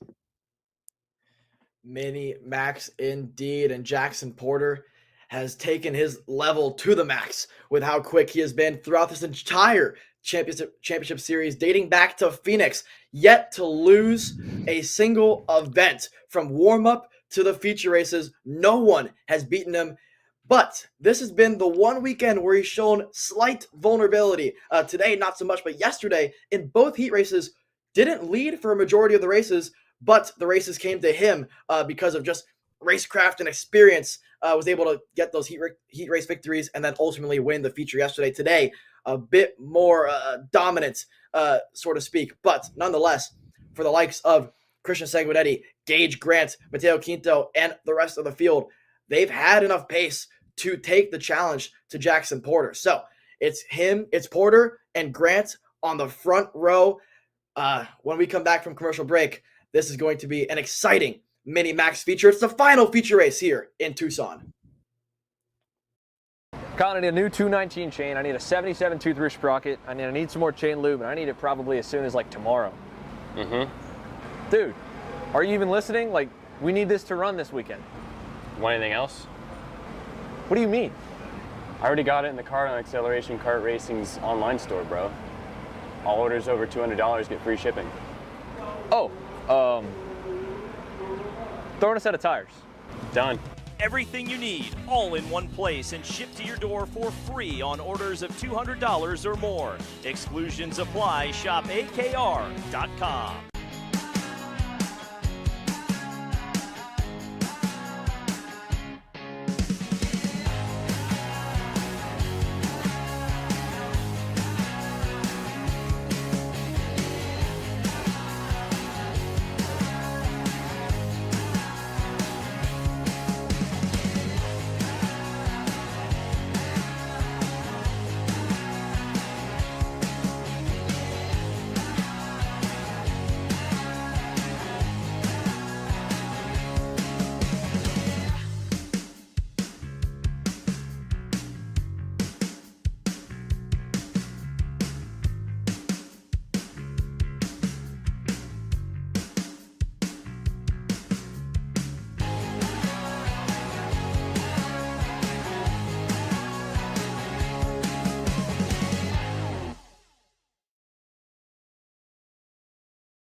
Are you looking for an advantage in your competition?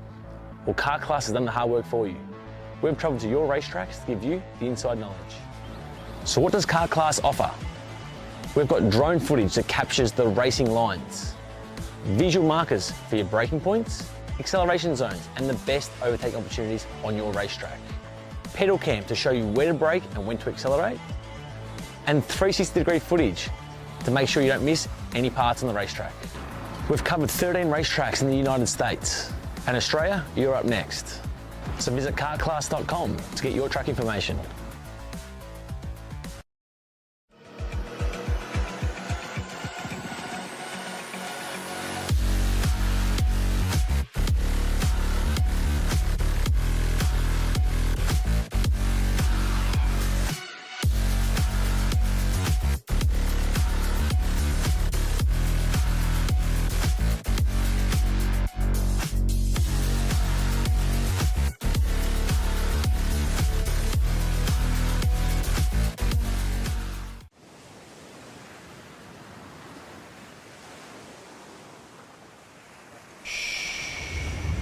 Can you hear it?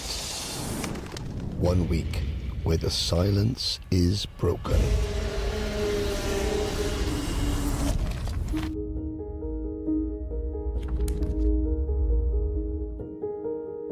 "394 drivers, 60 nations, united in their goal to be the best, the very best." This is the most equal race in the whole world. I will win. There's no opportunity. No one has ever won junior, senior and DD2 before, and that's what we're aiming for this week. 1 week where every second counts.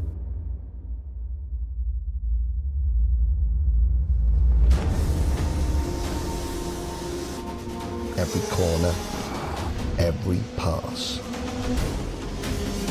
The competition does not get tougher than this, closer than this, more intense than this.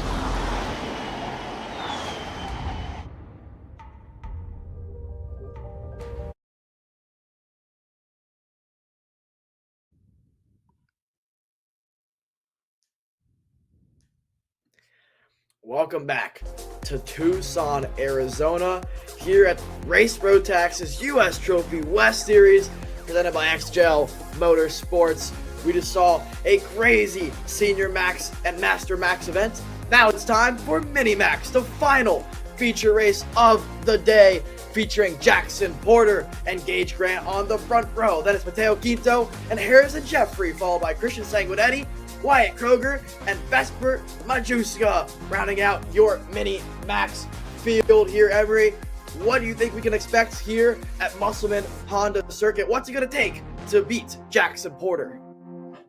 Yeah, Alex, I am really excited to see the end of this race here. I think it's going to be an exciting one. 14 laps the distance. Jackson Porter has looked really good all season long, but this weekend he's seen challenges from the likes of Gage Grant. We've seen it from Christian Sanguinetti and Harrison Jeffrey as well. So there's any one of 5 karts that have had the pace to run up at the front this weekend, but consistently Jackson Porter has put it together pretty much every session. He has been invincible. It should be exciting to see what the field can do here. Headed down to the tram lines, 14 laps of racing coming up here for the final of the weekend. It's Mini-Max here at the U.S. Trophy West underway. We're going racing here. Jackson Porter to P1. How about that start, though, for Mateo Quinto? He's going to send it to the inside of Porter, and Mateo Quinto from third on the grid to first already. Quinto to the race lead. Porter to second. Sanguinetti's going to try to the inside. He gets out of it there, not able to take the third position. And at the race lead, Quinto continues to hang on from Jackson Porter as they file through the S's here, Alex. Mateo Quinto doing what every driver of this class has wanted to do all weekend, but he makes a mistake there. Porter's going to look for a move to the inside. Not going to happen. Mateo Quinto stacking the field together. What a lunge in the turn 2 that he had to make that move stick. That was premeditated. That was awesome from Mateo Quinto from third to first on the opening lap. He's going defensive, doing what you said, Emery. It's the Harley Keeble strategy from what we saw in Cincinnati last year at USP Gas. Now here at Race Rotax, he's doing the same thing down to the bottom of the track, not allowing Jackson Porter to do anything about it for the OTK driver.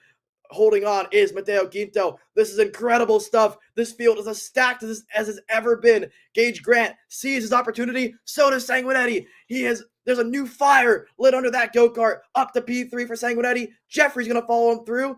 But Gage Grant up on the curbing. Holds on a P4. Quinto still your leader, but look at Jackson Porter all over the rear bumper. Sends one down the inside. Jackson Porter retakes the lead.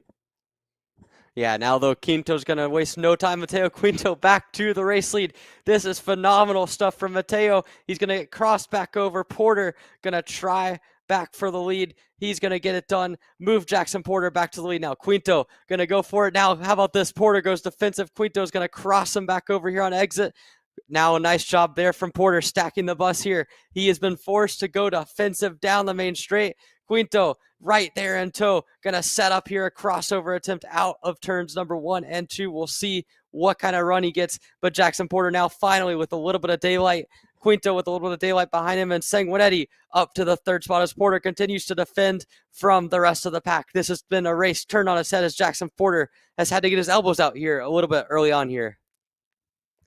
Yeah, but now Porter, 3 laps into a 14-lap main event, has a slight buffer over the 134, Mateo Quinto, who again makes a little mistake there through turn 7. Look at Christian Sanguinetti. This has been the most aggressive we've seen him all weekend long, and it's paying off for him on the bumper now of the 134 machine through the penultimate corner now. Does he make a move in the final corner? He's close enough if he wants to the inside. Not going to happen. Quinto's going to hold on. Look at the lead that Porter has created over the course of just half a lap. Incredible stuff from the Hy-Vee red machine. Doing a little bit of radiator changes there, covering it up through the straightaway. Quinto still leads ahead of Sanguinetti, ahead of Gage Grant, ahead of Harrison Jeffrey. This battle for second place is heating up. Gage Grant with a good exit there on Sanguinetti. Look at Jeffrey, though, on the Praga machine to the inside of Gage Grant. Not going to make it stick. Here comes Sanguinetti. Not going to happen. Mateo Quinto now holding up this pack of 4 go-karts, doing everything he can to hold on to P2. Yeah, Sanguinetti's got to go. He has got to make a move now if he wants any shot at Jackson Porter. You can see there just a little bit wide on exit. Quinto doing just enough here to hang on to second place. Sanguinetti, we saw him be aggressive to get by Gage Grant. Now he's going to have to be aggressive to get by Mateo Quinto if he wants a shot at Jackson Porter, who's now upwards of a second up the road by the looks of things. So this is critical moments in the race here. Quinto did such a good job the first 2 laps white lining it, but now he's kind of doing the same thing to the challenging pack, and now down the main straightaway we go. Here comes Sanguinetti to the inside. Is he going to do it? He's going to back out. Oh, no, for Sanguinetti. That's going to keep him from getting the spot. And now down into turn 3, Quinto has enough breathing room. Gage Grant going to try now probably to make a move on Sanguinetti. He decides to stay in. Whoa, look at that. Almost 3 wide, and Sanguinetti gets discarded there by Gage Grant coming through the sweeper and up through the S's. Now Gage Grant's going to be the one to try to get by Mateo Quinto for that 3rd spot with Harrison Jeffrey right there, line astern in that 4th position, Alex. Yeah, the gap to the lead is growing every single lap. It was 1.1 as they crossed the stripe last time around. It looks to be closer to 2 seconds this time around with the lead that Jackson Porter has. Mateo Quinto doing everything he can to hold off Gage Grant, who was your outside pole sitter, if we remember correctly, but with a poor start for him, having to claw his way back through the field. Back up to 3rd now, has a decent run at 2nd place here. Does he make a move to the inside into turn number 1? Not going to happen. 1.9 seconds, the gap between 1st and 2nd. The battle is already now for the silver medal. Who's it going to be, though? Quinto, Grant, Jeffrey, or Sanguinetti, or even Kroger and Majewska? We'll find out in 8 laps. There goes Grant to the inside. He takes the 2nd place back from Mateo Quinto, the side-by-side through the S's. You can't go 2 abreast there. They're going to have to go single file through turns 5 and 6. Now through turn 7. Late on the brakes is Gage Grant. Later on the brakes is Mateo Quinto. Here comes Jeffrey. Does anybody make a move into turn number 8? Not going to happen, but Grant going defensive. Look for the crossover move down the back straightaway into the headwind with the major wind that we've seen all day here in Tucson. Gage Grant now extending his advantage over Mateo Quinto, who now is under fire from the Praga driver of Harrison Jeffrey. Sanguinetti has got to be frustrated inside that helmet. He thought he had a move done for P2. He's down in P5 right now. He's going to have to be more aggressive and get his elbows out like he was in the opening stages of this race if he wants a chance at the podium.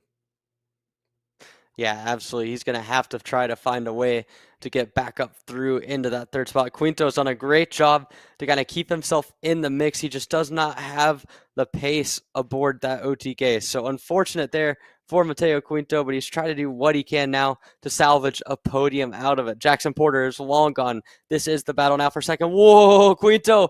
Woo! That was a move to the inside of the double left, makes it stick, and now Mateo Quinto back into 2nd. He recognizes now he is the effective leader of his own race. Jackson Porter might be leading a different category at this point, but Mateo Quinto can be the pace car for these guys and try to hang on to that 2nd position now. He is in 2nd. Gage Grant back to 3rd. Jeffrey is staying right on his bumper, and Sanguinetti hanging on to this group here in 5th now. Yeah, Mateo Quinto, what a lunge into turn 7, but here comes Gage Grant back to the inside. He's through to P2. Gage Grant now wants to control the pace of this group, but Quinto with a crossover move down the back straightaway, not going to make it stick. Grant inevitably has to go to the bottom of the racetrack here through this decreasing radius corner, and he does. Super defensive there for Grant. It's going to give Quinto a very good run here through turns 5 and 6. We've seen this every single lap. It's almost like it's Groundhog Day here in Tucson. Gage Grant to the bottom of the track. Look for a crossover move from Mateo Quinto. They're side by side now into the hairpin. Wow, bottom of the track for Grant, top of the racetrack for Quinto. Another crossover. It's Switchback City here in Tucson. Not going to happen, though. Grant, again, he's been defensive in every single corner around this lap. Lap 8 of 14, almost in the books. 6 to go here of a 14-lap main event. The Mini-Max race has kicked off. Jackson Porter is off into the sunset, but the battle for P2 is just getting started. It's Grant, it's Quinto, it's Jeffrey, it's Sanguinetti. Who's going to be third? Who's going to be second? Who's going to be off the podium? We'll find out in 5 laps. Yeah, Mateo Quinto trying to do everything he can to make sure that is not going to be him off the podium. He has been aggressive in making maneuvers. He's forced Grant to go defensive, and now he has himself right on the rear bumper of that blacked out 115 cart. And as you can see now, coming through the double left again, Grant goes defensive. He's not going to get caught out by that move again from Quinto. And Quinto, again, forcing Grant to go defensive, who continues to be agitated, but he's going defensive. He's not without blood on his hands in this one. So again, Gage Grant continuing to try his best to hang on to that second spot. Quinto has forced an aggressive defensive style from him, and Harrison Jeffrey continuing to just be patient in fourth. He knows no real point in forcing the issue here other than for pure track position. As they come down another lap, you can see Jackson Porter's been gifted a massive lead at this point. He is firmly out in control of this one. It'll be a perfect day, a perfect weekend, barring any sort of mistake from the Hy-Vee red machine.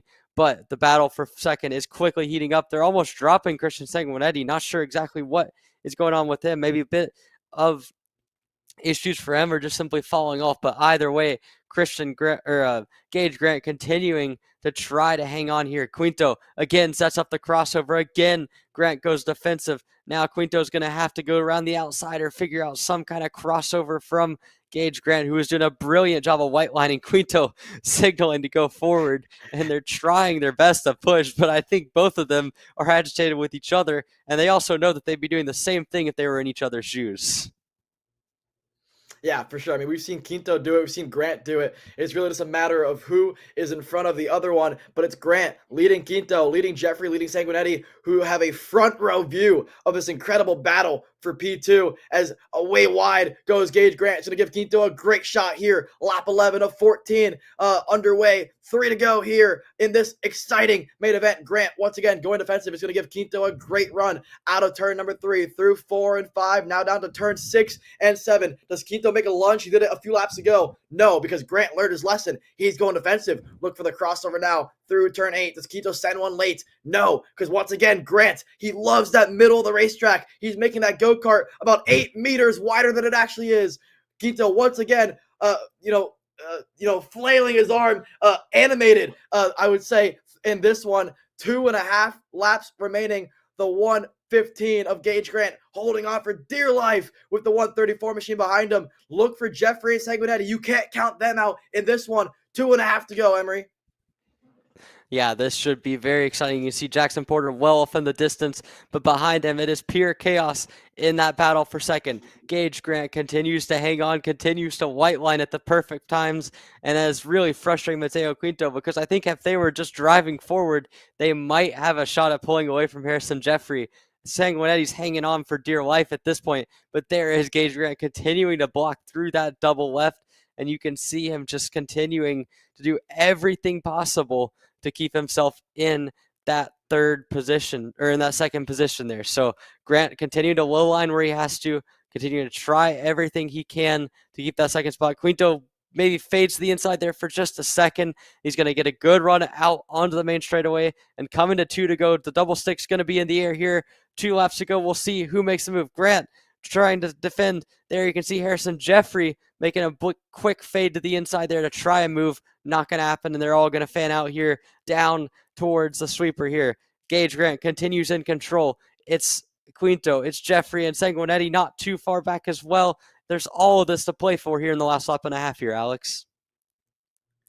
Yeah, unreal stuff. I will say this much. With all the battling that's happening for P2, they're matching the lap times of Jackson Porter. So who knows, if they would have just put their head down and worked together, they could have maybe put up a fight to the Hy-Vee red machine. Nonetheless, Jackson Porter has had no screen time at all in this one because he's 4 seconds up the road in Scottsdale already. But for Gage Grant, a lap and a quarter to go for the 150 machine. Quinto behind him, and then it's Jeffrey, they've left Sanguinetti in the dust. Round to the final corner, up on the wheel now for Gage Grant. It's going to be the white flag in the air. 1 lap to go. Grant to the bottom of the racetrack. I don't know if he really had to there through turn 1, but he's holding on ever so slightly ahead of Quinto. Great run out of turn 2 for the 134 driver who has help now. That's the Praga of Harrison Jeffrey behind him, pushing Quinto all the way through. Grant to the bottom of the track. Quinto goes high. Quinto gives Grant a bit of a nudge through 3, now through 4 and 5. This is one of the harder braking zones of the racetrack. We saw Quinto make a move here on lap 4. Not going to happen. Grant goes to the bottom. Quinto now looking for the crossover. Look for Jeffrey there in 4th. Quinto goes lower than Grant does. Look for the crossover. Harrison Jeffrey now. They're 3 wide. Down the back straightaway. Who's going to have to give way? Jeffrey gives way. Grant somehow holds on to P2. Quinto looking for the crossover. They're side by side. Jeffrey goes to the bottom. It's Grant versus Quinto. Here's Jackson Porter, the 122 Hy-Vee Red Machine. Wins a feature race and sweeps the day. Further back, they're 3 abreast. Who's it going to be across the stripe? I think it's Harrison Jeffrey. From 4th to 2nd, the Praga driver finishes at P2 over Matteo Quinto. Gage Grant is kicked off the podium. He finishes in 4th, and then it's Christian Sanguinetti rounding out your top 5. What an incredible last feature race here in Tucson with Jackson Porter sweeping the series as it stands. He's 4 for 4 like Wendy's. Oh man, Jackson Porter, incredible drive. Harrison Jeffrey on board that Praga. He wasn't in the top 3 all weekend. He finishes in P2. What a race, Emery. Yeah, Jackson Porter, the 4 for 4 is complete. How about it? Pure perfection. The flying Hawaiian. How about the perfect Hawaiian at this point? Because Jackson Porter has absolutely dominated, not necessarily off of pure pace, but racecraft, pace, consistency, all of it there for the red Hy-Vee machine. Porter walks away with a 4th main event victory so far this season. And how about it for Harrison Jeffrey? He was so patient. Let Quinto and Gage Grant battle it out amongst themselves for so many laps, and then ultimately picks up the pieces and finds his way to 2nd onto the podium. Matteo Quinto gave it everything with a piece of machinery that, from all the looks of it, did not have the pace of the karts around him. Was able to white line when he needed to, push the envelope when he needed to, and come away with a 3rd and final spot on the podium. And for Gage Grant and Christian Sanguinetti, a little bit disappointing to not end up on the podium for them, but still great runs for them throughout the weekend with a lot of promising pace. And again, Alex, I mean, this mini max field certainly delivered an entertaining final as we got set for what was one of the best races of the day. Unreal finish in mini max. I mean, like I mentioned, for 2nd through 5th, they were matching the pace of Jackson Porter. If they would have just put their head down, they might have had a chance at a race victory, but nonetheless, Jackson Porter sweeps the day, sweeps the series as it stands. He's your winner in mini max. Congratulations to Harrison Jeffrey as well as Matteo Quinto there rounding out your podium. But for Nix Eggleston in Junior Max, he was your winner today in the feature race. Lucas Tarango so far sweeps the weekend as it stands. Macy Williams at the moment unofficially is your race winner in Senior Max with Cooper Auclair in 2nd place. And then it is Jackson Porter, your winner in Mini Max. Unbelievable racing from start to finish here in Tucson, Arizona. This was rounds 3 and rounds 4 of Race Rotax's U.S. Trophy West Series presented by XGL Motorsports. My name is Alexander Searle. Alongside me for the weekend was Emery Lida. Thank you for watching, and we'll see you next time.